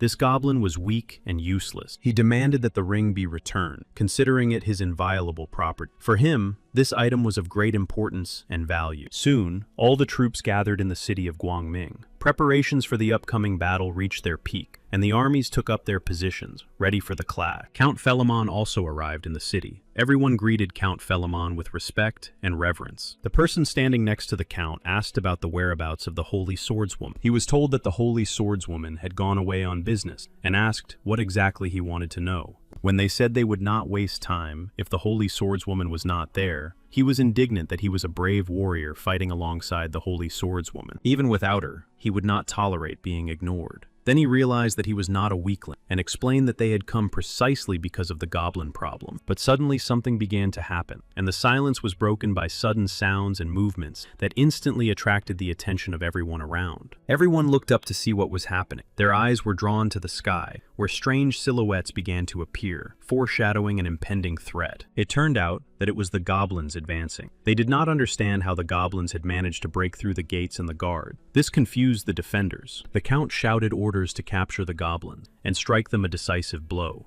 He believed that these fools were walking right into their hands, and they didn't even have to search for them. The Count wanted to show the strength of the Lion Empire, demonstrate his power, and instill fear in his enemies, so that no one would doubt his authority and lineage. He swung his sword furiously, destroying the goblins one by one. His blows were swift, demonstrating not only his strength, but also his determination to defend his land. The inhabitants of Guangmin also joined the battle, fighting shoulder to shoulder with the Count's troops. Their courage and determination played an important role in repelling the goblin attack. At that moment, a dragon appeared in the sky, with Lin Tian sitting on its back. He watched what was happening and thought that the situation was turning out even better than he had expected. Everything was going according to plan, and the upcoming battle promised him success. The Count himself believed that goblins were just low-grade scum, as many believe, and that there was no need to fear them. He despised their existence. He was so confident in his abilities that he believed it would be over in less than an hour. In his opinion, his opponents could not withstand the power of his troops. But soon, something unexpected happened. Events took a completely different turn, which threatened his confidence and plans. Suddenly, the Lord of Beasts himself appeared,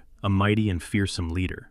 Lin Tian himself, watching from the sidelines, was struck by the power of the Beastmaster. Lin Tian could not understand where the Beast Lord got so much strength, but despite this, he considered him repulsive and despised him for his animalistic cruelty. However, he realized that it would be extremely difficult for people to withstand such power. He understood that without decisive action and support, there was almost no chance of victory. When people noticed the Beast Lord, they began to retreat. They were afraid, and realized the danger of confronting such power. They did not understand who he was, but one thing was clear. They would have to deal with this threat themselves. It was impossible to avoid confrontation. Then the daughter of one of the counts arrived on the battlefield. Her appearance was unexpected, but impressive. She sat on a horse, clad in armor. The daughter proposed a bold plan to distract some of the enemies so that the main army could deal with the rest. She knew that time was of the essence. He warned her that she must not become the same scum as her brother Loder. He also asked her to be careful, understanding the danger. She took his words to heart,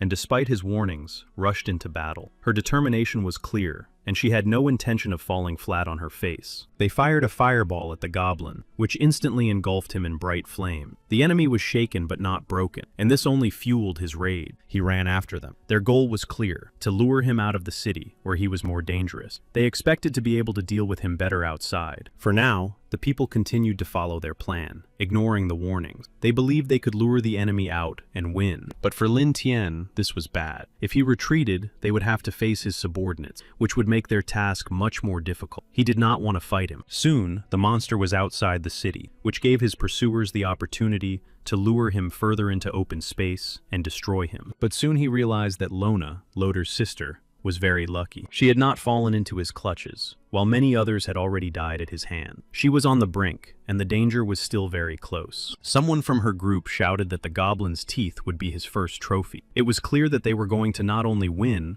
but also take revenge. They had to stay focused and keep going without letting up. Time was precious, and every step in this battle could be decisive. Lona believed that she was the best representative of the academy, and that she was the one who could win this battle. Her confidence in her abilities was unshakable. She used the highest level martial arts techniques that were only available to select master. Her movements were fast and agile. She also used the destroying spear technique and landed a powerful blow. Lin Tian realized that Lona had 1,700 strength points, while the others had only 1,000. This meant that she clearly stood out from the rest. The goblin was furious after the attack and yelled at her about how she dared to do such a thing. His anger was immeasurable, and each of his cries was full of threats. After that, the goblin used his techniques against her. His blows were powerful and cruel, and his every movement seemed to aim to break her defense. He also used the Beast Lord's Roar technique. Now she had no chance of survival. This powerful energy rose almost to the heavens, creating the feeling that the earth itself was shaking from its power. Even Lin Tian felt these vibrations from afar. He understood that the goblin was in an incredible rage. His strength mixed with fury became almost unpredictable, and he knew that with such an enemy, there was no room for jokes. He even asked the dragon he was flying on to calm down a little. Many people died from the goblin's powerful attacks. His rage was beyond his control, and he spared no one. Even the most experienced warriors could not withstand him. Lona couldn't understand why everything had gone so wrong, and where such a strong goblin had come from. She knew that no one could cope with him or defeat him. She called for help from her father and teacher, hoping that their strength could help in this difficult situation. She felt that she could not defeat this enemy alone. Soon, her father realized that she was in trouble. Sensing the threat, he did not hesitate and immediately wanted to intervene before the situation became even more dangerous. However, others said that there were also goblins here that needed to be dealt with. They understood that this would distract them from the main enemy. One of them noticed a silhouette approaching in the distance. It was a new and unexpected turn in their battle. The silhouette glowed red in the night. The silhouette came closer, and they realized it was the goblin. Lona was on his shoulder like a hostage. It was a shocking sight to see her in the hands of the enemy. Lona's father was confused. He stood there, not knowing what to do. Seeing his daughter in the hands of this monster was a blow to him. He ran, drawing his sword and demanding that the monster return his daughter. He was ready to do anything to get Lona back, despite the threat posed by the goblin. Others shouted after him that they were close to victory. They thought that only a little more effort was needed to turn the tide. But he was already close to the monster. Each step brought him closer to the enemy, and although the distance was shrinking, the goblin held Lona in its claws, ready to attack. The monster raised its powerful paw and clenched its fist, preparing to deliver the decisive blow. Its eyes burned red, and every muscle in its body was tense. He struck Lona's father, and he fell. The ground shook beneath him, and blood flowed from his mouth. Lona's father lay on the ground, barely conscious. He was unable to help his daughter. All his strength and all his efforts were in vain against the monster's power. Lona was still in the enemy's hands. The other knights tried to wound the monster with their spears, throwing themselves into battle with fury and desperation. They struck at its massive body, but the goblin didn't care. The count shouted at them to gather all their strength and finally deliver the final blow. His voice sounded urgent because he knew there was almost no time left. Another knight with magical abilities also tried to release a burst of fiery energy. He concentrated, and his hands glowed brightly. He possessed high-level magic, and the ball of fire was surprisingly powerful. When he released the magic, the flame headed straight for the monster. The knight jumped, trying to avoid the monster's attack and fly to a safer position. His movements were quick, but despite his skill, it was dangerous. Unexpectedly, the other goblins began to scatter in fear. Their faces were contorted with fear, as if they had sensed something they could not understand. The knight landed on the ground, breathing heavily, and watched tensely as his magic affected the monster. He expected to see the monster die. In the end, it seemed to him that his fireball had hit the monster squarely in the head. When the smoke cleared, the goblin was no longer moving. The knight breathed a sigh of relief. He began to shout that he had won, and that now he was a true traveler who had defeated an incredible enemy. His voice sounded with excitement and pride, but the people nearby looked behind him with fear. They felt that it was not over and that the danger had not yet passed. The feeling of fear did not let go, and not for nothing, because in the next second, the goblin seemed to come back to life. The knight was swallowed up in an instant, and nothing remained of him. Those nearby froze in shock. They couldn't believe their eyes. The monster had literally devoured the knight in front of everyone. This horror could not be hidden. Lin Tian watched the goblin closely and wondered if it had really evolved. Its aura had changed. His movements revealed uncontrollable rage, each step reverberating in the air. His face was contorted with anger, his paws trembling from overexertion. His total strength had reached 3,100, which was confirmed by the system. Lin Tian involuntarily held his breath, because the goblin had acquired a new hegemon skill. Although he had just evolved, his combat power should not have changed. It should have remained at the same level, and that was beginning to be frightening. If he continued to devour everything in his path, humans would surely lose. His strength grew with every passing moment, and no one could predict where its limit lay. He knew that the goblin had absorbed all of his experience, and did not understand what would remain for him. He wanted to intervene, stop the goblin, and suppress the growing threat. The goblin shouted at his goblins, his voice echoing across the battlefield, shaking the air. He ordered them not to retreat, not to run away, but to stand their ground and fight to the end. He demanded that the goblins attack the humans without delay, giving them no chance to catch their breath or rest. He promised to severely punish any deserters. The goblins had no choice but to obey, and they had to retreat to regroup, and then attack the humans with a new wave. The people shouted at the top of their lungs, begging the knights to close the gates as quickly as possible so that the enemy would not break through. The knights hurried to strengthen their defenses. The Beast Lord himself ordered his goblins to show no mercy and leave no enemies alive. For him, there was no room for mercy. Lin Tian, realizing that the goblins were breaking into the city, whistled sharply to warn his allies. His whistle instantly carried across the battlefield. The goblins tried their best to fight the humans despite their fatigue. But even then, the Beast Lord shouted at them to move faster. Lin Tian suddenly sensed something was wrong, and a chill ran down his spine. The thought immediately crossed his mind that perhaps he had returned. He gave the order for his goblins to retreat. He understood that it was important to conserve their strength now. Gathering all his fighters, he sought to avoid unnecessary losses. The Count told the goblin that he did not have what he was looking for. However, the goblin did not back down and threatened him. The tension between them grew. Neither wanted to retreat. The goblin suddenly grabbed the Count, his eyes flashing with rage. His intentions were clear. He wanted to harm him. The Count shouted for him to let him go. The goblin thought that the Count was deliberately not giving him the ring. His irritation and suspicion grew.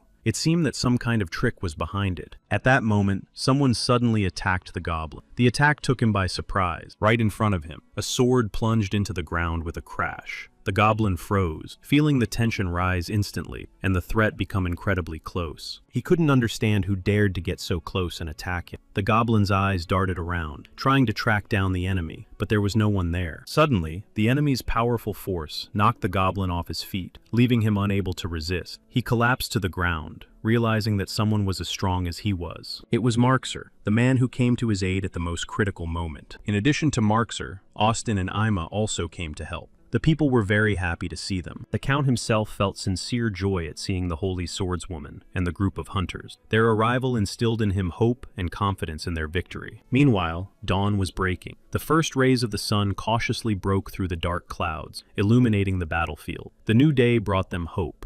Lin Tian did not expect the hunters to appear at that very moment. He tried to suppress the monster at first, but so far, everything was going well, and it seemed that his intervention was no longer necessary. That goblin was so desperate and thirsty for power that he even devoured his own goblin brethren to gain power and defeat humans. At some point, a dark gift awakened within him, activating the skill of true cruelty. He did all this to heal himself from his past wounds. Lin Tian clearly realized that his opponent's power was beyond the ordinary, and judging by the wound he had received, it would take him a long time to recover. Despite everything, Lin Tian felt a strange sense of relief. He was glad that circumstances had turned out this way. Now he could prepare himself. The saint herself understood that even though she had managed to wound him, defeating him would be extremely difficult. The enemy turned out to be a being of the hegemon rank. Now the goblin no longer looked as brave as before. His eyes no longer burned with the same madness, and his movements became cautious and restrained. The goblin struggled to get the words out, and admitted that he was lost, that he did not want to fight, and saw no point in it. He asked to be allowed to leave. The saint asked the goblin if he was the leader of his kind. She was trying to understand his status and role among the goblins in order to better assess the situation. He confirmed that he was the leader of the goblins, and explained that his only desire was to get his thing back. The Count did not understand what he was talking about. The Count declared that he had not taken anything and had nothing to do with the disappearance. The saint quickly realized that another goblin, named Lin Tian, was to blame for everything. She said that this guy was from another goblin tribe, hundreds of miles away. There was another goblin chief living nearby, and that he had attacked Guangming earlier. Everyone understood that Lin Tian had deliberately lured this goblin here, to wear people down and weaken their positions. It was a well-thought-out move. Some of them couldn't believe that a simple goblin was capable of such cunning and strategy. They always thought of them as stupid. The Count shouted loudly, objecting to the idea of simply letting the goblin go. He understood that many people had already died in vain because of him. Then Austin intervened and declared that he would take care of the problem himself. He was confident in his abilities and ready to take responsibility for the outcome. He literally unleashed a fiery tornado that instantly engulfed the surrounding area. This powerful elemental force demonstrated Austin's full power. Realizing that he was in grave danger, the goblin tried to hide and run away, but the power of the element and the determination of his opponents left him no chance. He simply did not know what to do, and terror completely overwhelmed his mind. Panic paralyzed his thoughts and movements, and he rushed about in search of some way out. In the end, the goblin managed to break free and, flashing his heels, rushed away to escape the impending danger. His instinct for self-preservation took over. The saint watched him disappear into the distance. She understood that this encounter was far from over, and that new trials awaited them ahead. Suddenly, the saint noticed the silhouette of a dragon soaring majestically in the sky. Its impressive wings and fiery breath made her heart beat faster. In addition to the dragon, the saint also noticed Lin Tian. His calm demeanor and focused gaze indicated that he was ready for the events to come. Lin Tian understood that the goblin could be useful to him, and if he ran away, he could attack him, taking advantage of his helplessness. He decided it was time to leave. He had seen and learned everything he wanted to see and learn. But the saint was not going to let Lin Tian leave without a fight. She attacked him swiftly, determined to stop him and force him to fight here and now. Lin Tian did not expect the saint to notice him and immediately go on the offensive. His surprise at the sudden attack caught him off guard, forcing him to tense up. The saint was stunned and couldn't understand how Lin Tian managed to dodge her attack. She attacked again, using the powerful steel hurricane technique. A whirlwind of her swift and accurate blows rained down on Lin Tian, creating a tornado. Lin Tian tried to dodge again, but every movement was difficult for him, and the tension was incredible. He felt that his strength was running out. He understood perfectly well that he had to escape immediately. Otherwise, he would not survive this battle, and escape was his only chance to save his life. Despite the tension, he still managed to escape, soaring into the sky on the back of a dragon. She shouted that it didn't matter where he ran. Sooner or later, she would get to him anyway, and that would not save him from the inevitable confrontation. He shouted a warning that he would soon see what she would do, because he would not stand idly by either, but would do something and prepare for battle. The goblin ran to the forest where Lin Tian lived. He deliberately headed there, knowing that this was where their fate would be decided and a new battle would rage. The goblin thought about finding the treasure before someone else got there first. His desire to get his hands on the precious loot was stronger than his fear. He approached the cave and began to look around carefully. He remained cautious and alert, understanding that this place could be dangerous. He also felt that someone was watching him closely from the side. Suddenly, he remembered the words of another goblin, who had warned him that his belongings were kept in this very cave, and that mistakes were not allowed here. He also remembered the words of the Count, who had assured him that he had not taken his thing. This contradiction made him think, because now everything was becoming clearer. He realized that he had been deceived all this time. This realization only strengthened his determination to get to the bottom of it. In addition, he wanted to destroy everyone involved. Everyone in the cave was unsure of what to do next. Anxiety and uncertainty paralyzed, forcing them to wait for the unknown. The elf reminded everyone that it was best to sit and wait for now, because Lin Tian had already promised to sort out the situation. Her words called for patience from everyone. A knight approached them and calmly told them not to worry. She declared that she believed in Lin Tian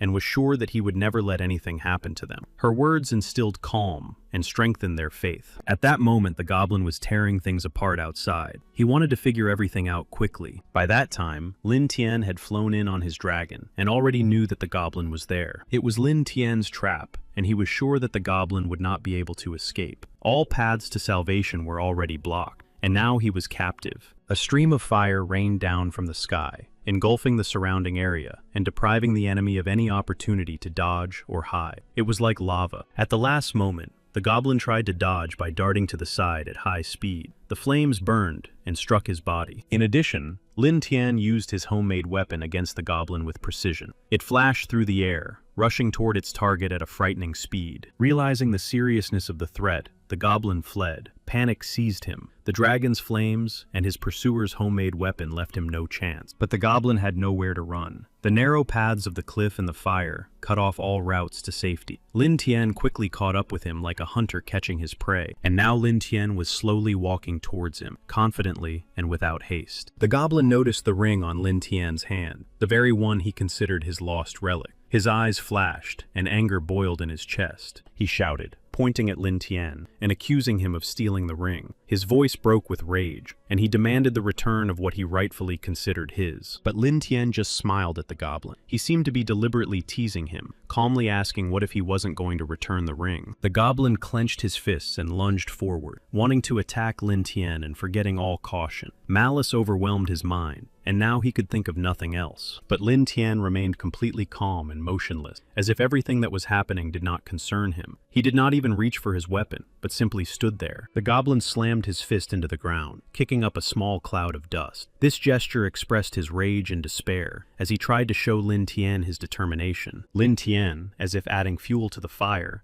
noted that such a slow and sluggish opponent simply could not compete with him. As a result, Lin Tian inflicted a serious wound on the goblin, taking advantage of his immobility and confusion. This blow deprived the opponent of his last strength. After the successful strike, Lin Tian gained a new skill, soul destruction. This ability allowed him to affect not only his opponent's body, but also his soul. Lin Tian was pleased with the result. He felt that he was becoming stronger and more confident, ready for the new trials and challenges that lay ahead. Soon, he activated the skill, concentrating his energy and directing it at the enemy. He completely destroyed the enemy's soul, depriving the goblin of its will to resist and its life force. This powerful attack destroyed the enemy's inner essence. Lin Tian was surprised. He had not expected to master the soul destruction skill so quickly. This achievement gave him even more confidence. Just as Lin Tian relaxed, confident in his victory, the goblin suddenly rose and delivered an unexpected blow. This sudden attack shook him. From the unexpected blow, Lin Tian was simply thrown to the side, feeling the power of the attack. His body hit the rocks with force. He was completely confused. The goblin rushed forward again, swinging his fists furiously, trying to land blows. Lin Tian tried to dodge them and reacted to each attack, but the goblin continued to deliver quick and persistent blows, not giving Lin Tian a moment's rest. His attacks became increasingly fierce and relentless. Lin Tian thought that the goblin was indeed strong, and he was glad that it had fought with the hunters earlier and was therefore a little weakened. Thanks to this, he was able to fight. However, the goblin became increasingly angry that Lin Tian was able to dodge his blows. This inability to achieve his goal only intensified his rage and despair. Finally, when the goblin slightly weakened his attack, Lin Tian managed to strike back. He attacked quickly and very accurately. The goblin couldn't believe what was happening and thought he couldn't lose to someone like Lin Tian. His pride and hatred overflowed his soul. In the end, Lin Tian defeated the goblin. His determination, skill, and acquired abilities allowed him to overcome a very strong opponent. He warned the goblin that there was no food in this place that could give him the strength to recover. If he stayed here, he would probably die. He added that if the goblin had not been useful, he would have taken its heart with his own hands long ago. Then he gave her the ring. The knight wanted to understand what he was going to do. He told her that they had run into problems in the heat of battle when the Holy Sword Squad intervened, exposing their plan and himself. He reported that among them was a man named Marshall, who had the unique ability to go underground, and he could find them easily. She asked him what his plan of action was in this difficult situation, and how he intended to deal with the threat posed by Marshall. He planned to use the goblin's past. He wanted the creatures of his tribe to help him fight his enemies, and wanted to use them. She expressed concern and asked if it would be better not to get involved with the guys from the Great Grave in order to get help or support. However, he was sure that using them was the best way to deal with the threat. In his opinion,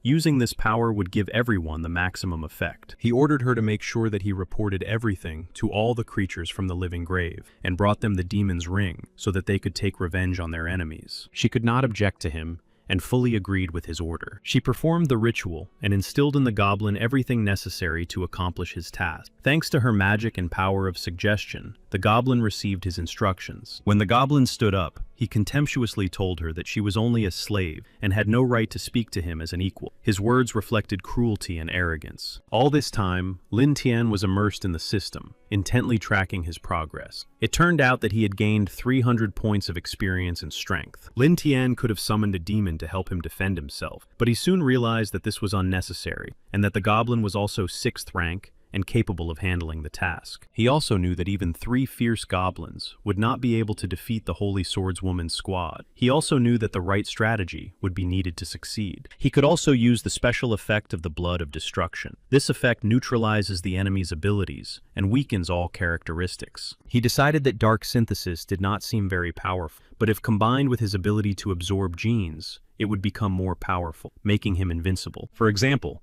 he could merge with the dragon's wings, which gave him additional strength and speed. This combination enhanced his combat abilities. Or he could merge with the eye of a jellyfish and then absorb its petrification skill. This would give him the ability to turn enemies to stone. And the Blood of Destruction, as he believed, was the only way to effectively oppose the sacred system. Its power disrupted divine structures. He made the final decision to choose the Blood of Destruction. Aware of the risks, he still bet on its power, because only it could give him a chance. He was very happy with his choice, and the power of the Blood of Destruction filled him with energy and a sense of superiority. Unexpectedly, he admitted that he loved the system. All the goblins around him heard his words and were amazed. They did not understand who he was talking to. He received a reward, the ability to solve the problem of the limitations of the goblin absorption gene. Then other goblins approached him, trying to understand what was happening to him and why he had changed so much. The goblins asked him what had happened to him, but he replied that nothing special had happened. Soon another goblin ran up to them and reported that Loader had stolen weapons again. Lin Tian and the goblins decided to go and check what was happening. They understood that the situation could be dangerous and wanted to see the scale of it for themselves. When they arrived, he was sitting there devastated, repeating that he felt responsible for the fate of his sister and father. His words were full of bitterness and regret. When he noticed Lin Tian, he immediately fell silent. Everyone froze, waiting for further developments. Then, in despair, Loader began to slowly crawl toward Lin Tian's feet, repeating his name. This gesture was both a plea and a manifestation of madness. Clinging to Lin Tian's feet and repeating his name, Loader sought an answer to the most painful question for him. Were his loved ones still alive? Lin Tian told Loader that his father had been killed by the goblin overlord, and his sister had been defiled by the same enemies. The cruel truth broke his heart. Upon hearing this sad news, Loader completely lost his ability to speak. Loader admitted that he shouldn't have behaved that way and shouldn't have acted like a smart aleck. His words reflected his guilt and regret for his mistakes. He was happy that Freya was alive and hoped that she could be saved. This hope gave him faith in the best, despite all the difficult trials. Then, as if trying to harm himself, he ran and hit his head against the wall. Lin Tian stood and watched him silently, observing his actions closely. Lin Tian also noticed that Loder was emotionally exhausted, and reproached him for being too focused on others while forgetting about himself. Lin Tian said that a lot of time had passed, and now his hatred for him had cooled. He also said that it was time to ease his suffering. At that moment, the Beast Lord Goblin came to Lord Bull New in the great forest of Grave. He shouted and called out to him, trying to figure out if he was in the cave. He also introduced himself, stating his name and title. This was necessary to show the seriousness of his intentions to Lord New in the Forest of Graves. Lord Bull New came out to meet him, and the goblin told him that he wanted to get back his stolen item. But his enemies had treacherously destroyed his goblins. Then the goblin handed him the ring and asked for help, hoping for Mr. Bull New's support. He was looking for an ally who could help him regain his authority. Mr. New took the ring and asked what exactly the goblin needed, wanting to understand his request and determine how he could help in the current situation. The ring glowed with an unusual light and looked truly amazing. The goblin begged Mr. New to destroy all those who had harmed him and treated his kin so cruelly. His mind was filled with revenge and a thirst for justice. Mr. New replied that he had an agreement with the church and that they could not invade human territory. Such actions could have consequences. Despite the warning, he decided to allow the goblin to look at the territory to better understand the situation and assess the scale of the problem. He also said that the goblin could take revenge for his losses and promised to support him in this, showing his willingness to help restore justice. Mr. New was pleased that he would soon be able to feast on fresh meat, anticipating the spoils and enjoying the taste of his prey. Meanwhile, Lin Tian once again successfully dealt with problems in the system, strengthening his position and improving his skill. His confidence grew. After several training sessions, Lin Tian had almost completely mastered the use of the Blood of Doom. Although Lin Tian's level had increased significantly, he was still far behind the Holy Swordswoman and her score of 4,000, which meant a huge gap and a serious lag in power. It seemed that the only way to succeed was to unite. Despite all the difficulties, Lin Tian understood that as long as he was ahead, he could gather an army and then attack Guangming. Then the knight came and said that the fierce goblins were waiting for him at the cave. He replied to the knight that he understood and was ready to act according to plan. She asked to go with him to Guangming to support and help him in his upcoming endeavors, realizing that together it would be easier for them to cope with the difficulties. But he said that there was no need for that, and that they were going to fight the Holy Swordswoman, and her presence could only aggravate the situation. She reminded him that she had already given the order for all goblins to obey, and asked him not to let her down. She warned that she would punish him if he disobeyed. He pushed her away sharply, not allowing her to approach him. He said that it was still unknown who would punish whom. She silently watched him leave, holding back a storm of emotions inside. Her gaze was a mixture of resentment and doubt. But despite his coldness, harshness, and domineering behavior, she still liked him. Something in his confidence and steadfastness attracted her. Lin Tian calmly approached Mr. New and the goblin. His steps were unhurried, but they conveyed his hidden strength. He was ready for any outcome. Mr. New was disappointed to learn that he was just a lowly goblin named Lin Tian. He had expected to see someone more impressive. Mr. New looked down on Lin Tian, as if assessing him with contempt and doubt. His gaze was haughty, as if he had already made up his mind. Lin Tian realized that he was finally face to face with the bull demon, a creature he had heard a lot about but had never met in person. The demon expressed disappointment that he was facing a low-ranking goblin, and not someone of at least the 6th level. He had expected to meet someone powerful. He turned to leave, but the goblin stopped him, assuring him that Lin Tian was not weak at all and deserved respect. This made Neo think for a moment. After that, Mr. New once again doubted Lin Tian. Despite the goblin's words, he did not immediately believe in his strength and continued to have doubts. Soon they all arrived in the city of Guangming. The goblin warned that there were dreamer girls inside the city who should not be underestimated. Despite the goblin's warning about the presence of dream girls in Guangming, Mr. New remained confident in his abilities and had no doubts. Mr. New was about to release his beast, and the knights inside the city of Guangming mistook it for an earthquake. They were overcome with fear, and the ground shook beneath their feet. The demon bull, together with the goblins, began the siege of the city. They attacked swiftly, sowing chaos and panic among the inhabitants, forcing the defenders to prepare for battle. The knights were terrified when they saw the demon bull and the advancing horde of goblins. Their hearts were filled with fear of the unimaginable power of the enemy that threatened them. In Lin Tian's opinion, a clever goblin like himself was much more dangerous than a huge demon bull. He believed that intelligence and cunning were better than strength and bulk. Lin Tian was confident that the city of Guangming would belong to him. He believed that his mind and cunning would soon make him the true master of this place. The bull Niu was delighted with the fresh meat, anticipating the upcoming prey. His power inspired fear in everyone around him, and his hunger only increased his animalistic excitement. He grabbed one of the men, leaving him no chance of escape. His paws squeezed his victim, causing terror and panic among the witnesses to this event. Suddenly, an unexpected attack fell upon the demon bull. He did not understand who it was. He dropped the man he was holding to the ground. This caught him off guard and created chaos. It turned out that the attackers were the Holy Swordswoman and the hunters. Now he knew who he was fighting. He was ready and wanted to get some food. The hunter was stunned, not understanding where so many bull demons had come from. Their sudden appearance caused him anxiety and doubt about the outcome of the battle. Everyone immediately realized that these demon bulls had come from the graves. They had left their place of residence, but people did not understand why they had come here. The saint realized that she had made a mistake by letting the goblin go last time. Now he had returned, and his appearance promised new threats and trials for all people. This time, she decided to personally correct her mistake and not let the goblin cause harm again.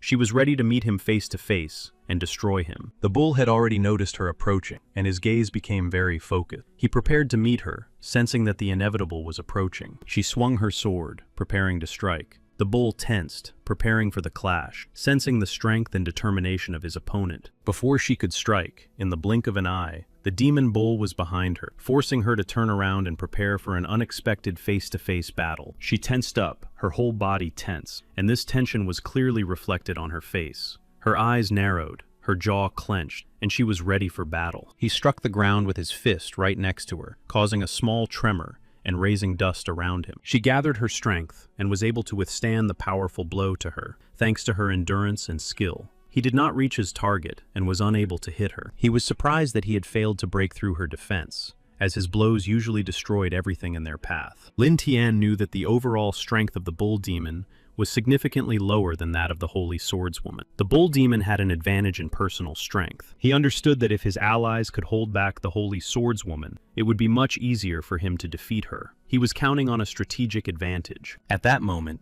the knight with the ability to sink underground began to slowly descend, intending to destroy the demon bull from underground. Lin Tian was indeed somewhat stunned, and even pleased, for he had expected to see this technique in action, and had even managed to prepare for it. He used his earth-based technique to counter the enemy's attack. He used the power of the earth to create a trap for it. A powerful explosion occurred underground, destroying the enemy. His attack was devastating, and left the enemy no chance of survival. The goblin suddenly attacked the knight, jumping out of nowhere. The knight was already wounded, and therefore unable to resist. He was exhausted. Ima saw the goblin attack the knight, and her heart sank with fear. She was moved by the sight of their people dying, and with each loss, hope faded. Ima raised her bow and shot arrow after arrow at the enemies. Focusing, she immediately used her divine wind arrow technique. In the heat of battle, when Ima was about to shoot another arrow, her attention was suddenly drawn to a bright burst of energy. There was a fiery whirlwind in the sky. Lin Tian watched from the sideline and believed that luck was on his side. Only thanks to his developed agility skills was he able to withstand this onslaught. Then Lin Tian shouted at the goblin, ordering him to leave the prey and immediately go to the others.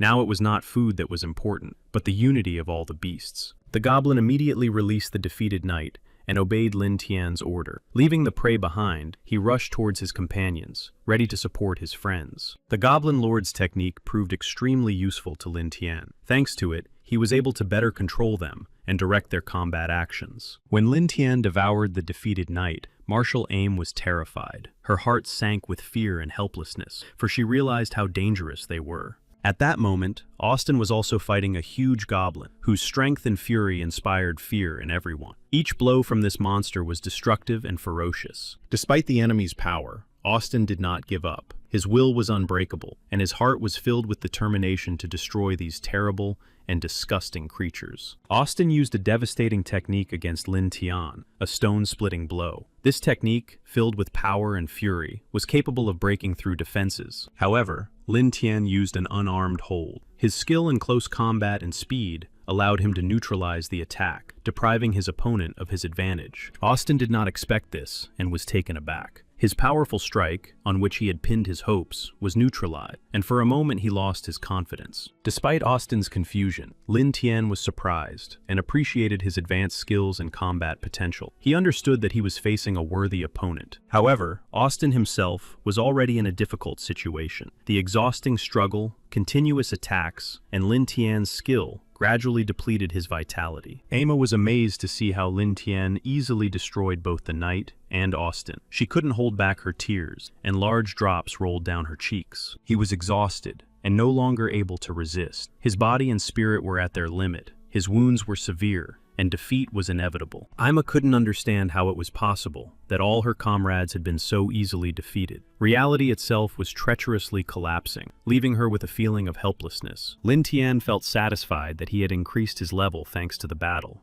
Now he was at level 75, and his strength had also grown. At that moment, Ima gathered all her willpower and focused on Lin Tian. She pulled back the bowstring and released an arrow, aiming straight at his back. Ima's arrow flew very close to Lin Tian, barely grazing him. He managed to dodge it deftly, demonstrating his speed and top-level reaction skills. Immediately after dodging, Lin Tian began to look for cover, looking around carefully. He understood that he couldn't take any risks, especially against arrows. Soon, a flurry of arrows rained down on him, whistling through the air. Lin Tian thought he was really lucky to have dodged in time. After the barrage of arrows, Lin Tian was able to determine Aima's approximate location. From the direction and trajectory of the shots, he understood where she was hiding. Ima accelerated her attack, firing arrows with even greater accuracy. Lin Tian realized that if it weren't for the stone wall behind which he was hiding, she would have wounded him. Lin Tian ordered the huge goblin to attack the bell tower, where Ima was hiding, and destroy it. He hoped that the destruction would make her vulnerable.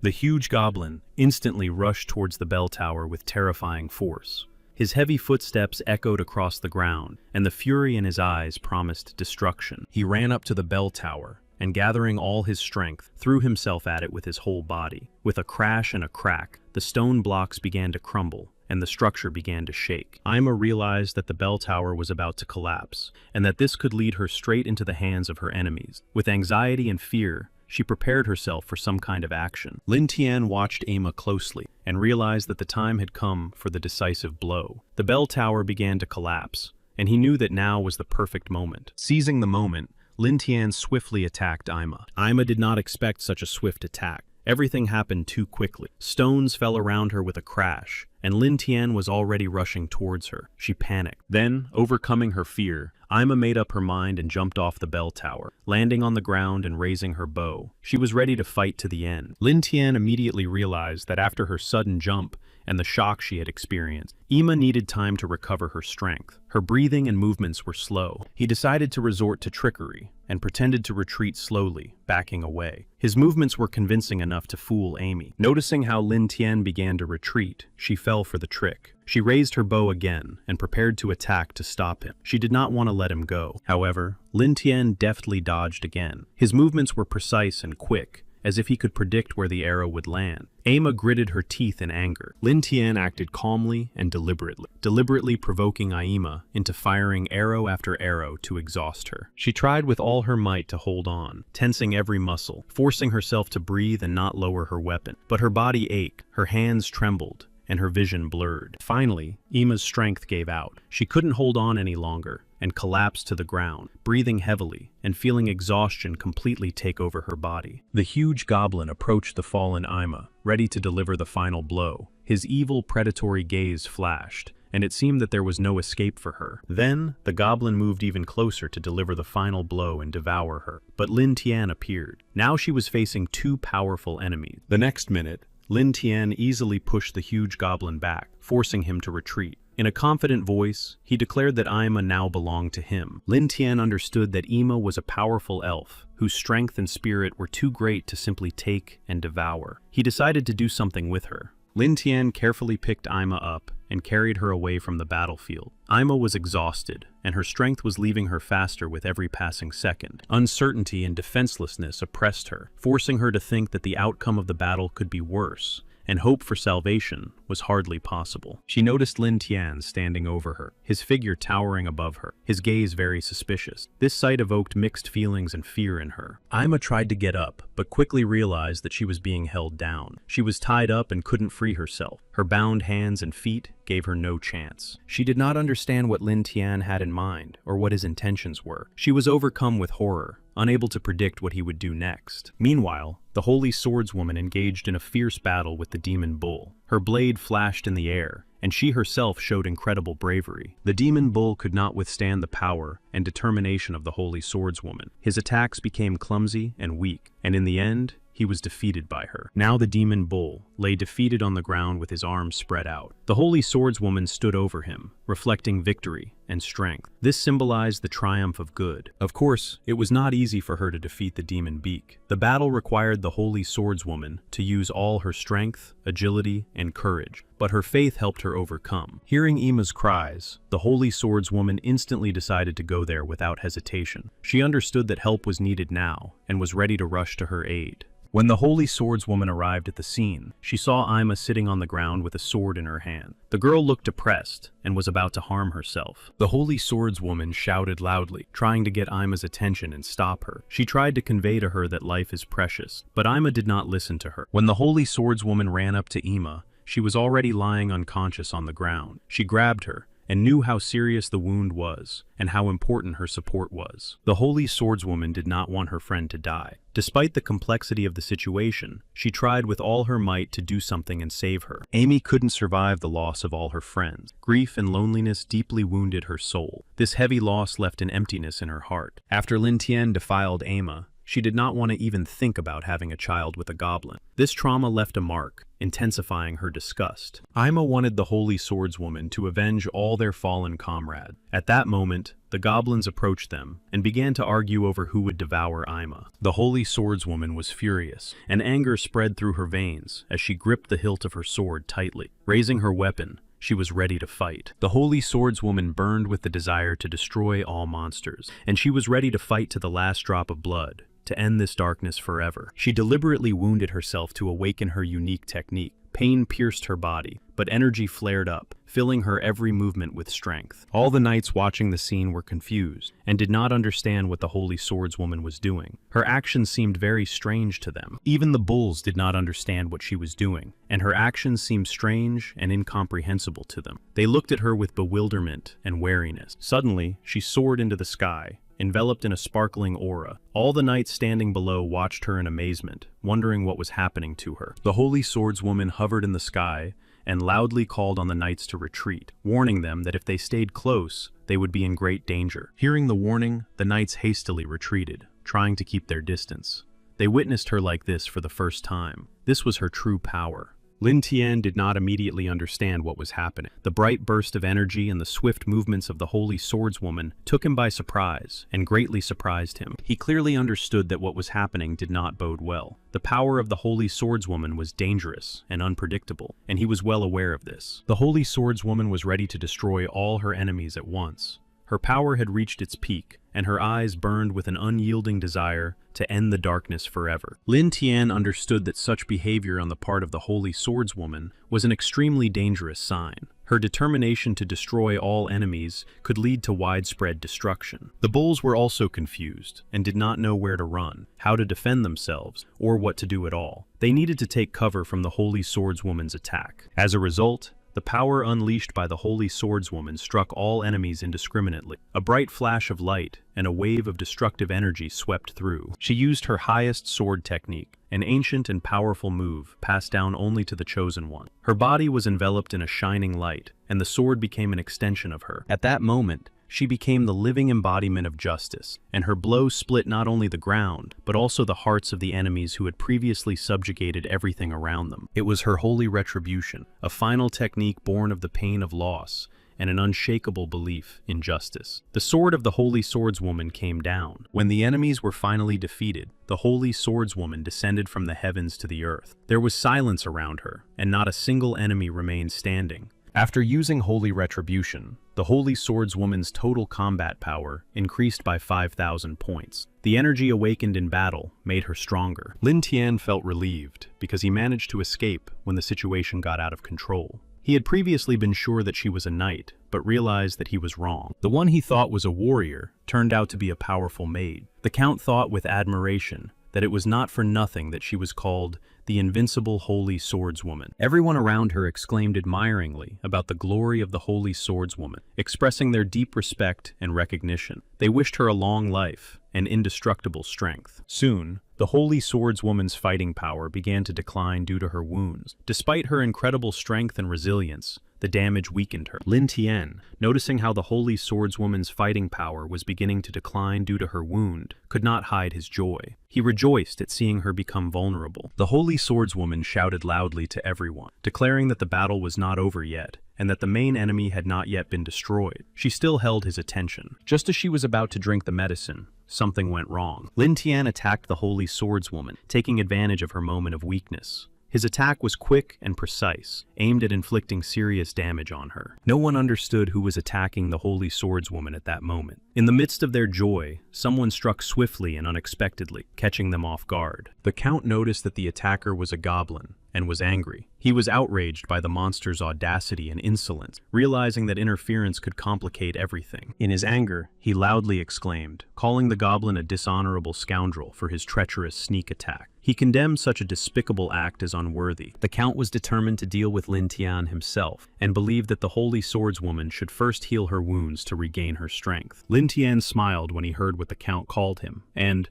without hiding his irony, asked again, as if challenging him to a fight. He did not take the Count's threats seriously. The Count called Lin Tian shameless and despicable, and immediately rushed at him with his sword in his hands. His fury and determination to fight face to face were obvious. However, Lin Tian proved to be stronger. Despite the Count's fury and determination, he easily defeated his opponent, showing him his superiority in this battle. Lin Tian treated the Count's attempts to lecture him with obvious contempt. He considered himself far from a simple goblin, and had no intention of accepting instruction. The knights did not retreat despite the situation. They were ready to avenge the Count's fall and death, and also continue the fight against Lin Tian. However, Lin Tian felt no pity for them, and destroyed all the knights who tried to avenge the Count. His composure proved stronger than all the rest. The remaining knights did not want to retreat, and sought to buy time for the Holy Swordswoman. Despite the danger, they continued to fight. One of the knights, full of courage and bravery, even shouted loudly that they were giving their hearts and lives for the Holy Swordswoman. His words inspired others. Lin Tian looked at the knight, and instantly cut out his heart,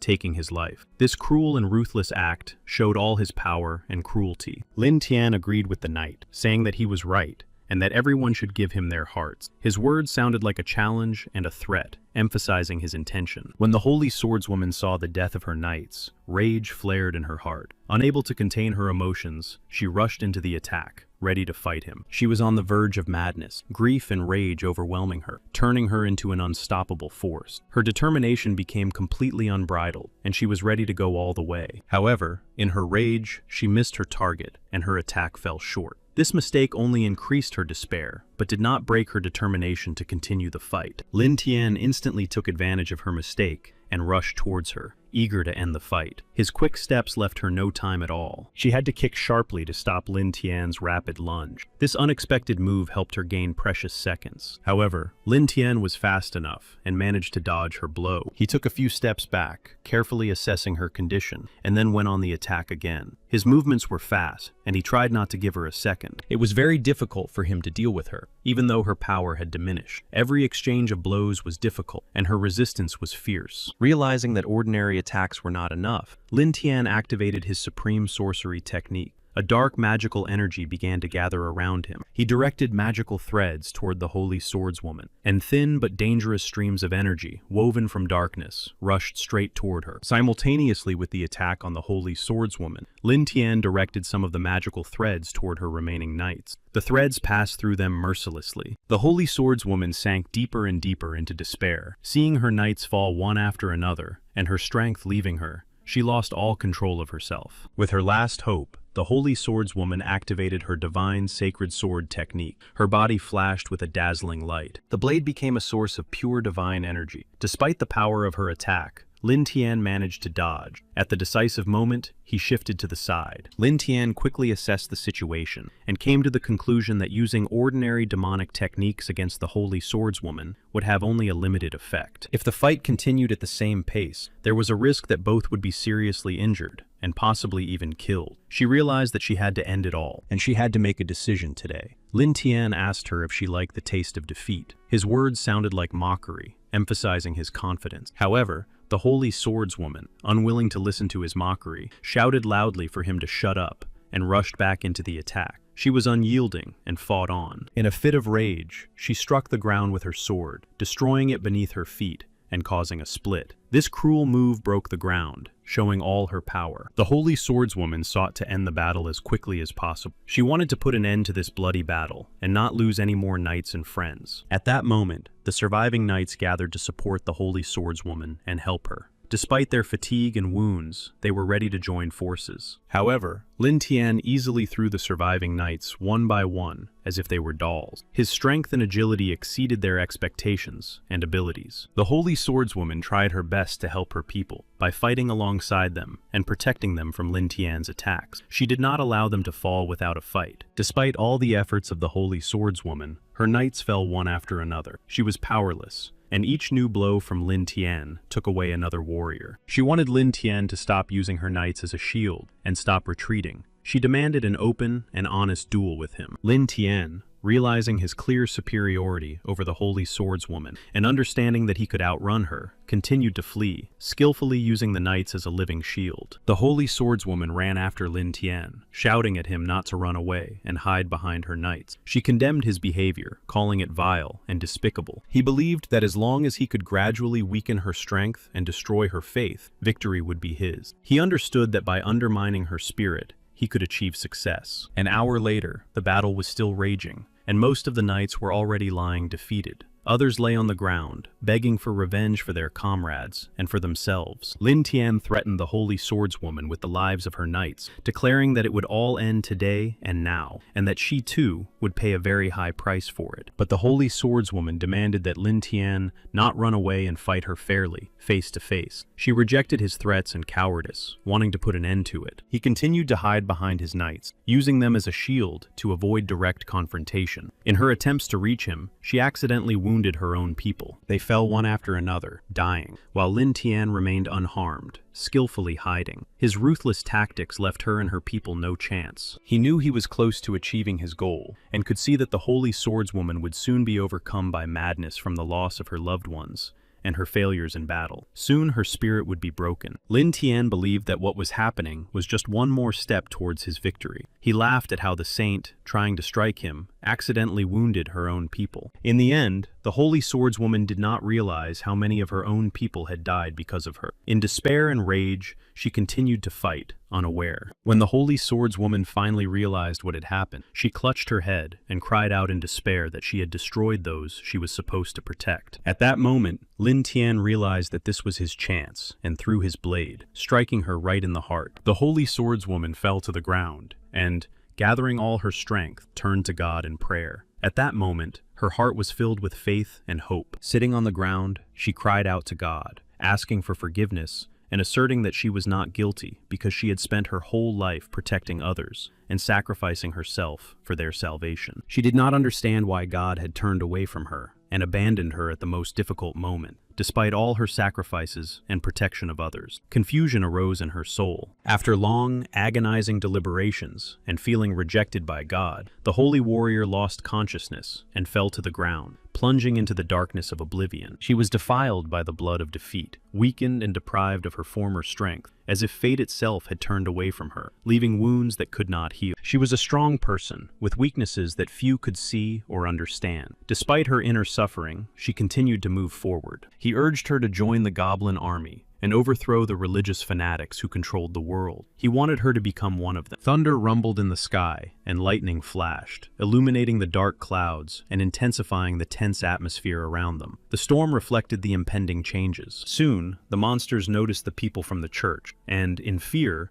ran away to escape the inevitable confrontation with them. Lin Tian realized it was time to leave. He did not expect to meet people from the church here, and their appearance came as a complete surprise to him and changed all his plans. Now he had to think everything through. He did not have time to comprehend everything when the people from the church were already behind him, instantly closing the distance and making him feel an unexpected threat. The bishop, the sacred guardian of the church, suddenly appeared, possessing not only spiritual authority, but also the determination to defend the faith. He embodied unshakable strength. Lin Tian was frightened and ran away, trying to get as far away from the impending danger as possible. His heart was beating fast, and he was looking for a way out of the city. Those who arrived saw that their sacred swordswoman had met a sad fate. Her wounded body lay on the ground, and tragedy was palpable in the air. The bishop did not expect such misfortune to befall her. For him, she was a symbol of unshakable faith and strength. Now she had been defiled by a vile goblin. He realized that the goblin only seemed weak at first glance. Behind his clumsy exterior lay danger and cunning, strength, and of course, determination. In fact, he was like a demon himself, with an ominous fire burning in his eyes, moving quickly and fiercely, and a frightening aura surrounding him. He gave the order to attack, believing that their actions would serve a greater purpose. In their hearts burned the desire to contribute to the prosperity of the world. All the warriors cried out in unison, "Hallelujah!" raising their weapons to the sky. Their hearts were filled with a holy determination to drive out all demons and cleanse the earth of evil. Lin Tian did not expect such determination and strength from his opponents. Their sudden burst of unified cries and fury took him by surprise, destroying his confidence. They rushed into the attack as one, driven by righteous anger. Their footsteps shook the earth, and they wanted to catch and destroy him as quickly as possible. Lin Tian did not understand how the bishop could move so fast, despite his heavy armor. His movements were swift and very precise. The total combat power of the guards was 3,000 units, a force capable of crushing an entire army. Each of them seemed to be trained to perfection. For Lin Tian, this was completely incomprehensible, and he was clearly confused. He did not expect to encounter such power and unity, and now his confidence was leaving him. These guys turned out to be much stronger than Lin Tian had expected. Their power and coordination exceeded all his expectations, forcing him to realize the problem. In the end, Lin Tian came to the conclusion that none of this mattered much. Regardless of the strength of his opponents, he was determined to move forward. He splashed his blood on the face of one of the warriors.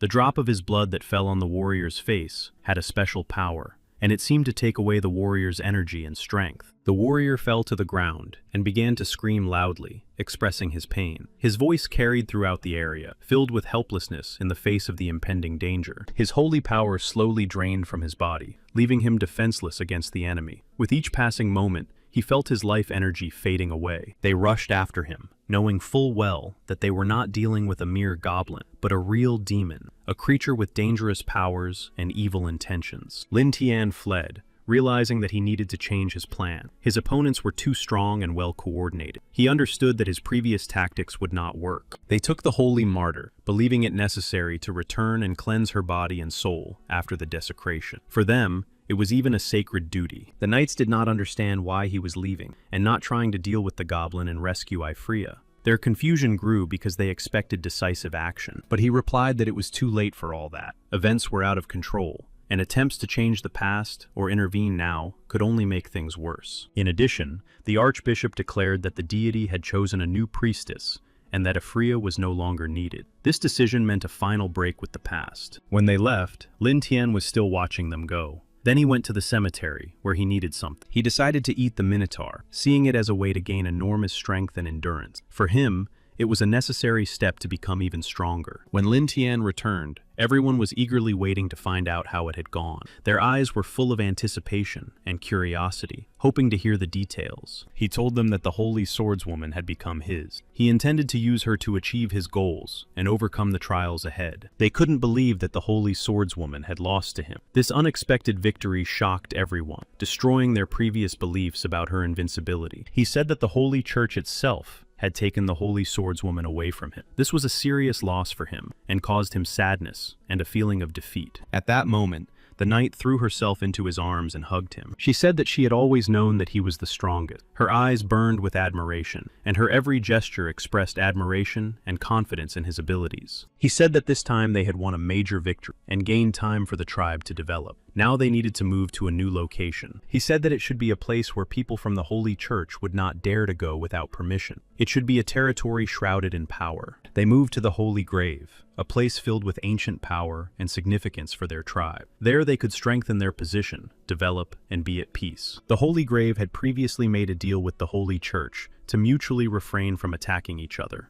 This agreement ensured relative peace. Their main goal became the prosperity of the tribe and the birth of new children. They sought to strengthen their culture, increase their numbers, and build a society. He told his goblins to remember that their main goal was not to destroy people, but to subjugate them, and those who resisted could be dealt with at their discretion. In just a few days, passing through a little more than a dozen villages, they captured more than 230 women. This was an important step in their plan. Capturing more than 10,000 people was not a particular problem for them. Thanks to their numbers, strength, and surprise attacks, they acted quickly. Ahead of them lay a small town, quiet at first glance, unremarkable, but strategically important. Capturing this place would be useful to them now. It was the city of Cursella, and they intended to act quickly and decisively. Their goal was to capture it without unnecessary noise. One of the townspeople tried to calm the mayor, assuring him that there was nothing to worry about and that these goblins were not so dangerous. He said that the rumors were exaggerated. The residents of Cursella were not afraid of a pack of goblins. They were confident in their abilities, believing that they could easily destroy any threat. However, other residents warned that they should not be so careless. These goblins were not ordinary savages from the forest, but an organized and dangerous force. But the bravest among them just smiled and said that there was no need to worry about their size,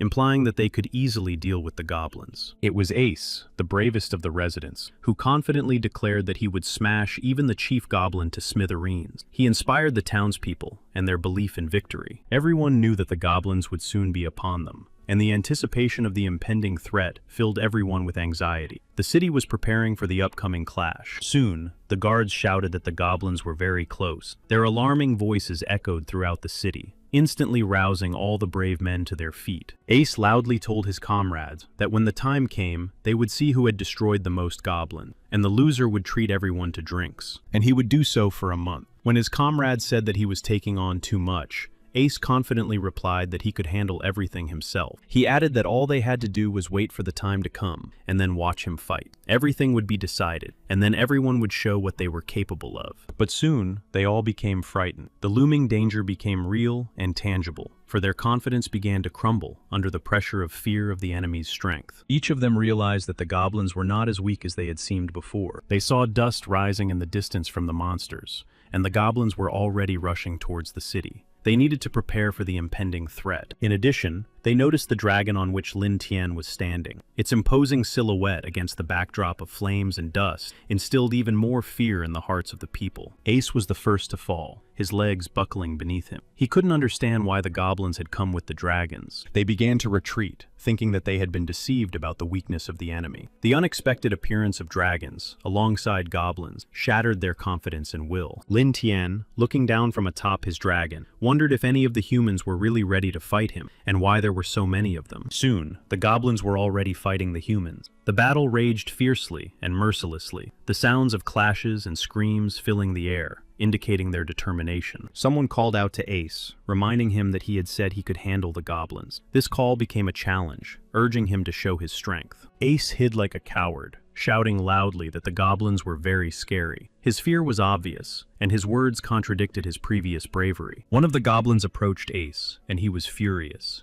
His eyes burned with anger, and his movements were swift, as if he intended to punish the coward. That goblin was surprised by what was happening, and thought it would be much more fun here. He expected a difficult victory, but encountered an unexpectedly easy fight. Then all the monsters left the city. One by one, they disappeared into the shadows of the forests, leaving behind a void. The city was plunged into a strange calm. One of the monsters, resembling a huge hawk, found himself in this gloomy place, and said that the smell of human blood would attract demons from all over the area. He also asked if this was Lin Tian's first time here. Lin Tian said that due to intensive production, people were sweating profusely, and the smell was very strong. Even the smell of goblins could not overpower it. Now it became clear why people were so afraid of the forest grave, because there were demons here. Lin Tian thanked the hawk-like creature for its help. Then he said he agreed to accept the offer for some kind of work. The creature, in turn, was surprised. In fact, he was surprised. He did not expect to see so many people in this forgotten place. He discovered a strange cluster in the place where Lin Tian lived. They were goblin breeding tools. He realized the truth with horror. Then the hawk asked if he knew about the agreement between Forest Grave and the church. The very fact of such an alliance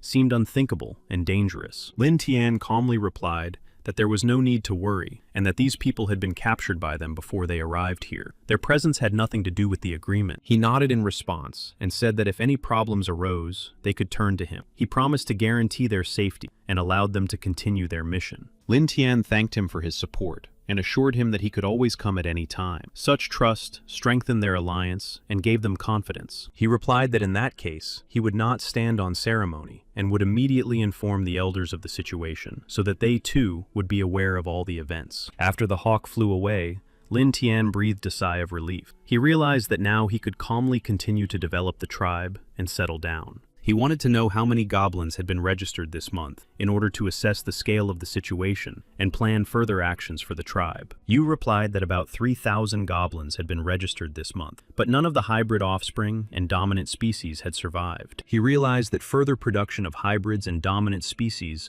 was unlikely to be possible. All signs pointed to a critical deterioration of the situation. He realized that even this was enough. Now the plan was to catch demonic animal and increase the number of remaining goblins. He thought about using a simulation system to significantly speed up the process. It was no longer necessary to catch the demons themselves. After countless difficulties, he finally managed to stabilize the situation and ensure conditions for long-term development. Now, he needed to gain a foothold in new territory. This decision was the first step towards the next phase of domination. He also needed to go hunting. On the first day of the expedition, Lin Tian's army would encounter many 4th and 5th level demons. All of them were either destroyed or captured. Additionally, about 500 first-level demons would be captured, including such creatures as Rabbit Flesh and Weeping Monkey. The spoils would be good. On the way back, Lin Tian would have managed to capture a 7th-level demon known as Mother Bear. It was a tool for improving the resources of the race. However, despite the successful development, Lin Tian learned that something could happen. At any moment,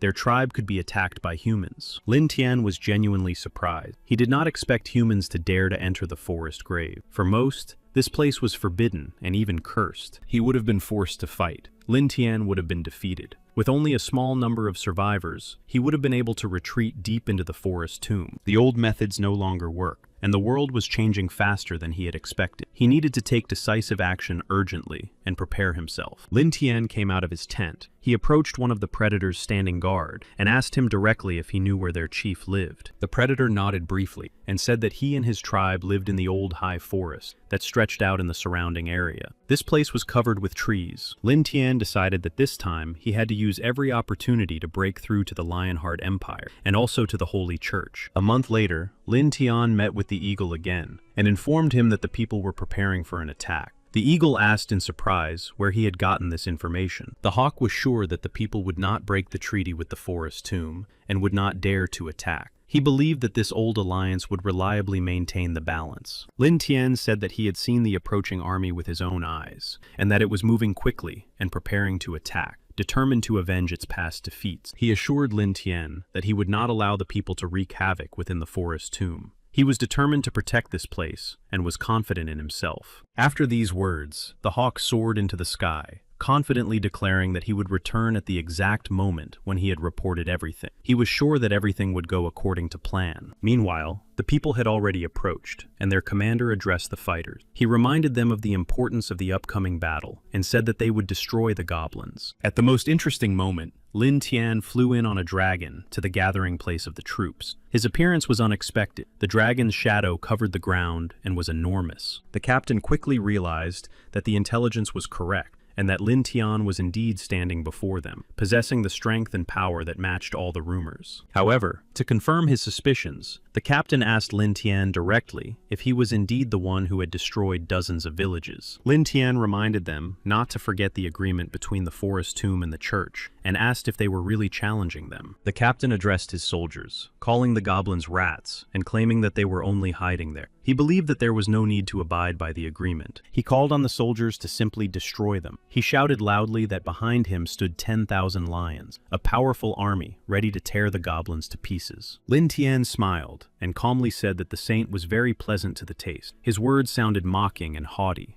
ridiculing them. He added that the saint was sweeter than any honey. It was insolence and mockery. The other exploded and loudly ordered the goblin to shut up. His voice trembled with rage, and his anger burst out, not allowing him to tolerate such insolence and mockery. He ordered the warriors to move forward and avenge all those who had died. His voice was full of determination and anger, urging the fighters to show no mercy to their enemies and to fight. He added that by noon, Lin Tian's race would be in great trouble. It was like a stern warning, foreshadowing an imminent and dangerous trial for them. But Lin Tian, without losing his composure, asked a counter-question. Was the captain talking about his plan? There was no surprise in his voice. He already knew everything about the plan. 10 minutes earlier, a discussion had begun among them. One of them talked about how these insignificant goblins were able to capture so many people and monsters. They had seen with their own eyes that the monsters captured by the goblins were truly impressive, huge, with ugly muscles and an ominous aura. These creatures were clearly not ordinary prey.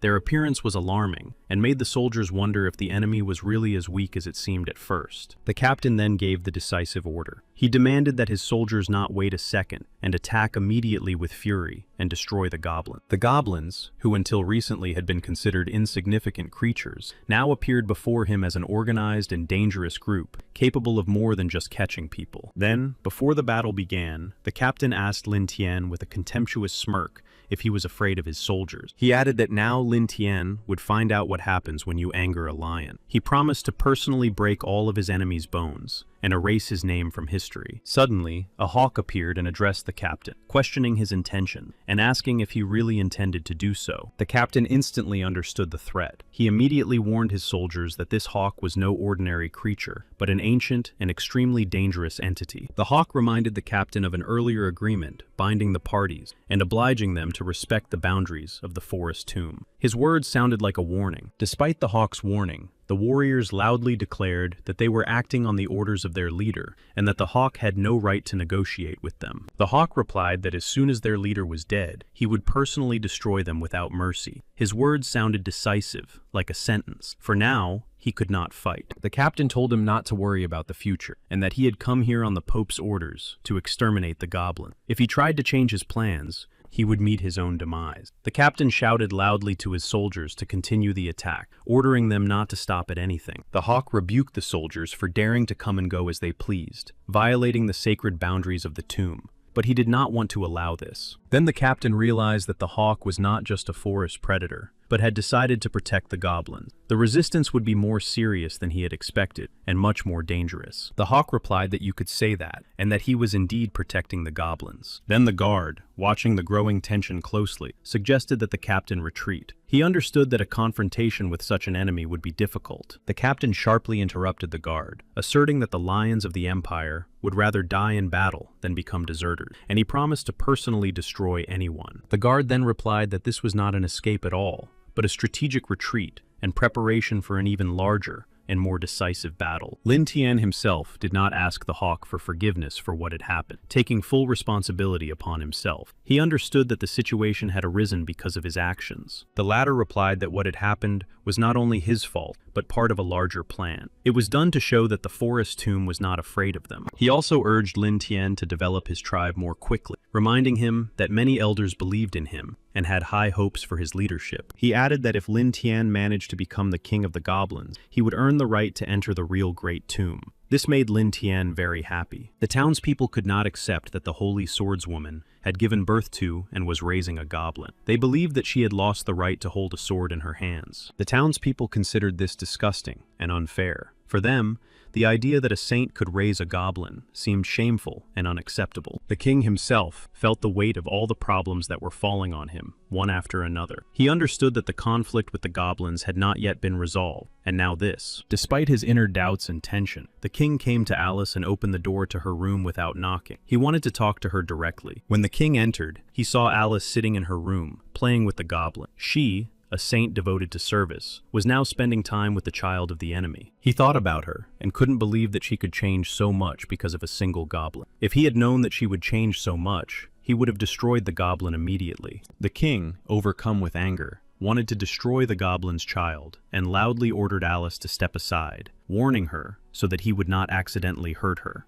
He thought this would help. However, Alice resolutely stood up to defend the goblin child. She did not allow anyone to harm him, and stood between the king and her baby. The king shouted loudly that for the sake of the empire and the people, he had a duty to bring Alice back to the true path. He considered it his duty to set her on the right path. In response to his words, Alice abruptly grabbed her sword and pointed it at the king. This unexpected action showed the depth of her convictions and her willingness to defend herself. The king was horrified by her actions and did not expect that the saint he trusted could behave so sharply and aggressively. His heart sank with fear. She couldn't believe that even he, the king and the man she trusted and served, could treat her so cruelly and uncompromisingly. Suddenly, a priest entered the room, used his power, and took the sword from Alice. His appearance was sudden and decisive, and he took control of the situation. It was a technique called Holy Radiance, a powerful and rare ability of the priest that allowed him to easily neutralize aggression and take away weapons. The priest possessed many high-level sacred skills. In addition, the priest announced Alice's prison sentence, requiring her to serve time for violating sacred laws. The king decided to leave the final decision to the priest, realizing that he himself was incapable of harming her. Deep down, he felt very sorry for Alice. She cried out that she could no longer be a saint, and that she no longer had any sacred power. It was a cry of despair, and an admission that her faith and power had dried up. The priest replied that God had not abandoned her, but that she herself had renounced her faith. His words were stern, and he tried to restore her inner light. Then the priest asked her to let him take the goblin from her. The priest performed some mysterious sacred ritual, and Alice was overcome with horror. She couldn't believe what was happening to the goblin. Soon, the king brought the lifeless body of the goblin before the assembled people. The people rejoiced at its death, considering it a victory and a deliverance from the threat. The people demanded that he destroy the saint, accusing her of treason. However, the king threw down the lifeless body of the goblin and declared that he had fulfilled their demand. He condemned those who dared to insult the holy swordswoman. He also warned everyone that if anyone insulted her, they would be punished for such behavior. The people felt the full wrath of the king and were frightened by his protest. His fury silenced them for a moment and caused them to retreat slightly. The next day, the king was informed that Alice had disappeared. This news caused alarm and confusion, for the disappearance of the saint could now have consequences. Upon hearing the news, the king jumped up from his throne, unable to believe his ears. His face was contorted with shock, and Alice's disappearance seemed very unlikely. In Lin Tian's tribe, one of the goblins proudly boasted of his ability to use magic. He was very pleased with his achievements. Lin Tian decided to give the goblin even more meat so that he could reach the 70th level. This decision was dictated by the desire to strengthen his tribe. The goblin asked for even more meat so that he could reach the 70th level. He was sure that his magical power would increase significantly. Lin Tian replied that the forest was full of monsters and suggested that the goblin go hunting and catch them himself. They thought it was very dangerous outside. Lin Tian warned that even here, close to him, it was unsafe, so they decided to flee into the forest. He understood the threats that lurked in their surroundings. Lin Tian also thought that the more he spoiled the goblins, the more lazy and useless they became, as if their legs were hanging down on him. Suddenly, Lin Tian noticed someone approaching him. He became alert and looked closely at the shadow approaching him through the trees. The approaching figure turned out to be a hawk. Lin Tian immediately realized that this was an important meeting. The hawk, a symbol of strength and wisdom, could bring him some news. The hawk told Lin Tian that he wanted to introduce him to other rulers. He was very happy about this opportunity, because joining forces promised possibilities. He knew that it was important to have many acquaintances, because, in the event of a clash with a powerful enemy that could not be dealt with alone. Then the hawk noted that it was good that Lin Tian was not opposed to this idea. Then he said that behind him, it turned out to be a golden monitor lizard, half human. His unusual appearance gave him a special look, but Lin Tian understood that he was very strong. The golden monitor lizard had already approached the cage with the prisoners, and Lin Tian asked him if he was interested in them. He looked at them closely. The monitor lizard suggested getting rid of the prisoner, saying that these people looked too appetizing, and proposed killing them and then dividing the spoils among themselves. However, the hawk reminded the monitor lizard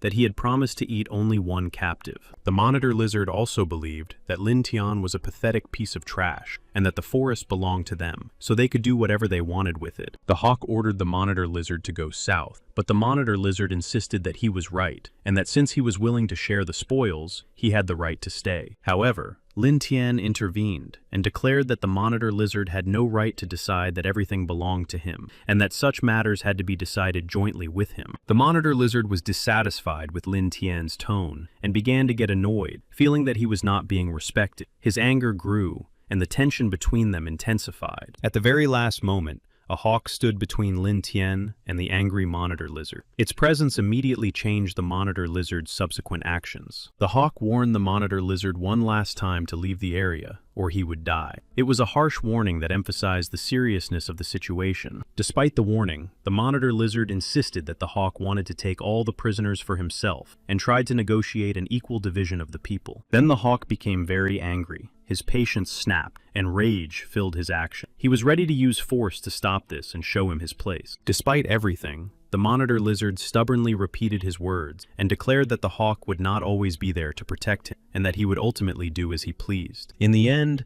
the monitor lizard was forced to back down. Realizing the seriousness of the threat, the hawk apologized to Lin Tian for the conflict, showing respect. Lin Tian replied that there was no need to apologize, and instead asked what the lords of the Great Tomb would have done if he had destroyed the monitor lizard. The hawk replied that the lords of the Great Tomb would probably punish him for disobedience, or, conversely, allow him to take the place of the ruler of the South. He realized that being the ruler of the South meant not only power, but also the need to summon demons, taking on their power and all responsibility. He also realized that as ruler of the South, he would no longer be able to destroy demons as freely as before. But for Lin Tian, that no longer mattered. Meanwhile, his goblins continued to hunt monsters tirelessly, gathering resources and strengthening their forces to prepare for the trials ahead. One of them evolved and felt that he had become larger. His body was changing, acquiring new features, and he realized how much he had grown, feeling the changes inside. He decided to test his strength and chopped down several trees in a row.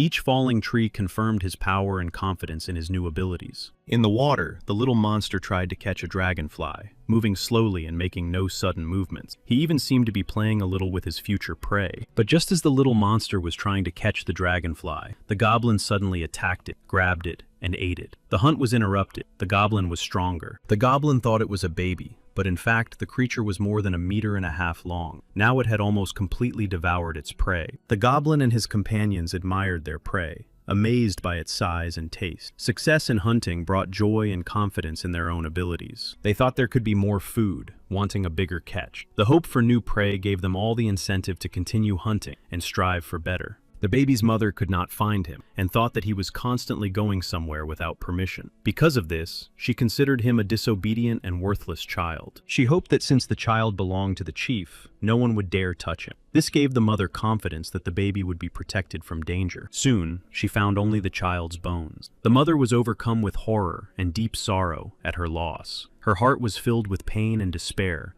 at the hopelessness of the situation. She also saw the goblins and couldn't understand how they dared to attack them despite their status. This intensified her growing sense of helplessness. The goblins considered all words nonsense and, filled with rage, decided to destroy their tribe. Their anger and cruelty knew no bounds, and they prepared for a new attack. At that moment, the defender came out and shouted loudly, declaring that the goblins did not respect the chief's wife. His cry was loud, and he was ready to defend her. He even seemed to run up to the goblin to engage in combat. But suddenly, another goblin stabbed him in the back. The attack was swift and unexpected, and the defender, finding himself in a vulnerable position, fell to the ground. Then the goblins caught the little monster's mother and decided to take her to their chief, hoping that this would bring them additional benefits and strengthen their position. The chief's wife screamed for help, her voice filled with despair and fear. She did not know how to deal with the situation, and her cries echoed throughout the tribe. The whole tribe was on its feet, but the chief was nowhere to be found. Everyone was confused, not knowing what to do next, and panic began to spread among them all. The enemy tribe began to fight the goblins, fiercely defending their land and honor. The battle raged with incredible force, each fighting for their life. But the goblins had just leveled up and become even stronger. Their strength and endurance were astonishing, and despite desperate resistance, the tribe was weak. It cost the goblins nothing to destroy everything in their path. Their cruelty and ruthlessness knew no bounds, and they did not hesitate to destroy everyone and everything. The Varens didn't stand a chance. Despite their desperate resistance, the forces were unequal, and the goblins, with their superiority, quickly broke through their defenses. The goblins immediately devoured their fallen enemies, becoming even stronger. Their power grew, and they seemed to feed not only on flesh, but also on the very spirit of victory. One of the Varens tried to attack a goblin from behind, hoping to take him by surprise, but the goblin, sensing every movement, reacted quickly and parried the blow. The goblins decided not to destroy everyone completely, so that the tribe could reproduce and attack again soon. This was all so that they could come back later and claim victory. The surviving monitor lizards were in terrible condition. Their bodies were wounded and their spirits broken. They couldn't understand where their leader was and why he wasn't there at such a moment. When the chief returned, he saw this terrible scene: destroyed tents, wounded relatives, and traces of a fierce battle. Everything around was in chaos and disorder. He was furious and couldn't understand why this had happened to his tribe. Questions tormented him. Who dared to attack them? Who destroyed their home? One of the Varens ran up to him, breathing heavily, and reported that goblins had stolen his wife and daughter. Now his goal was clear: to bring back his loved ones. He had just returned from the village and was shocked by what he saw. They couldn't have taken revenge so quickly. He was still sure that the goblins wouldn't dare to attack. Then he smelled the goblins and was overcome with rage. Their foul scent fueled his anger, and unable to contain himself, he began to prepare. He rushed into the goblin tribe, determined to take revenge. Every step filled him with rage, and thoughts of revenge drove him forward. He was ready for anything. Meanwhile, the goblins arrived and told Liang Tian that they had brought him their prey. They looked confident, expecting praise, as if they knew he would be pleased. Lin Tian immediately noticed that his goblins had evolved. Their strength and appearance had changed, becoming more formidable and dangerous. He sensed their aura. They had reached level 71, and their stats were impressive. They had become stronger and more resilient, and their ability to adapt was frightening. He did not expect that the strength of a furious goblin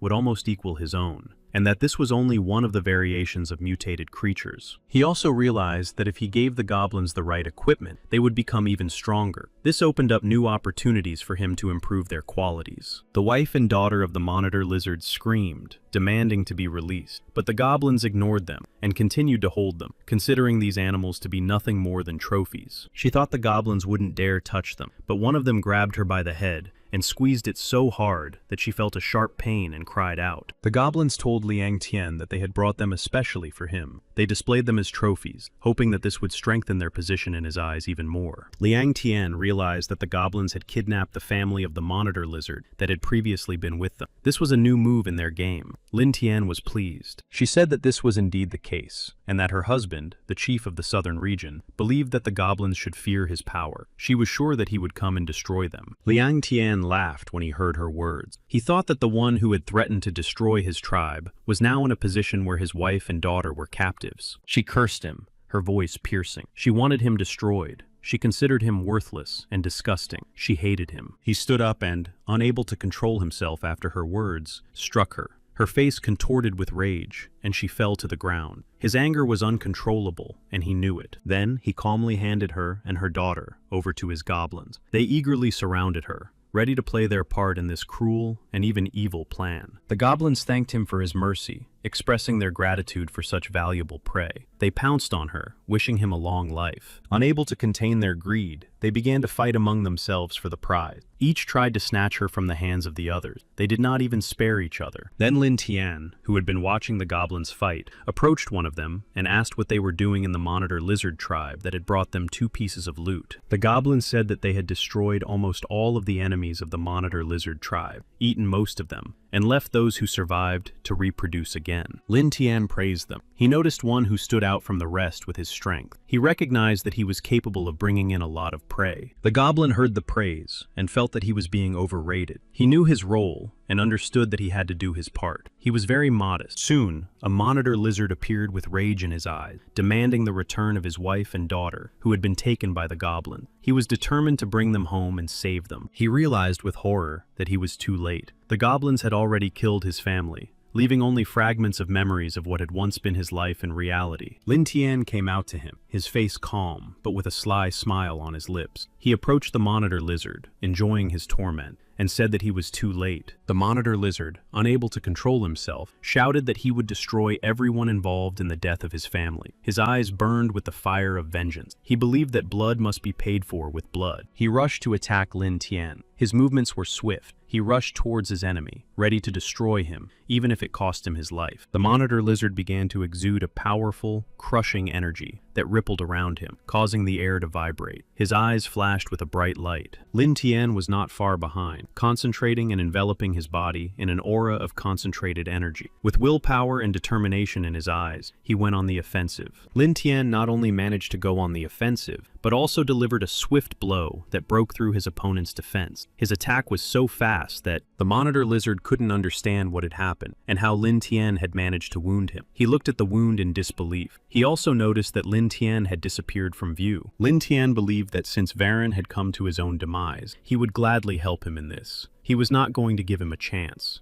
No one would come to his aid. However, Varen was confident in his strength and believed that he could defeat Lin Tian, even without anyone's help. His pride prevented him from asking for support. Then Varan used a special technique called growth stimulation. His body began to change rapidly, his muscles filled with strength, and his skin became covered with strange patterns. Varen shouted that he possessed infinite strength and that no one could stop him. He looked at Lin Tian and asked how he intended to fight him. One of the goblins watched and felt the air around him tremble with tension. His eyes widened, and he realized that the situation was getting out of control. Lin Tian thought that first he needed to use the element of surprise to slow him down, and then infect his blood. He was thinking about his next move. Suddenly, Varen felt a sharp pain in his back. Someone had suddenly attacked him from behind. Lin Tian did not have time to understand what was happening and who had struck the blow. The monitor lizard screamed even louder in pain and tried to turn away, but the attacker didn't give him a chance, and the attack continued with increasing force and speed. Lin Tian was in shock. It turned out that the attacker was a holy swordswoman who had escaped from the palace and come to the field. Her appearance was unexpected and decisive, and she burst into the battle. The holy swordswoman then declared that she had finally found the place where Lin Tian was. Her words were full of confidence. No one knew if she had come with good or evil intentions. Despite the fact that the holy swordswoman had arrived in time, the goblins still tried to catch her. Their greed and fear of her power drove them to act. However,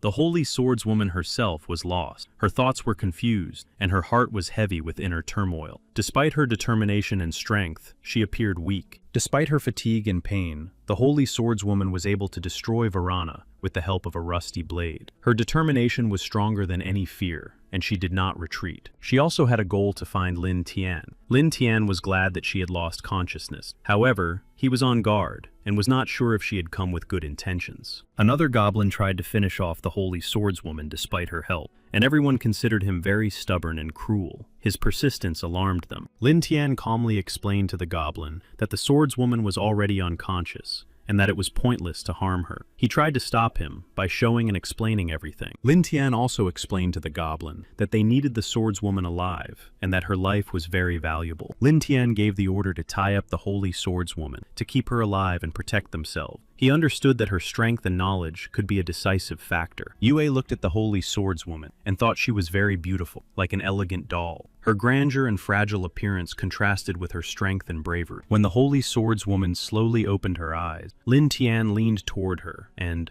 holding back his emotions, said that they hadn't seen each other in a long time. It was like a mockery. The holy swordswoman barely opened her eyes and jumped up. She shouted loudly, pointing ahead, that she had finally found the goblin. Her voice echoed through the cave. The goblin looked at the holy swordswoman, smiled, and said that she shouldn't fuss. According to him, she was too weak to cause even the slightest harm. But the holy swordswoman, as if mad, continued to scream the same word, goblin. Her voice grew louder and louder, filled with pain, rage, and obsession. He watched her in bewilderment, unable to understand what was happening to her. Her hysterical screams, her expression of complete madness and obsession confused him. Not understanding what was happening and sensing danger, the goblin irritably gave the order to pin her to the ground and tie her up immediately. He didn't want to risk them. However, as soon as they tied her up, the holy swordswoman immediately broke free from her bonds, as if she hadn't even felt them. The ropes literally slipped off her body, as if they weren't there. Instantly freed, the holy swordswoman found herself next to the goblin. Her movements were swift and precise, as if she had always been ready for this. Unexpectedly,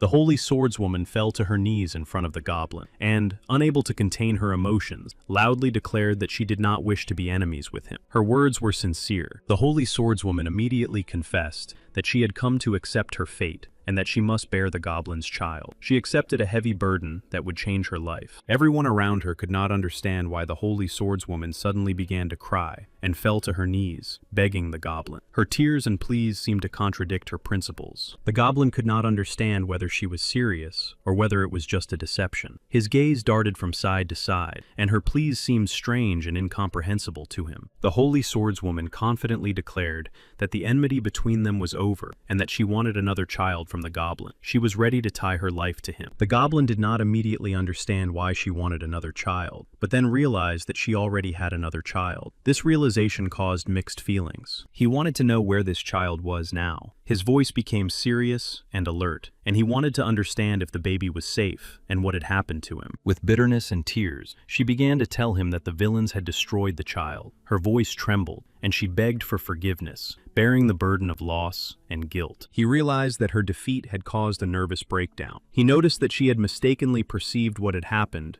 as punishment from God, but did not want to admit her mistakes. He told her that God was punishing her for the death of her subject. Then he added that if she really wanted to atone for her guilt, he was ready to help her, but only on one condition, and she agreed to everything. Then he warned the holy warrior that she must obey him, at least during the period of atonement. She agreed to all the conditions without hesitation, considering her situation to be a punishment sent by God. Her eyes showed humility and determination to accept this. He was pleased and surprised by his good fortune, for such a strong woman had come to him of her own accord and agreed to submit. For him, it was a chance to strengthen his power. He then ordered everyone to leave the room and personally escorted the holy warrior to her chambers. There, in silence and solitude, he planned to discuss all the terms with her. He was ready to help and support her if she truly repented and agreed to cooperate. His intention was to give her a chance at a new life. The dragon could not believe that the strongest of all holy swordswomen had come to him and begged for help. For her, it was incredible and very unexpected. Then, to make sure it was really her, the dragon carefully examined the holy swordswoman. She entered her room and carefully examined her as she slept. Realizing that it was indeed her, the dragon could not believe that such a strong and proud woman could do such a thing and come begging for help. The knight understood that if this news reached the empire, it was impossible to know what turmoil and consequences it might cause. The situation was very ambiguous. Lin Tian himself sat in the garden, deep in thought. His thoughts raced between the past and the future,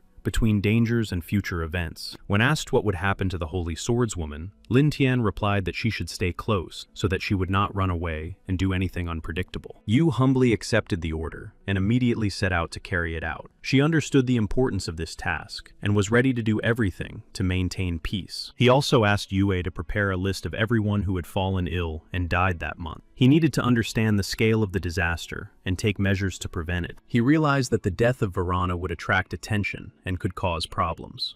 To strengthen his position and deal with the consequences, he needed the support of the hawk. Upon learning that Lin Tian had killed the chief of the Varan tribe, the hawk was shocked. The news was unexpected and disturbing. He immediately abandoned his meal. The hawk told Lin Tian that despite the difficult situation, he still had a chance. If he replaced the leader, he could seize power in the Big Grave area. Lin Tian replied briefly that he was not interested. He was not going to discuss a replacement, but asked for permission to transfer power to his subordinates. Hawk replied that this option was possible, but if Lin Tian sent his subordinates in his place, it would be risky. A mistake could cost him dearly. Lin Tian insisted that Hawk explain in detail what risks might arise if he sent his subordinates instead of himself. He wanted to understand all the threats. The Hawk explained that the Southern Demon of Sleep had held his position for many years, and now a struggle for leadership was sure to begin. If Lin Tian went himself, he would win. But if his subjects went, they might lose the battle. Lin Tian himself had no idea who the Demon of Dreams was. It was the first time he had heard that name. It was an 8th rank magical creature with the ability to control the world of dreams. It could directly influence the consciousness of anyone who was asleep. Hawk also explained that the Dream Demon's combat abilities were quite weak, so he could never directly oppose the former leaders of the region. Lin Tian sat and pondered what it would be like to take the most famous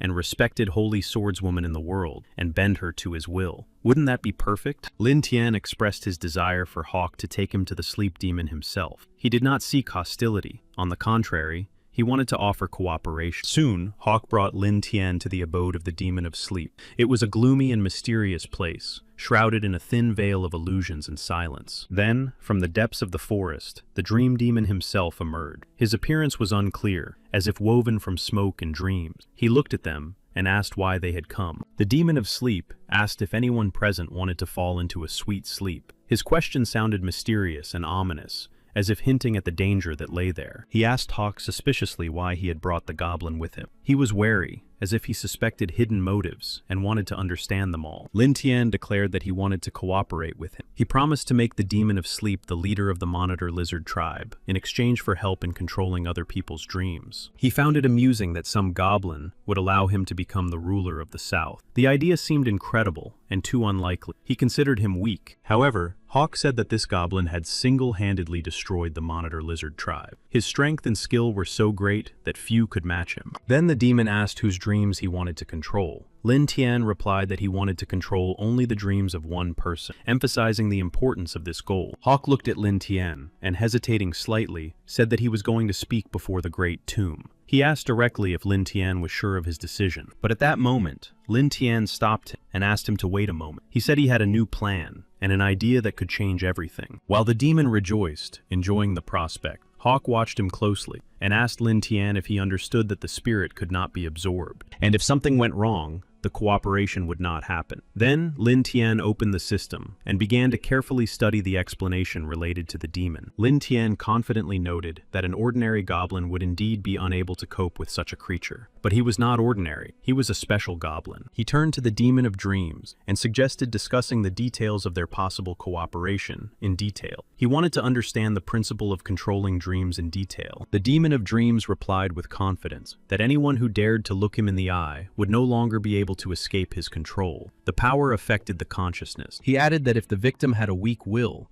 they would not even be able to realize that they were in a dream. In this state, the victim was completely subject to influence. Then, Lin Tian, with determination in his eyes, rushed forward as if to test whose power would prevail. Was it the power of the Demon of Sleep, or his own sharp blade? The hawk cried out, warning Lin Tian not to look the demon in the eyes under any circumstances. There was alarm in his voice, and he knew how dangerous it was. Despite the warnings, Lin Tian had already looked the demon in the eye. This fleeting contact had an instant effect, as if threads had begun to entangle him. Lin Tian was under the demon's influence. His mind began to cloud over. The boundaries between dream and reality blurred, and the demon's control penetrated his thoughts. Soon, he lost consciousness and collapsed to the ground. His body was weakened by the influence of control, and his mind struggled against the obsessive shadows of dreams. Hawk realized that Lin Tian had greatly overestimated his strength. Now he understood that it was the end for Lin Tian. His fall was inevitable. Lin Tian was completely under the demon's control and immersed in an illusion. His mind was captured by a dream where reality and fantasy merged together. In his illusion,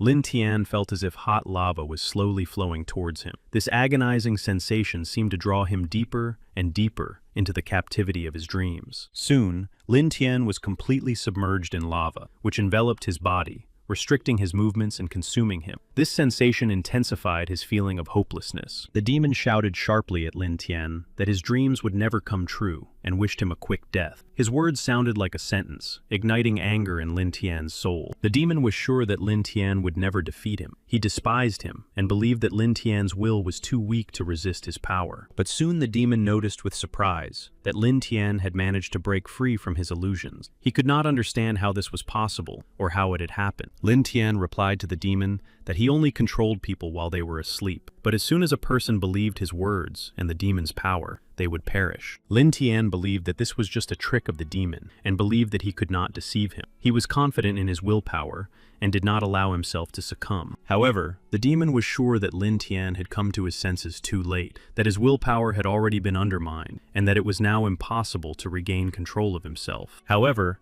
Lin Tian managed to strike the demon, surprising it with his unexpected strength. The demon could not understand how the goblin had managed to break through everything and attack. But Lin Tian had a problem. He couldn't get his weapon out in time. The demon's illusions and the pressure of battle prevented him from concentrating on it. But after a moment, Lin Tian still managed to get his weapon. Despite the pressure and distractions, his determination and experience helped him overcome his confusion. He directed the power of his weapon at the demon and attacked with a powerful blow. The demon was stunned and did not expect such strength from Lin Tian, which turned the battle around. The demon could no longer escape. He was completely in Lin Tian's hand. He caught him off guard, and weakened, he lost the ability to resist and became a prisoner. Lin Tian managed to take away the demon's ability to control dreams. Now this powerful ability was in his hand, opening up new possibilities for him. Even Hawk himself was surprised at how skillfully Lin Tian had managed to master the demon's power and take away his ability to control dreams. Then Hawk asked Lin Tian if he was okay after such a tense battle, showing concern and readiness to support him if necessary. He admitted that he was in shock and still did not understand how Lin Tian had managed to defeat the demon.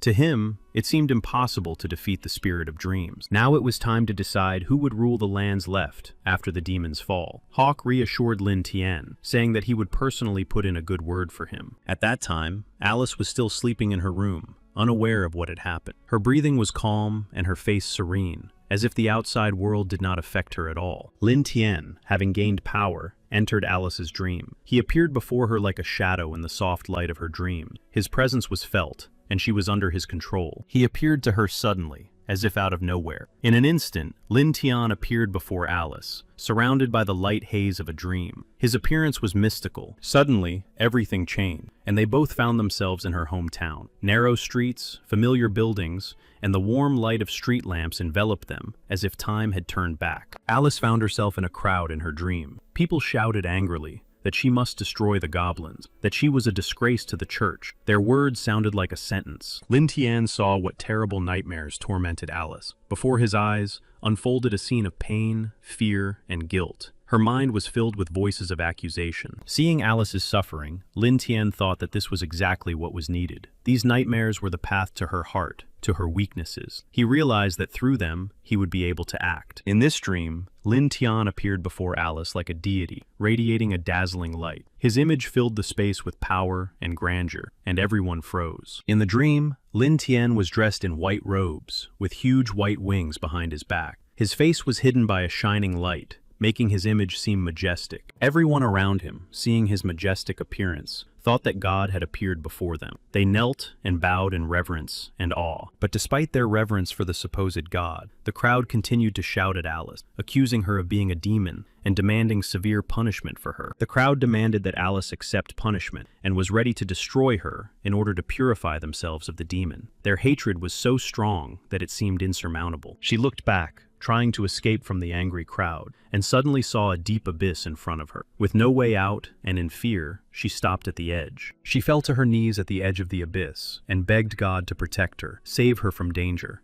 and forgive all her sins. At that moment, her heart was filled with despair. Suddenly, as if God himself had reached out from the sky, ready to pull her out of the abyss. This unexpected help instilled a spark of hope in Alice, as if fate had not abandoned her. Then he asked her if she was aware of her sin. This question became a test for Alice, and a moment of sincere repentance and acknowledgement of her weakness. She replied that she had caused pain and destroyed those she was supposed to protect. These words reflected her deep remorse and guilt for her past mistakes. He told her that the death of the soldiers was only a small part of her sins. To atone for her guilt, she would have to give birth to a goblin child and accept her fate and punishment. Then she wanted to understand what her main sin was. God replied that her main sin was that she had defended demons and egoists, those who sow evil and destruction. He explained that demons and egoists are immersed in vice and thirst for power, and that she had defended them. This realization further emphasized the need to change. He said that this was a sin that could not be forgiven. These words shook her to the core, leaving her with a heavy feeling of hopelessness and inner struggle. She realized that the people she considered innocent and defended were actually demons. This realization shook her inner world and her soul. In an instant, the people standing around her were transformed into demons in her eyes. This vision intensified her fear and confusion, plunging her into a dark abyss of doubt. Everyone began to shout that she was in league with the goblin, demanding that she be burned at the stake. These accusations exacerbated her despair, making her feel betrayed. The crowd shouted that she should be sacrificed to the Lord. These words filled her soul with horror and incomprehension, intensifying her sense of danger and betrayal. She could no longer hold back and exploded with rage, spilling out all the pain and anger that had built up inside her. Her anger became a reflection of her inner struggle. She began to destroy those who accused her. She shouted that they were real monsters. In her anger, the whole truth was revealed about who really brings evil to the world. Everyone began to scatter in panic, but she was relentless and caught up with everyone, not letting them go, showing her strength and determination not to tolerate injustice. In the end, she found herself back on the ground, sighing deeply and turning to God, admitting that she had betrayed those she was supposed to protect, feeling the weight of her sins. He told her to look around carefully, and that people craved her protection, but did not want to protect her themselves. She realized that she was alone in the fight, despite expectations. As soon as she left the church for the people, she turned into a demon. Their eyes were full of fear and hatred,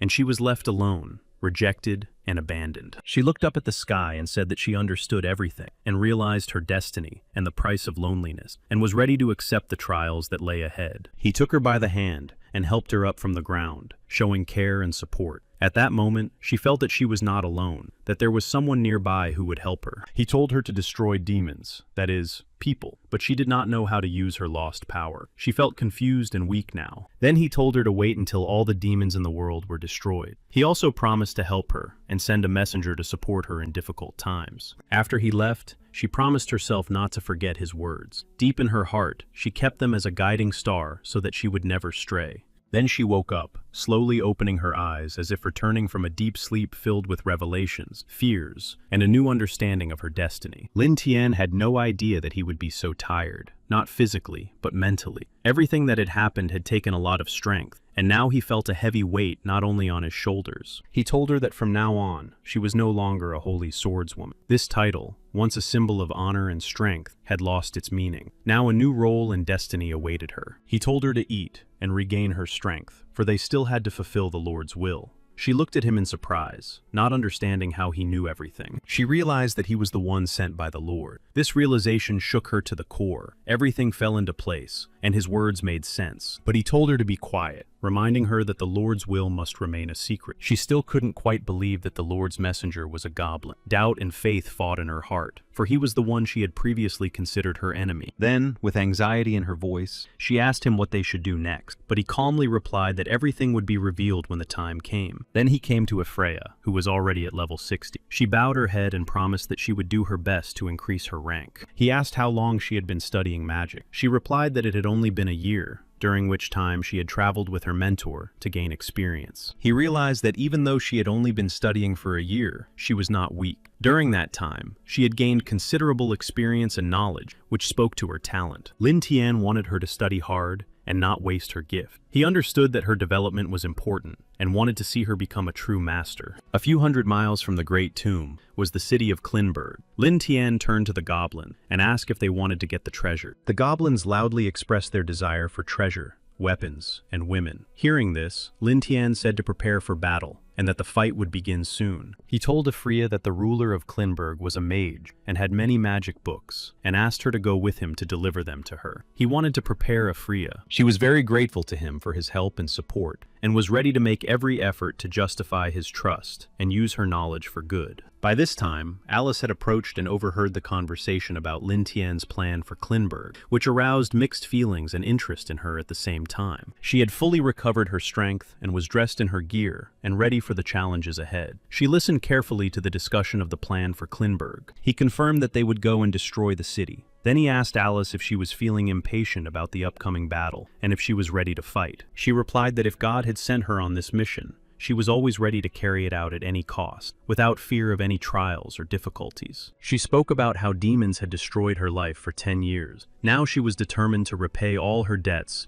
and end their influence forever. He took the dragon and went on a reconnaissance mission. His goal was to gather information about the enemies and prepare for the upcoming battle. The flight was very fast. Another goblin noticed that there were many people there and asked what they were going to do next. Lin Tian noticed and told him that some kind of celebration was taking place. Lin Tian ordered the goblin to return to camp to report on the situation, while he remained where he was. He decided to personally investigate what was happening in this city. Then Lin Tian flew closer to get a better look at what was happening. He carefully observed the people and the details of the celebration, trying to understand its essence. The old ruler said that his granddaughter Avril would soon become the strongest and youngest contender, ready to take power and become the ruler of the city. She was only 16 years old, and the entire nation wished her luck and a long reign, believing that she would lead them to a bright and cloudless future. She thanked the people and promised to continue her grandfather's work with dignity, surpassing his achievements. The people continued to wish her luck and many years of reign. She said that if anyone saw the holy sword, they should report it immediately, and she would immediately summon all the churches to deal with the situation and pass on the information. The crowd shouted her name loudly and expressed their faith in her. The people hoped that she would bring change and protect them. Their support gave her more strength. Her grandfather said that he expected nothing less from his granddaughter. He believed in her strength and was confident that she would accomplish her mission. Lin Tian couldn't believe his ears, because her first order was to hunt down the holy sword. It seemed incredible and even strange to him. He just smiled. He knew perfectly well that soon they would all meet her in battle. This encounter would be a test in which everyone would show their strength and determination. When he returned, everyone was eagerly awaiting news. They wanted to know how things were going and what had been discovered. His words could change all their plans. He said that now was the best time because there were 6,000 soldiers left in the garrison, and most of them were concentrated in the castle. This gave them an advantage. He ordered the Goblin Berserker to destroy the gate in order to break through. It was a decisive step in their strategy, aimed at rapid penetration. The goblins quickly set about destroying the gate. It collapsed immediately, opening the way for the attack. This gave them the advantage and allowed them to launch their assault without delay. The guards were terrified by the sudden attack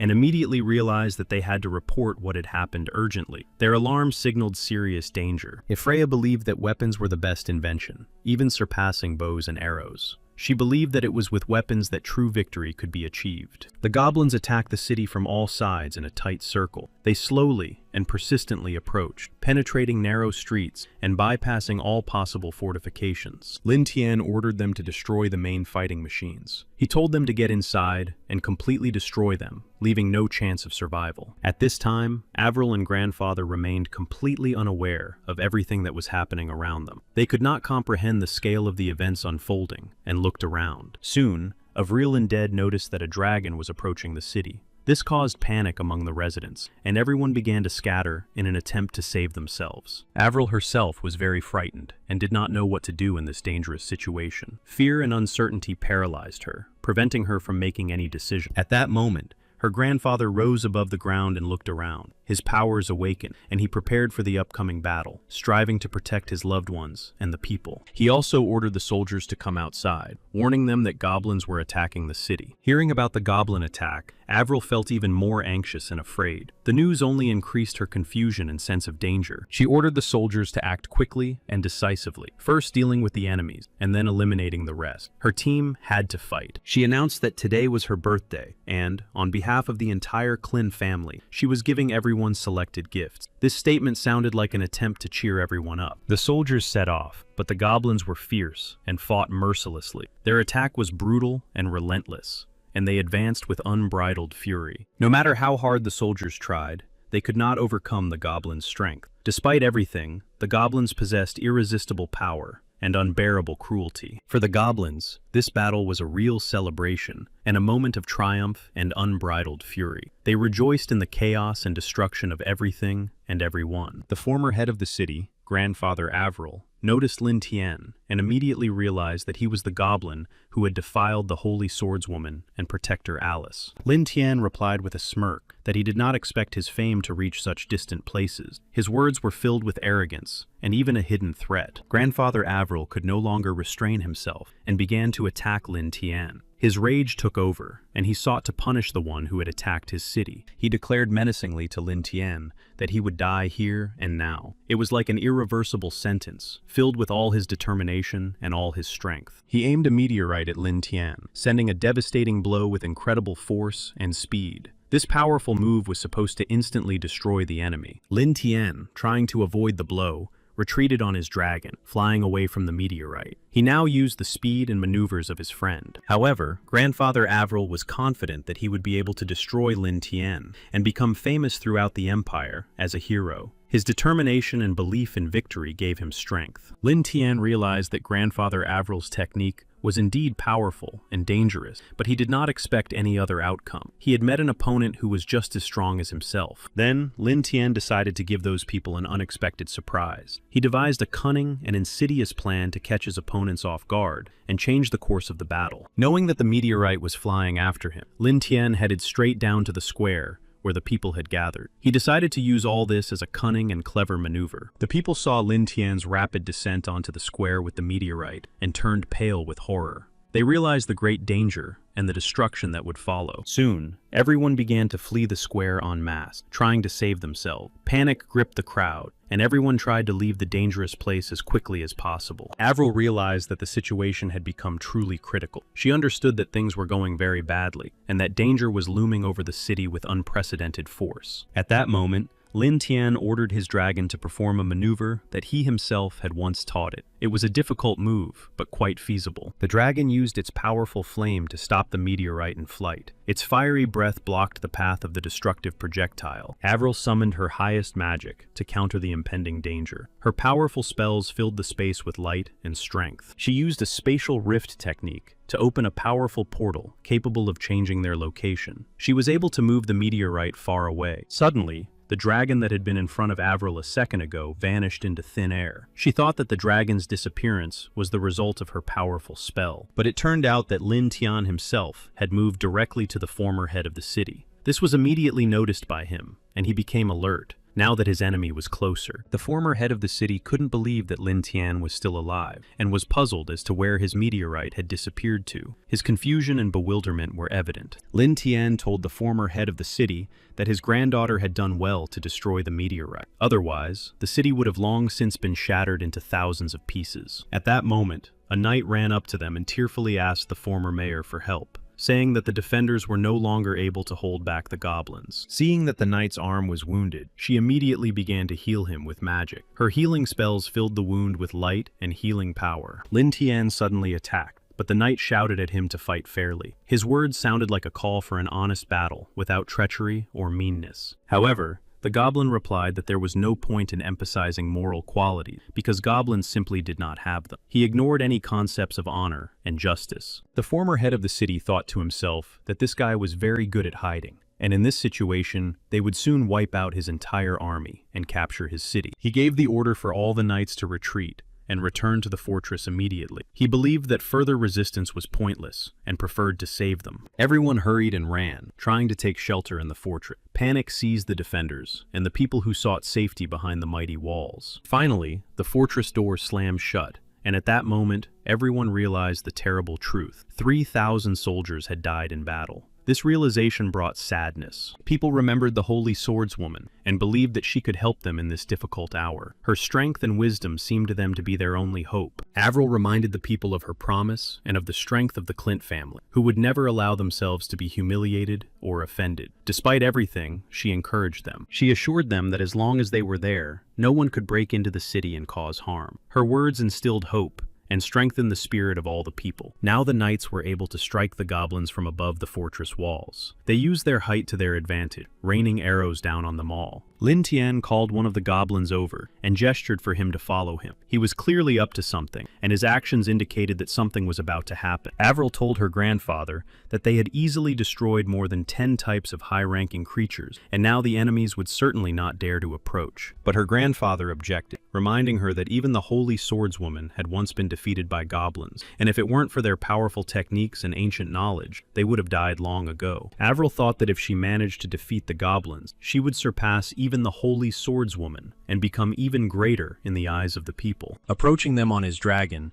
Lin Tian said that he did not want to destroy them all, but it seemed that they did not value life so much that they were bringing this fate upon themselves. Avril just watched Lin Tian and laughed, convinced that he was incapable of surpassing himself and jumping higher than his head. Her gaze was filled with contempt. Lin Tian called over a few more goblins, selecting the strongest and most experienced, and ordered the rest to remain in their positions. He was preparing for an attack. The selected goblins followed Lin Tian without hesitation. They were long accustomed to carrying out orders quickly and without unnecessary words or questions. The knight was afraid and told Avril that the goblins were not retreating. Despite their losses and pressure from the defenders, the enemy remained persistent. She replied that he should not worry, because the shelters were connected and protected by powerful magic circles that only the chosen ones could open, but not them. One of the goblins crept up and decided to try to break through the defenses. His goal was to find a weak spot in the defense and break through to strike. His attempt was successful. The goblin managed to break through the defenses, and with him,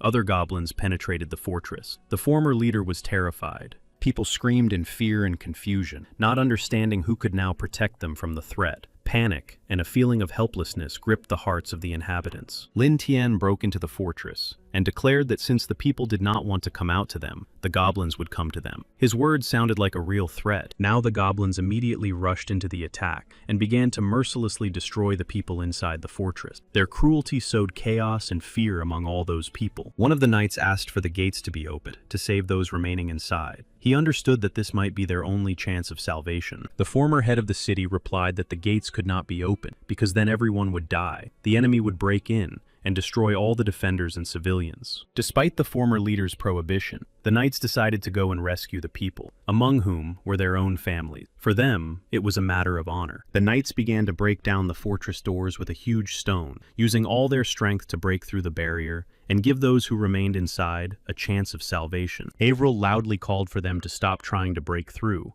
and promised to protect everyone. She sought to inspire confidence so that they would believe in her promise to protect them. Suddenly, Avril turned around and immediately saw that everyone around her had already died. This terrible moment filled her heart with pain and despair. It was the elves who were brutally destroying everyone around them. Their merciless attacks sowed chaos and destruction, turning the battle into a real nightmare. For them, what was happening was pure entertainment. With slight smiles and mockery, they watched the suffering of humans, enjoying their power and impunity. Avril asked her grandfather why the elves were siding with the goblin, but he couldn't give her an answer. This mysterious collaboration remained a mystery. At that time, the elves were talking among themselves, laughing at the people, and discussing their fellow elves who were being rounded up and sold as slaves and merchandise. The elves wanted to teach humans a lesson for their past actions and mistakes. Their cruelty was dictated by their desire to punish those who, in their opinion, had betrayed them. The former head of the city summoned all his power and used the highest magic against his enemies. His powerful spells filled the air with light and energy. The former leader shouted loudly at Avril, urging her to flee as quickly as possible and warning her that the heavenly gates would not hold for long. He wanted to save her and keep her safe. Avril decided to stay and continue the fight, despite the warning. Soon,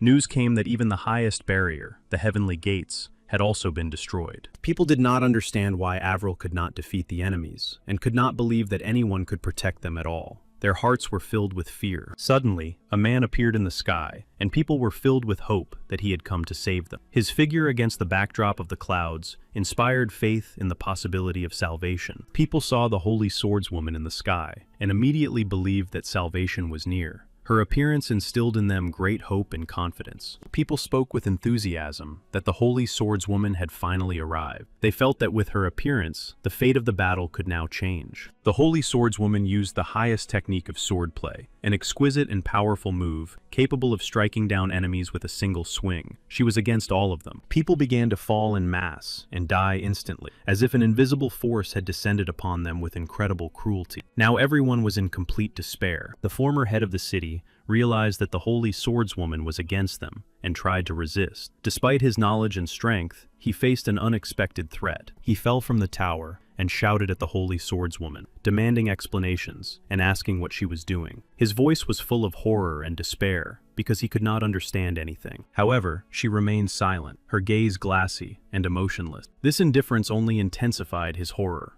and he now saw something alien and frightening in her. The former leader warned Avril that something was wrong with the holy swordswoman and urged her to go into hiding in the barrier as soon as possible. Avril ran away, and people shouted after her, accusing her of failing to protect them. Their voices were filled with pain and even disappointment. At that moment, Lin Tian was talking to the holy swordswoman, claiming that she was nothing but a demon to the people. He also incited her, saying that they had been mocking her. The people turned to the holy swordswoman, begging her not to believe the goblin's words. They said that they had not done such a thing, and asked her to understand their pain and despair. With tears in their eyes, they told the holy swordswoman that Avril had asked them to hunt her, but they did not want to harm her. They begged her for mercy. But in the eyes of the holy swordswoman, everything was different. She believed that she was not looking at people, but demons in human form. She wanted to get rid of them as quickly as possible. The people panicked and ran away, begging the Holy Swordswoman for mercy. Their cries echoed through the ruined city, filled with fear and despair. The Holy Swordswoman was as if possessed, her movements becoming even more violent, her gaze remaining glassy and empty. She spared none of them. Lin Tian believed that her story was somewhat reminiscent of the fate of Jesus.